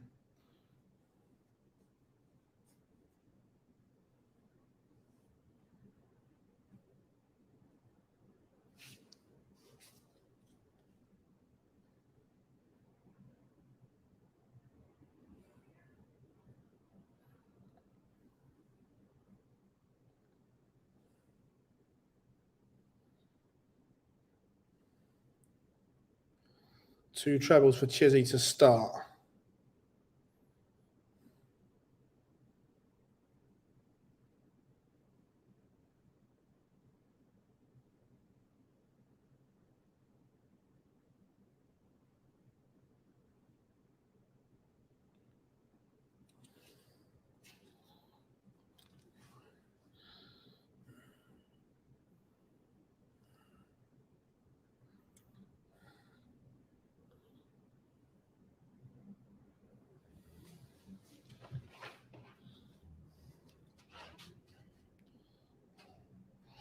Paul Hogan, 1 away.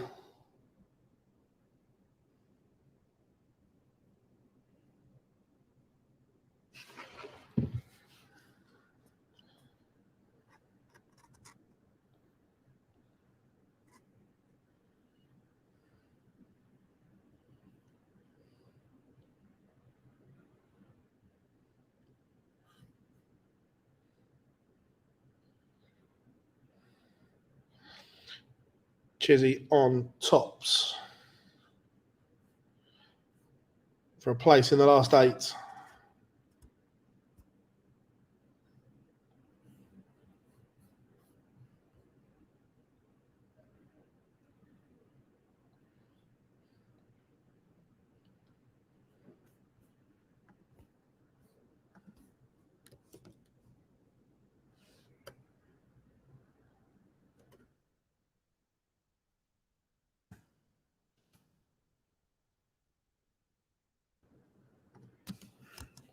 And Chizzy gets the job done.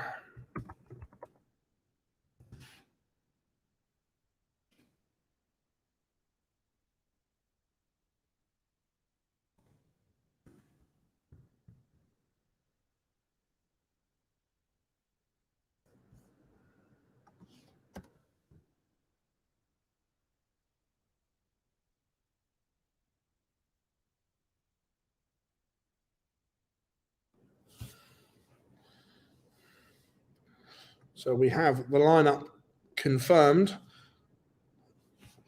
We will see Dave Chisnell against Joe Cullen, Ryan Joyce against Brendan Dolan, Ross Smith against Callum Rich, James Wade against Cameron Menzies.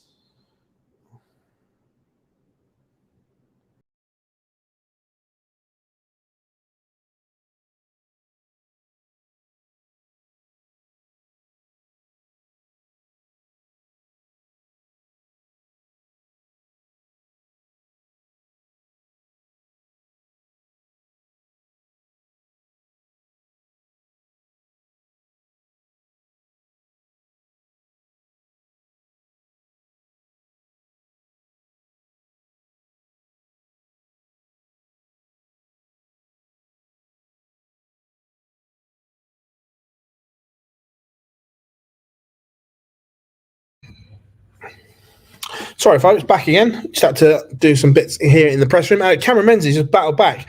Now 4 apiece with James Wade. This one back on. Chisnell's stunning average 105. It was around the 120 mark at one point.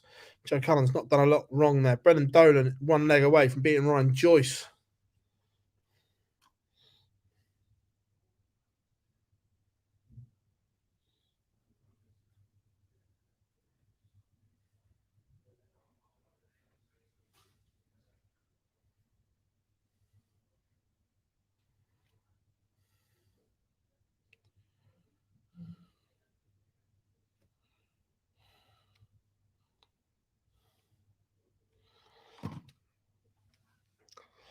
Menzies is no favourite for this. He was in a world of trouble.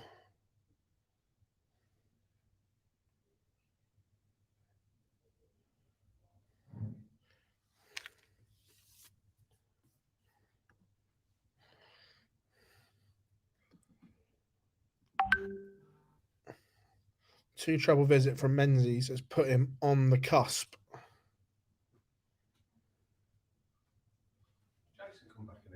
No.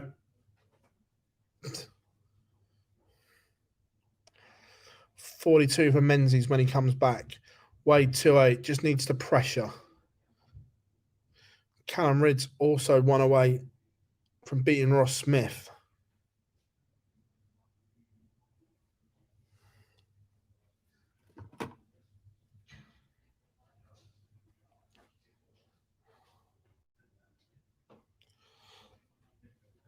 Menzies. Sorry, go on. No, go on your phone. It's in Sky. No. Not been in.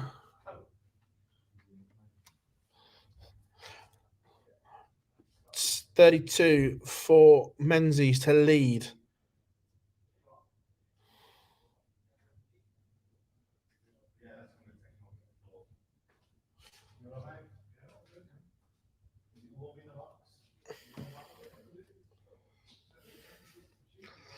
This could be a disaster, and it is a disaster. Cameron Menzies absolutely bossed that leg and gifted it to the machine.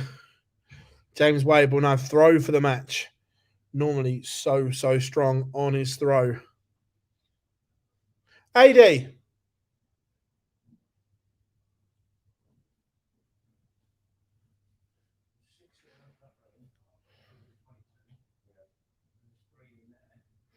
Wade starts with a max.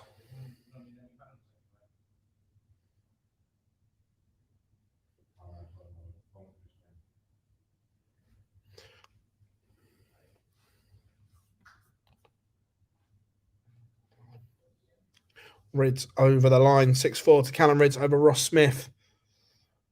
James Wade, after being gifted leg 9, is in complete control of leg 10.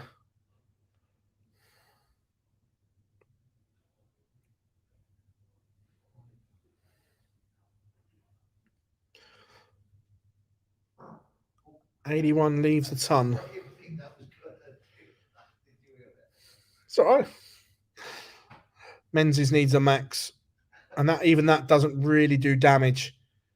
He's now relying on James Wade missing, which is something you wouldn't recommend.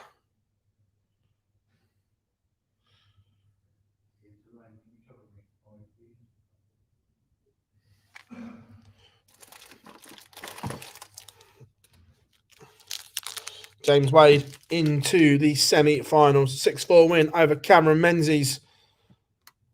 The machine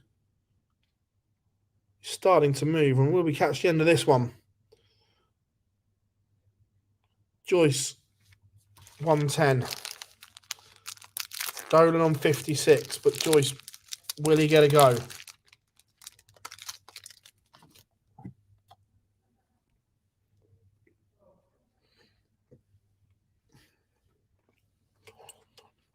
Stunning from Ryan Joyce.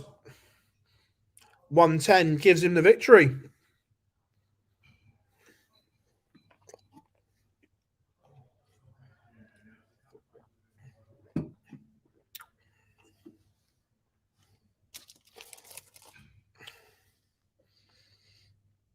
Good to see Ridds playing back. Yeah, absolutely.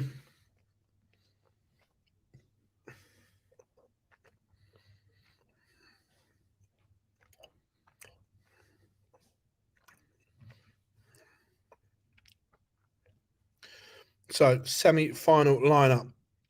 Dave Chisnell against Ryan Joyce. Callum Ridds against James Wade. What are you saying from here, peoples? Who are you going for? Let us know in the chat room.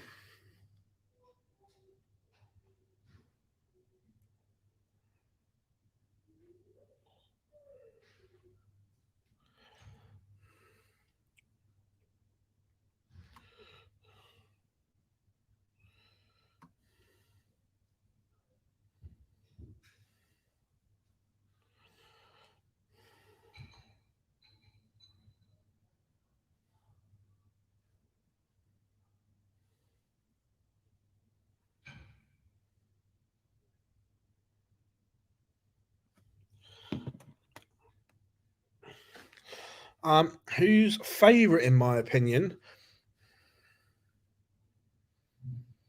on seasonal performances, Dave Chisnell, but James Wade in the semi-final is a dangerous animal.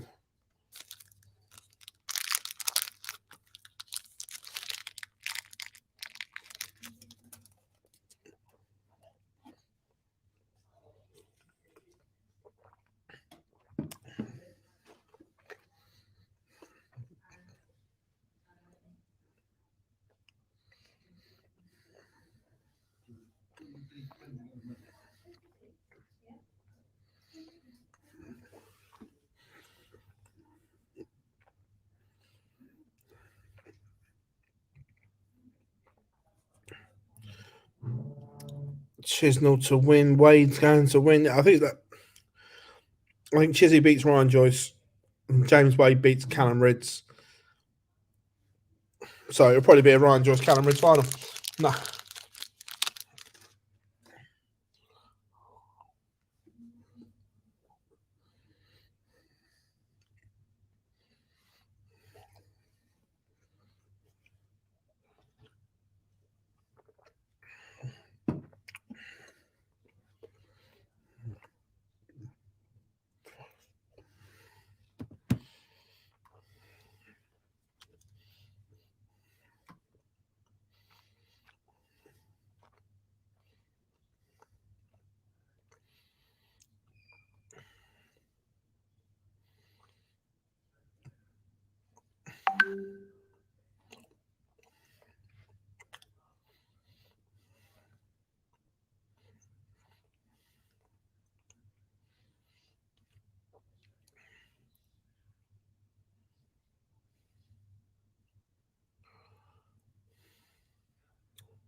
This is the best Ryan Joyce has played. Yeah, look, we get a little spurt from Ryan Joyce every year at some point.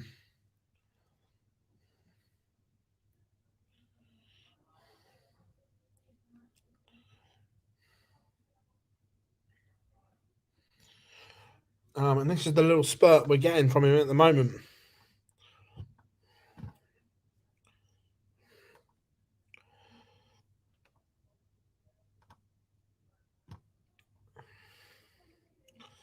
Just waiting for semi-finals to get underway.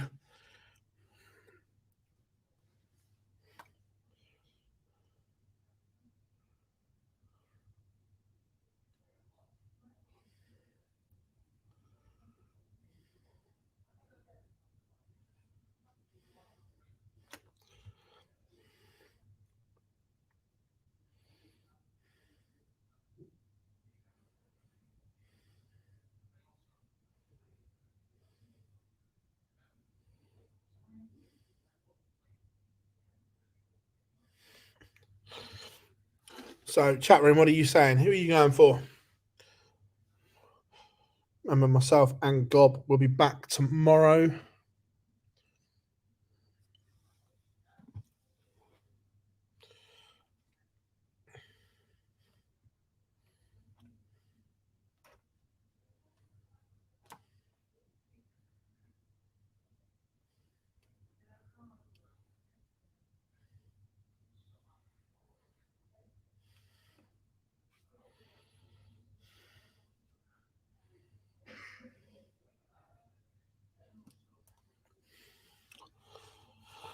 Just waiting for both to go live.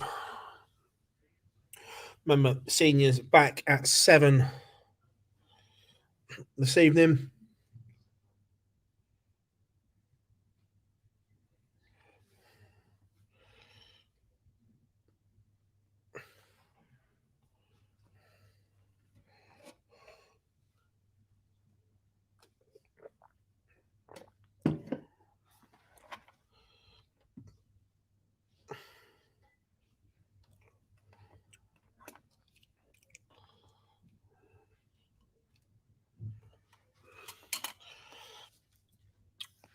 What are you saying, chat room as well? Plenty coming up as well. What are you most looking forward to in the back end of the year?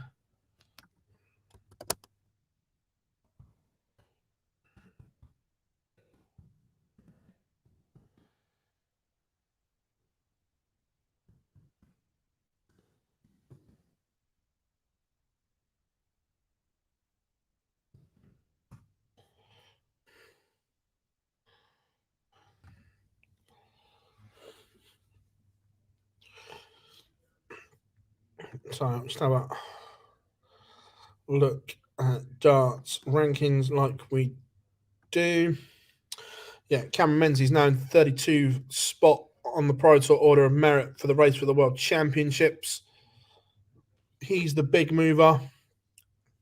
The race for the Grand Prix. Ryan Joyce and Callum Ridge doing their chances the world of good today.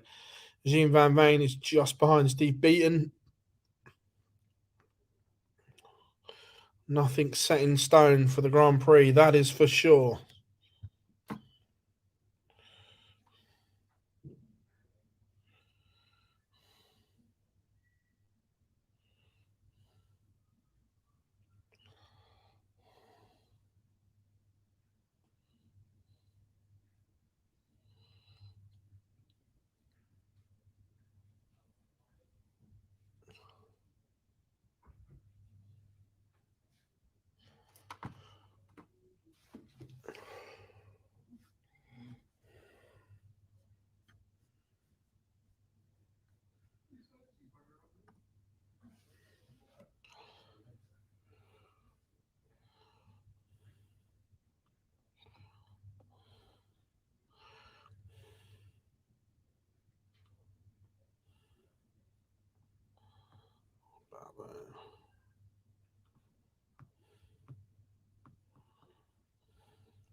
Just won't be too long until we're underway in the semi-finals.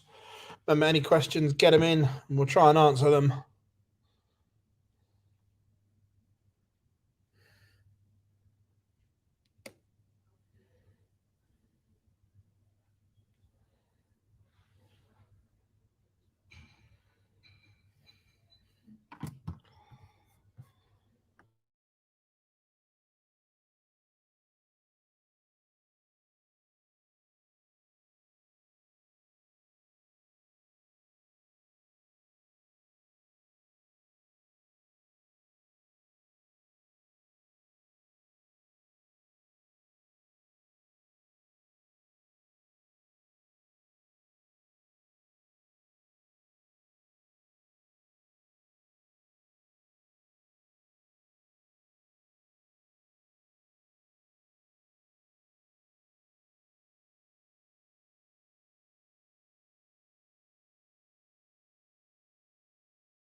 Sorry, folks. Right, it's just busy press room. Got to dip in and out. My apologies. We'll be back to normal tomorrow, I promise.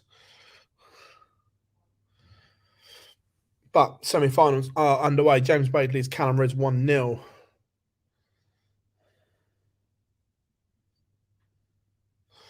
See if I can.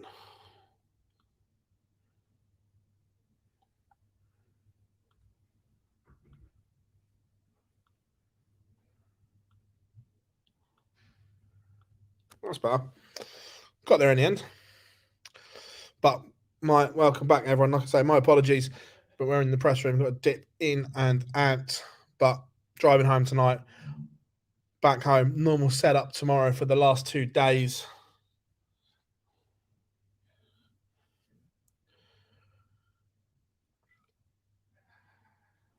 I'm not a fan of the qualifier, Bob, if I'm being honest. Look, I think there should be a qualifier, but not 8 spots.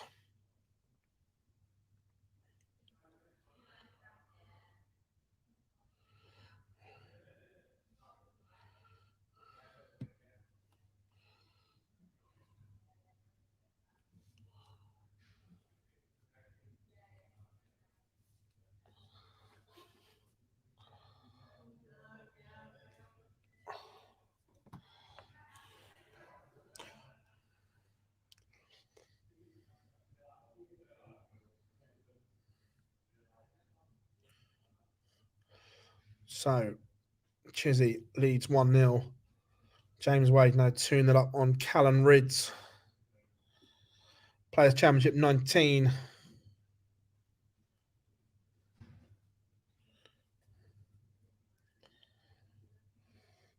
Remember, first to 7 in the semi-finals.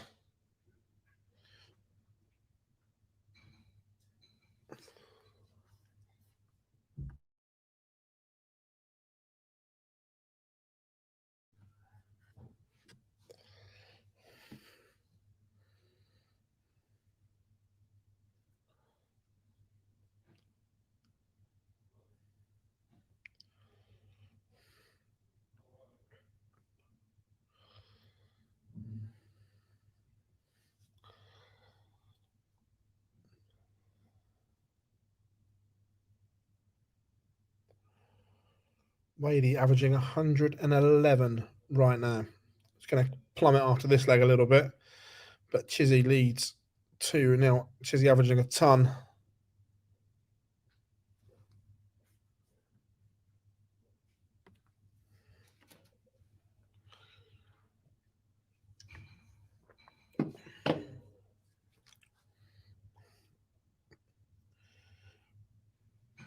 James, it wasn't a wild card. What they did was the top 8 were automatic picks in the World Series order of merit, and then they worked off of the rest of the order of merit for the selection. So because he got to the final in Bahrain, he had enough points that he was high enough up to get in. Look, for me, the World Series is about promoting the talent in and around the areas you're playing with. I get the 8 on the order of merit that get the top seedings, but then I think you should be looking at your Alex Spellmans, your JT Davises, your Ben Robbs, people like that. For me, this is what the World Series is about, is promoting these players and trying to elevate them into an opportunity. Look, I get that the tour card holders and everything like that will be like, well, we deserve this chance. And if it was ranked, I fully get that argument. But the World Series is a separate thing altogether.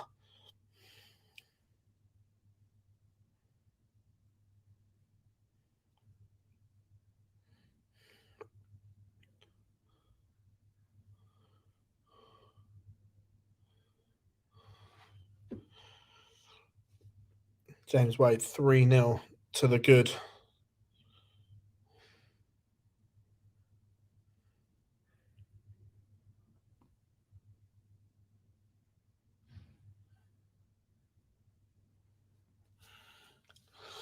Ryan Joyce has a leg back on the board.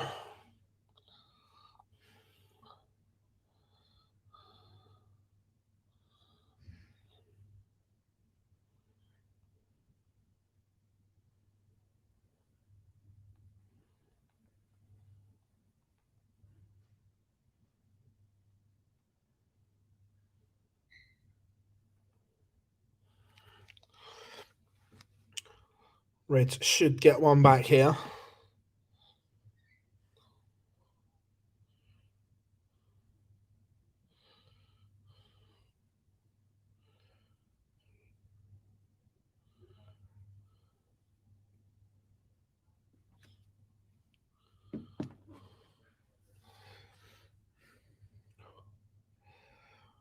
But has Reds just fluffed his lines?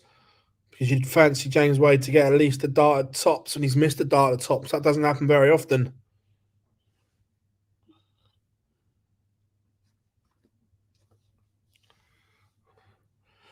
Reds does have one back. Only a hold. Needs to find something to get his teeth stuck into.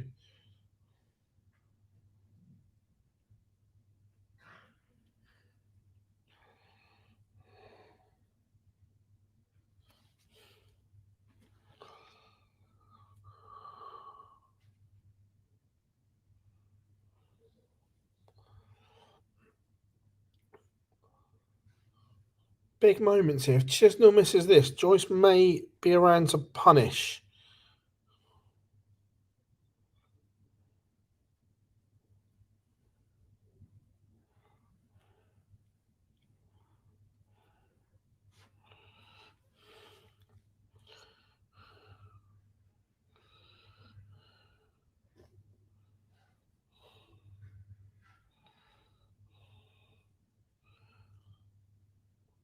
Reds needs a big visit, and quickly.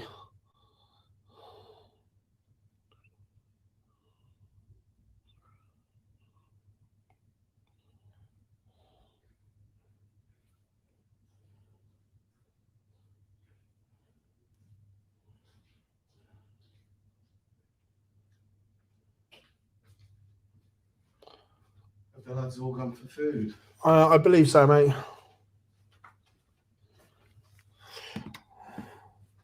Looking for anyone in particular? Well, I'm looking for my daughter, but I'm just trying to see if there's any connection between them all going for food and Charlotte. There you go.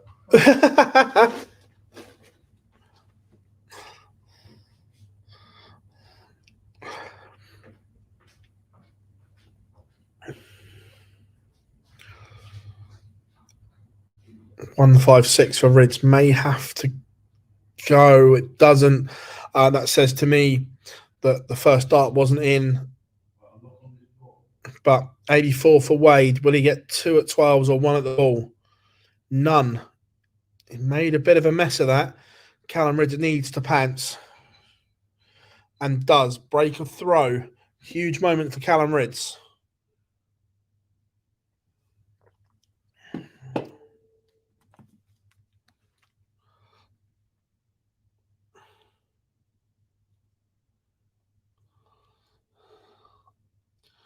But then starts trebleless.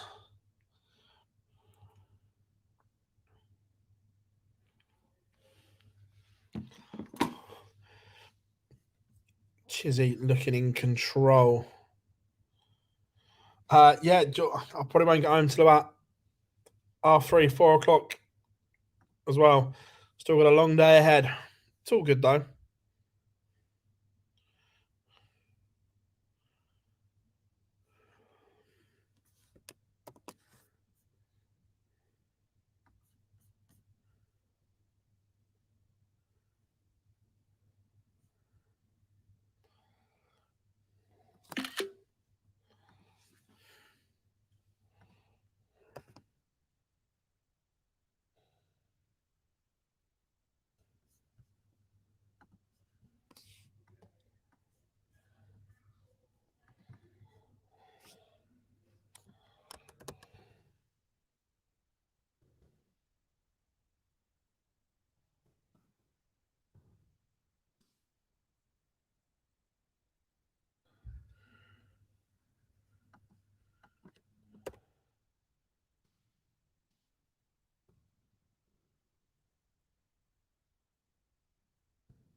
Callum Ridds tops for a level game and parity.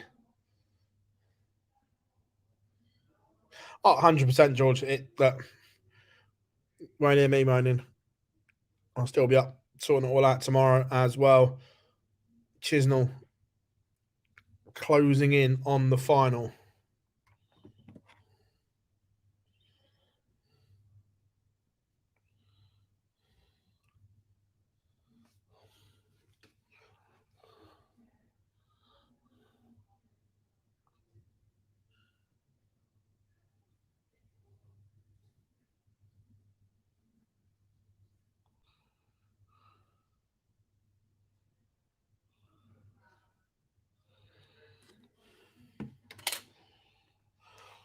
Callum Ridds just stuck in here. It was difficult early in this game, but now he is banging this.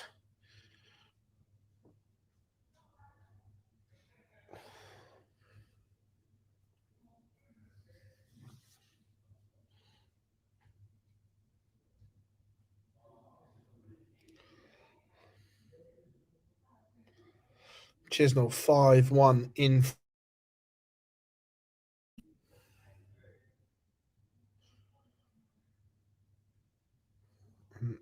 That's the other semi-final. Nothing between them.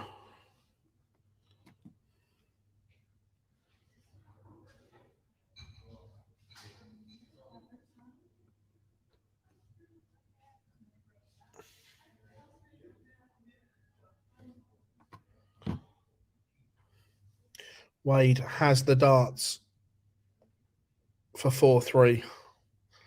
Is this 50? No, it's not. There's a chance here for Ridds to edge in front. Remember, he was 3-0 down.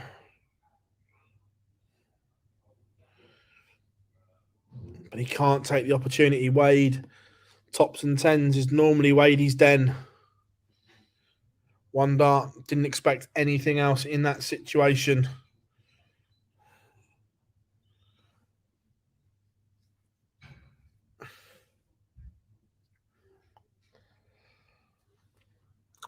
Wade has his nose back in front.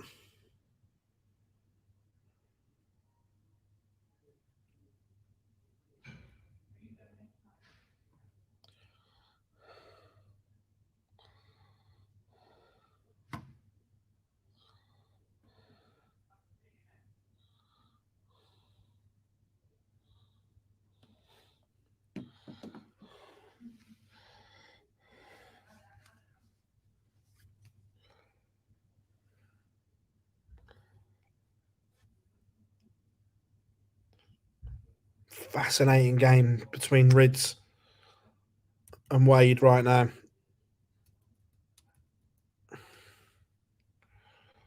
Back-to-back maximums for Callum Ridds. And he's favourite to level up at 4 apiece.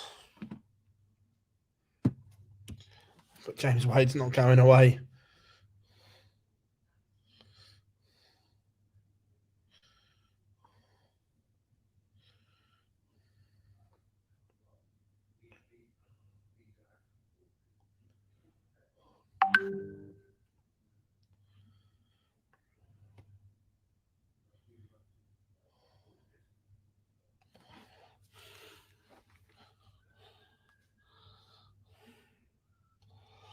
Chizzy starts with a max.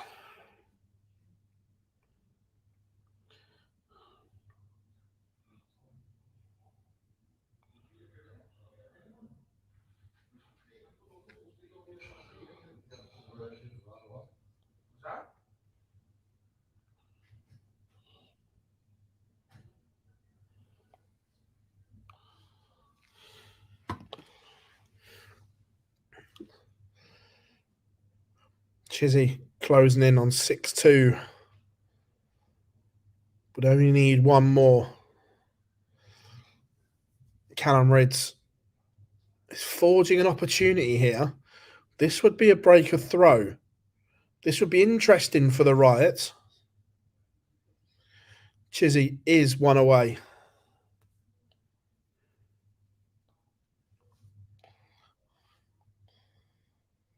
Callum Ridge is down to a finish. He was in all kinds of trouble early on in this tie. Is he about to go favourite?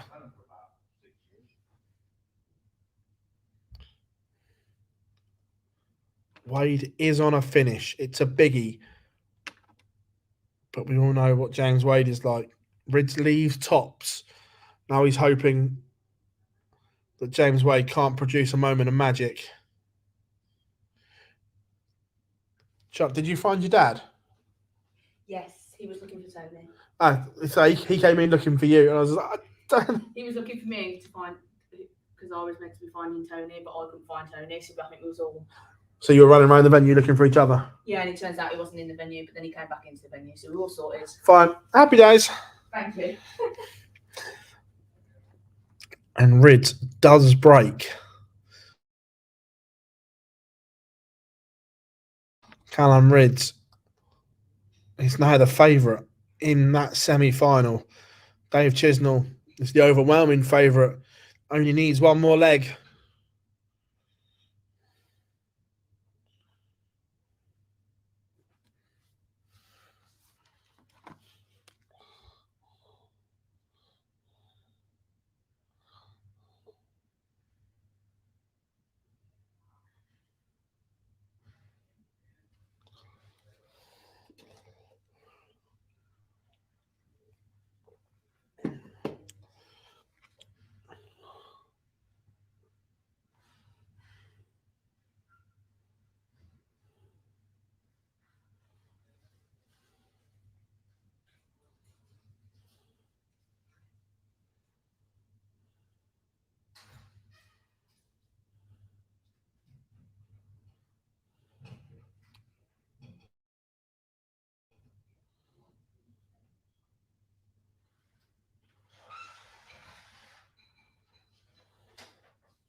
Chizzy, match starts. Dave Chisnall is in the final.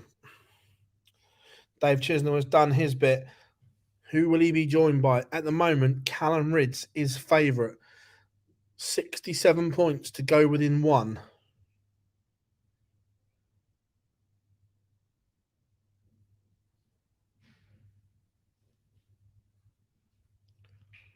Callum Ridge is within one of the final.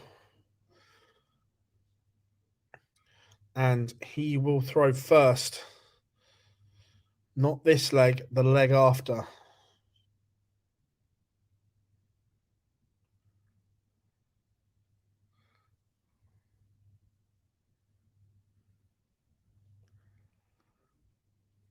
Three legs remaining. Callum Ridge will have the darts in the next.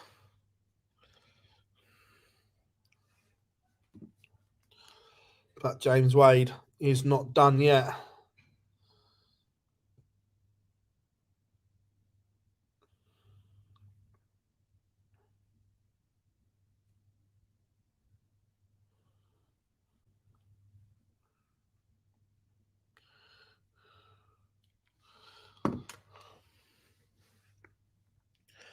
One 137, 137, 139 from the machine.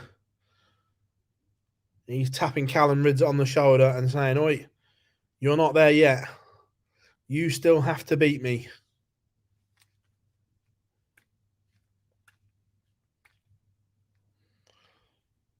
$88. He's come inside on. He's missed two, so he's at 60, and then he's like inside on one of the two darts on the double 14. 127 in game. Callum Ridge has made a mess of that. So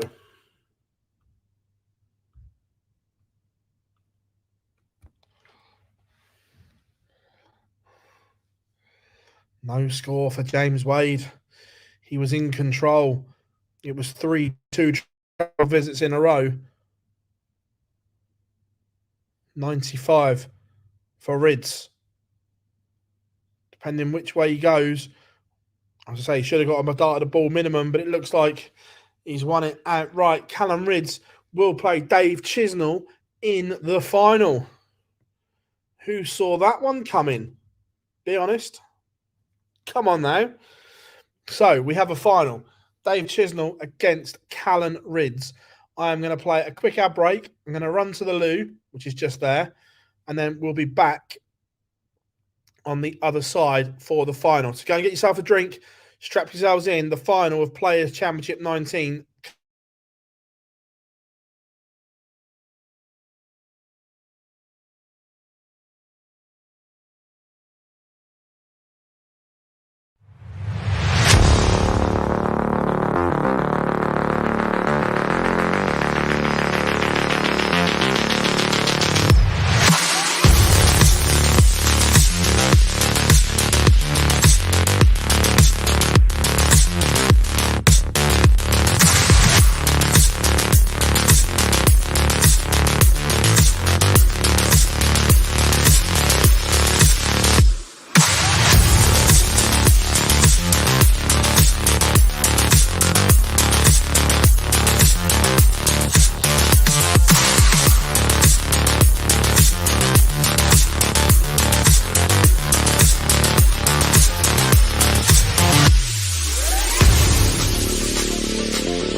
Take me home, take me on a ride. I got a good feeling about the colors lighting up your eyes. Take me home, take me to the sky. I got a good feeling. Tell me the only thing you are is mine now. Na, na, na, na, na, na. I got a good feeling. Na, na, na, na, na. I got a good feeling. Good feeling.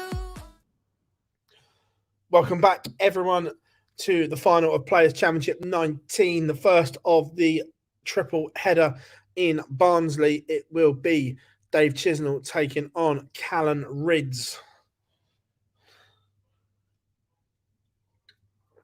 And I'm expecting a tasty little tussle. Look, Chizzy's played some absolute super stuff all day. When he got scrolled through his averages, 103, 105, 97, 98, 94, 93. He's got better as the days gone on.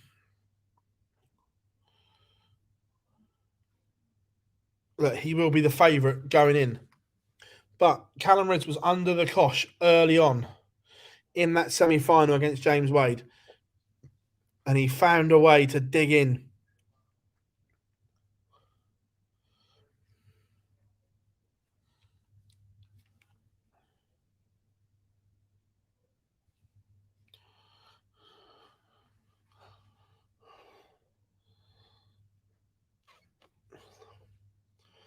Not long to go.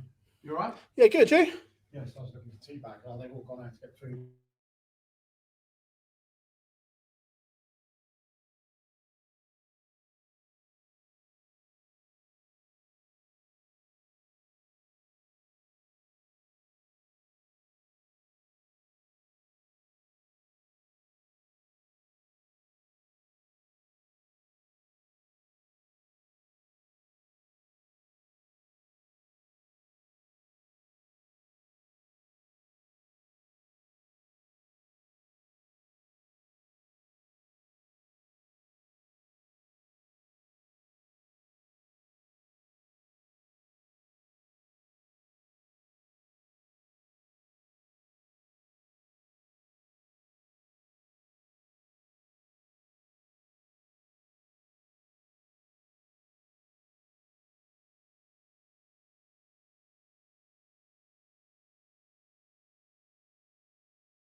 Right, welcome back, everyone.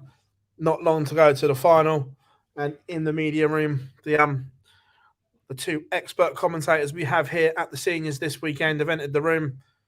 Scott Mitchell's not here. Chris Murphy and Webby are in the room. So anyway, they can't see you, but they can hear you. Impressed today? Some good stuff in the seniors. The seniors, yeah, dramatic afternoon. Most of the games, all of the games. Was it all the games? No, the last one didn't. Yeah, First three all went to extra time. Extra time. Impressed. Paul Hogan managed to keep that standard, didn't he, that he had in the first round. Leonard Gertz, first ever 100 plus average. Yeah, that was obviously the tight afternoon one. I felt sorry for David Cameron. I thought he played well, yeah. Yeah, played really well. So very impressed. Yeah. Good stuff. Gertz, I think, favourite to win it. Yeah. Based on that, but look, could be a new name on a title. I agree. I think Gates is favourite, but I think he's too short. If I was having 50p. No need to have a go at his Oh, size, Phil. sorry. I think 3-1. The value is on Neil Duff. Yeah, I agree. I said Duff at the beginning of the day. Gates has kind of changed my opinion because he was good, but look, he won't play that again, surely. So, no. No, but I think the value is with Duff at threes. Yeah. Interesting to say with that, though, isn't it? Jim McEwen, for those who watched his match at the Lakeside last year. Yeah, history there. Yeah, 3-0 up in sets, mismatch starts. Hadn't missed a dart at tops of the entire match. Missed it for the match. Yeah. And then lost the match 4-3. Yeah. Jim McEwen. So a chance for some revenge, and I'm sure it will be on his mind. Absolutely.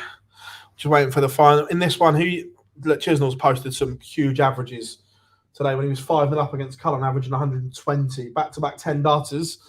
He tailed off a little bit, but, It's annoyed me, Dave Chisnell, because on air at the last Pro Tour, I said he would win it. He went out first round. And now he's in the final. Yeah. Mugging you off, Murph. Yeah. Mugging you off. I'm not going to give him my backing. I'm going to be rude. I haven't really followed it. I knew that Dave was in the final. It always be Rids. Yeah. I played to Callan. He's had some problems, hasn't he? So, yeah, first time back. Yeah, no, please for him. For a while. Yeah, it's been good. How's the Grand Prix race been affected today?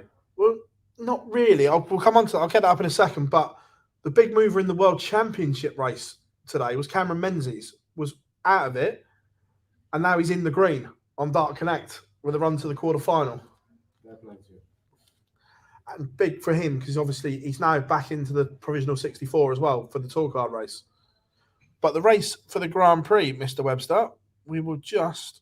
Gian sort of one that's looking for him to get cash. Gian's now £250 behind Steve Beaton, and with the greatest of respect in the world, he's going to make that up over Steve Beaton over the next couple of tournaments. And look, Steve Beaton's a legend of the game, but right now, Jean Van Veen is playing tremendously better than Steve Beaton. He's consistent, isn't he, Gian? Yeah, he's been superb today as well.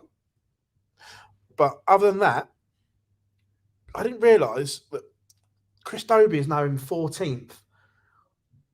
And he's kind of hanging on. Look, we all know he's obviously moved manufacturer this week. Played with a new setup today. Didn't go that well. And we've seen other high-profile players move manufacturers, change equipment, and it does take time. Yeah.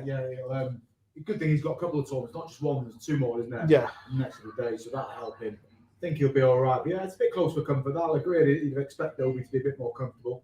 Yeah, but look, other than that, it's looking fairly. Probably, I can't remember. You two might know because did Barney qualify for the final tour Euro Tours or not? Don't know. Jena and Budapest is the cut-off. There's those two. Yeah, you should know this, Chris. Well, I'm just going to consult my information device. Is that called Google? Yes. To be fair, I would, but I've got that one being linked to that one, so I've got a spare screen like normally at home. If Barney hasn't, he potentially is in a bit of trouble. I think if he's qualified for at least one, he'll be all right. Yeah, I feel like he's in one of them. German Dart Open 2023.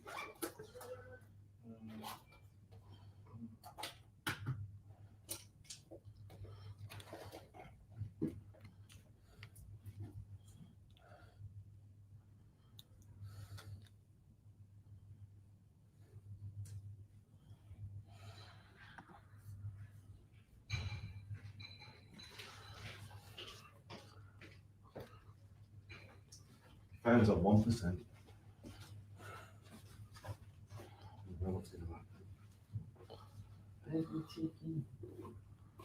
It's still live, Phil. Or are you on- No, we're still live. We're just waiting for the information to come across. All right, under pressure here, mate. On earth, that.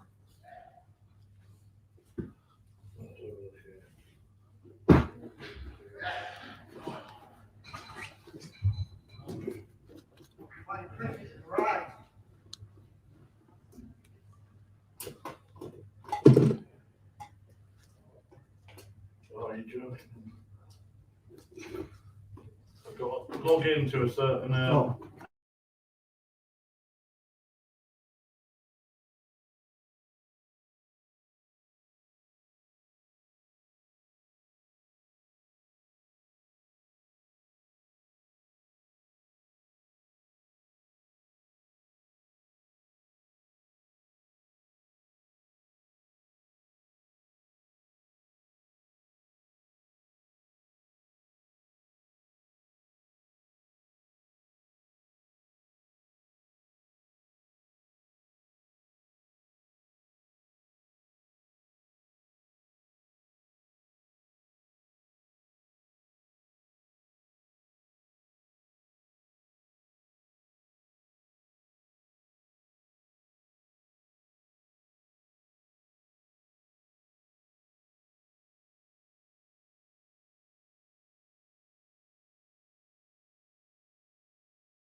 Oh, I was I wrong. didn't expect that. I was wrong.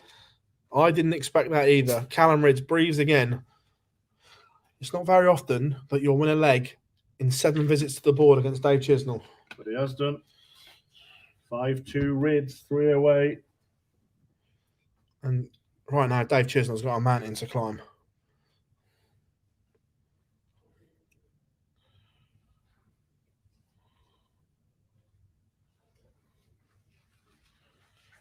Callum Ridge, I think people forget, still just 25 years of age. Yeah. Already had some big runs in TV events, 3 quarterfinals, including the Worlds, the Players' Championship finals, and the World Match Play a couple of years ago. I remember that run at the match play. He couldn't miss the bullseye. No. It just, every time he had a ball finish, it just seemed to go. Excuse me. Yeah, it would be his 3rd title, but both of his last 2 came in 2021, so. Yeah, bit of a barren spell. Yeah, bit of an off year. And this is sometimes I look at the younger players that they get success early and they don't know how to deal with that barren spell. It's like they want to be winning all the time, which that hunger's great, but you're not going to win all the time because of the standard. You have to be able to adjust your mindset and your mentality to forget the bad ones.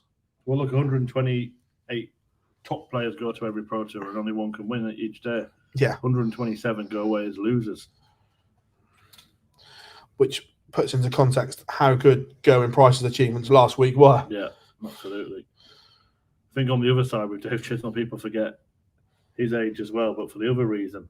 Yeah. He's got those boyish looks, hasn't he, Chizzy? But he could play in the World Seniors in 8 years. Chisnell versus Webster. I think Webby's got 10 years, hasn't he? I've got to be nice to him tonight now. Big from Chisnell. That had to go. Yeah, well, all the 8s. Coming towards the end of Players' Championship 19. Remember, 2 more to go this week before return to European Tour action in Jena. Yeah, I'll be over there with Dan Dawson and Duzza, who I thought actually showed some positive signs yesterday in the seniors. I'm really impressed when I thought that, I'll be honest, and I'll say the same to him when I see him next week. I think he was still trying to find perfection in his throw, and you could see that happening during the match, but he shouldn't let perfection get in the way of progress, because it certainly was progress. I thought early on the throw looked as good as it's looked in a long time. Mm-hmm. But sometimes, even when he was hitting the maximums, you could still see he wasn't happy with the throw. Yeah, of course, technique's important and repetition, but sometimes just take the wins. Yeah, completely. They don't write averages and performances on trophies. Absolutely. And look, you've got to give credit to McEwen and Hogan, 2 qualifiers have had tough routes to get through. Yeah, and I think the Jim McEwen one in particular, it's been a long time in coming because he's been so close to qualifying for these TV tournaments with the seniors, and to get over the line, I think meant a lot to him. Yeah, I saw his interview with you guys at OD yesterday, and he talked about being ready to pack it in, didn't he? Yeah. A huge maximum from Dave Chisnell. It's what he does. And all of a sudden, this 96, the pressure is piled upon it. I like that. 2 darts clean from Callum Ridge. That is huge. Yeah, it's quite. We had a good laugh with Neil Duff after his interview. Yeah. I'll leave that to you and him. 96 from Chisnell after just seeing his opponent take out 96. Feels like, as Chris Mason would say, his name might be on pot. Yeah.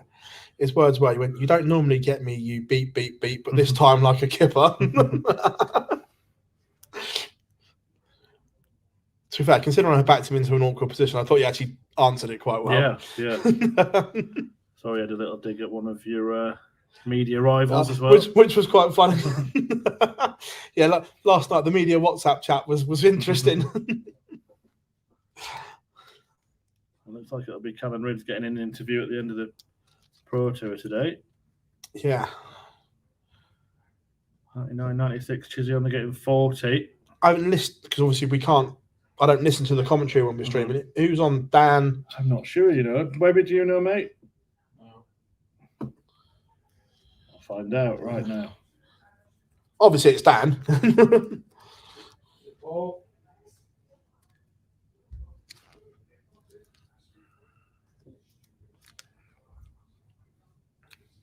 I'll have a look now. Hang on. As well, I know you do the interviews from time to time, especially on the women's series, that people underestimate how far sometimes you guys have got to come from the commentary room to that little booth. Barnsley's downstairs, yeah. It's a long one. Right, mute the channel a little bit for a second, so I'm just going to listen to a couple of clips.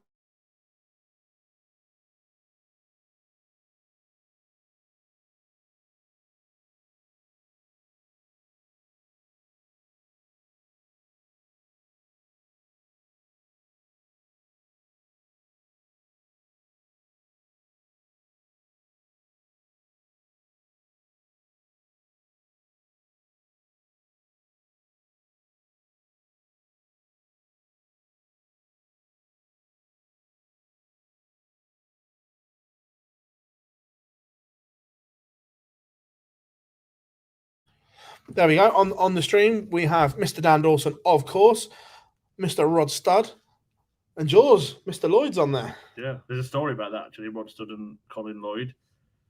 One of his children, Rod Studd's little lads, thought he was called George Colin Lloyd. He said he working with George today. Who? George Colin Lloyd. You feel this leg is huge for Rids. It's on his throw and it puts him on the cusp.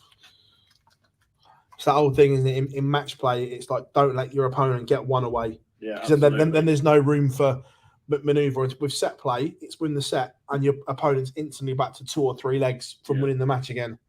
Paul Nicholson always said, don't give them match darts, don't give them a chance of darts. But that's the only way you can control victory if they don't have match darts. That's why I love the dynamic between leg play and set play, because set play, you're never out of it because you can always put your opponent back to needing 3 legs. I must admit, my favourite format to commentate on has been that old Masters format here at the seniors. Unbelievable. Every leg is important. Yeah. I know the PDC don't get it wrong too often, but it's something I've said to Matt when we chat, and I wish they'd introduce the old Masters format to one of their tournaments. The Masters are not going ahead now in the WDF. Winmore are on board with the PDC. Just bring that tournament into play. 100%. Replace the Masters with it. I'm completely with you because it's just exciting to watch. And again, after Champion of Champions, I'd like the best of 3 and 1 as well. Yeah, yeah. Because I think it just offers something different to the normal rock up best of 11 in the early rounds, then best of 19, best of 21, and they just feel samey all the time. Absolutely, yeah. Yeah, I do like the set play tournaments as well. Even the straight set play, the normal set play tournaments, Grand Prix and the World Championship would be nice to have one more of those. I think the match play leave alone, but I don't know whether it's something you could introduce into beyond the group stages of the Grand Slam, maybe. Well, the Grand Slam's the one that we all talk about now, that it needs a complete revamp because it's not the tournament it was originally designed to be. Yeah. That cross-code tournament, those days are long gone. So I think there is a clean slate to completely revamp the Grand Slam and make it into something very unique. Yeah, Chizzy might have just revamped this final. Yeah. Break a throat. Yeah, and this is now for 6-all, and this is what we spoke about, that Callum Ridge would have wanted to get to that magical 7 number to give Chizzy no room for error, where now it's game on.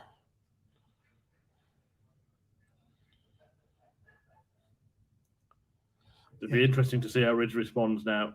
Yeah. 2 trebles, and it tells you a lot, and that's exactly what he's done. Windmill don't own the best of 3 legs to a set format, but obviously the tournament itself, the Windmill World Masters, it's been that for years. I think it was it the 1 year at the Tavern? It was the L-Star Masters or something along those lines. But other than that, it's always been the Windmill World Masters.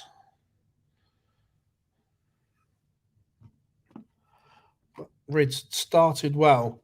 However, that's a slip. Just allows Chisnell to breathe again on his own throw. Only a 60 opens the door again.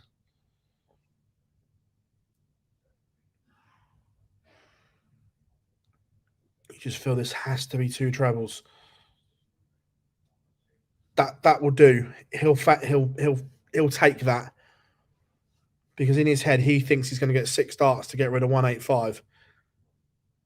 He may not, but in his head he'll think it.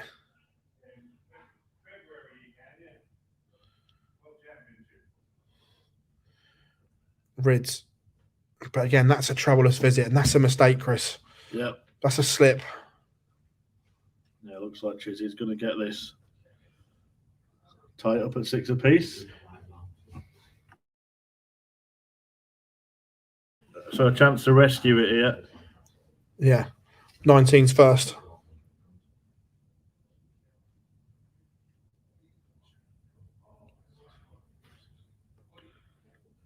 Will he get a dart at the ball?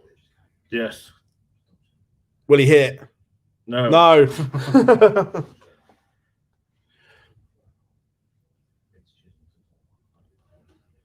if this goes in all square, and all of a sudden, if this goes in, Chisnell's now unbelievable favourite for me.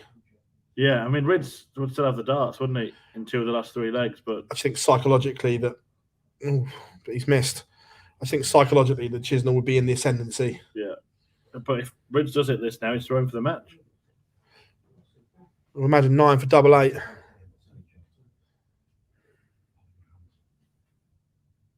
Big. Now Chisnell has to win 3 straight.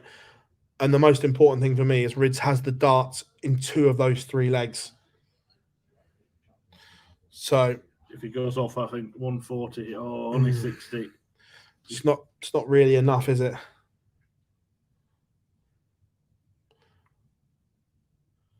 It might sound daft to say I'm not watching the match, but it felt really almost rushed that first visit, because no sooner the last leg ended than the 60 points were put in for the next one. I sometimes prefer it though, like that, not knowing the tension of just knowing the scores and things like that. Yeah, it's like watching Man United on teletext when they let goal to Arsenal. Yeah.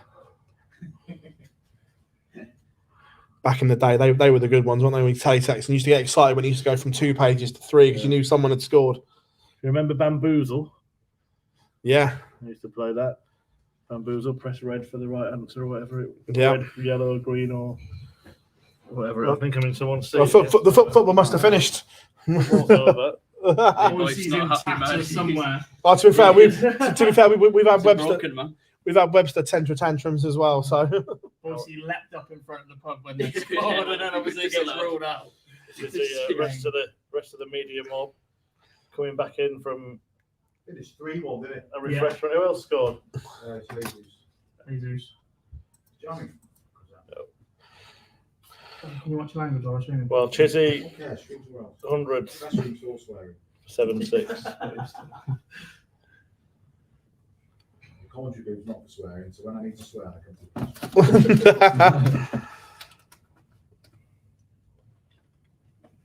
I reckon Chizzy misses, Rids hits. job done. Game over. Good night. On to the seniors.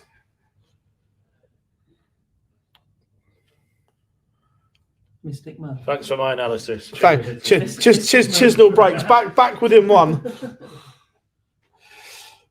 Oh, are we going to our last leg decider?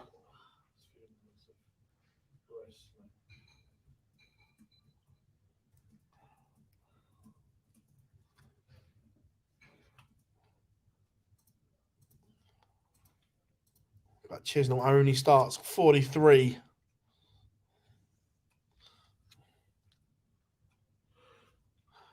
It's been a feature of Callum Rids in this final every time. What's that? It was. But then Chisnell broke and only kicks off 43. Has he undone all the good work? Because it's 2 trebleless visits.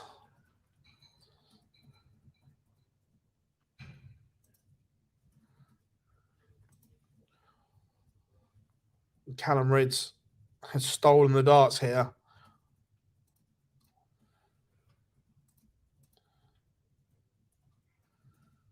That is such disappointment. Sonoda pulls off before we. Chisnell has stuttered here on his own darts. That's just about enough to keep Rids favourite in this leg, and it would seal the title.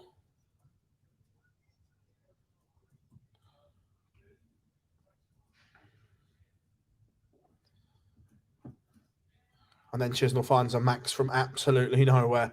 He throws a bag of spanners, bundles in a max, but it does leave a bogey, so it means Rids can set this up. But trebleless, Chisnell favourite. It looks as if we are going all the way. Typical Chiz. Never out of a leg because of that scoring power.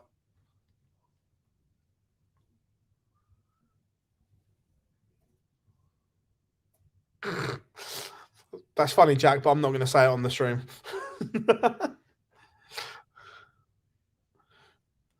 1, 2, 4. Callum Rids tees up tops. Chisnell 73 to save his skin. Are we going to a decider?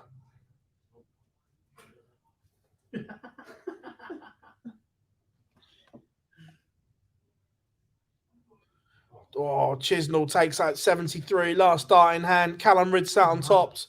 We are going all the way here at Players Championship 19. Must win by 2 clear legs. That's the one I said it's funny that I won't read out on this.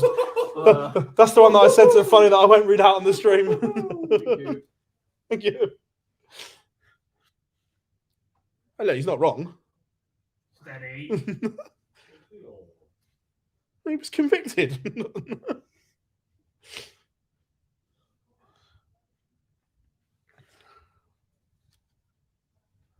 Oh, and then Chisnell starts with a max on the Rids darts. Is this going to be heartbreak for the Riot? As Chisnell found the afterburners at just the right time.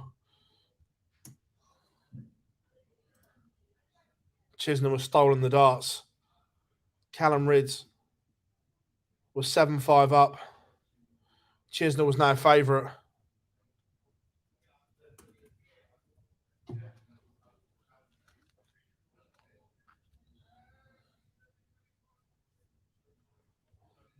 Rids needs a huge visit here.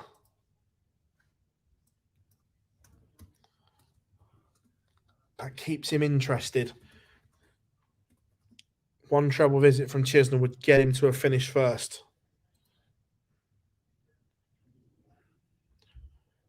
But only 41. Rids is favourite again, despite the 180 from Chiz first visit.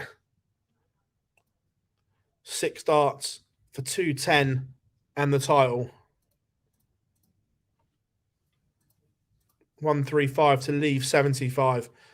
Dave Chisnell, what he'd give for another max to tee up tops and pile the pressure on Callum Rids. Only a 60. Callum Rids should get 1 match start, may get 2.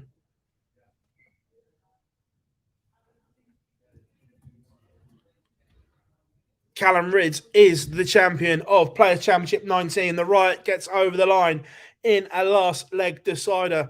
Chisnell hit a max, but it wasn't enough in that leg. Callum Rids, an 8-7 winner, getting the job done. Everyone, thank you very much for joining us. Sorry, it's going to be a short out, but obviously we are here at the seniors and play is going to get underway very, very soon. So we are going to sign off and we'll see you all tomorrow at 1 o'clock on our channel for Players Championship 20. Myself and Gob here, and we'll see you all very, very soon.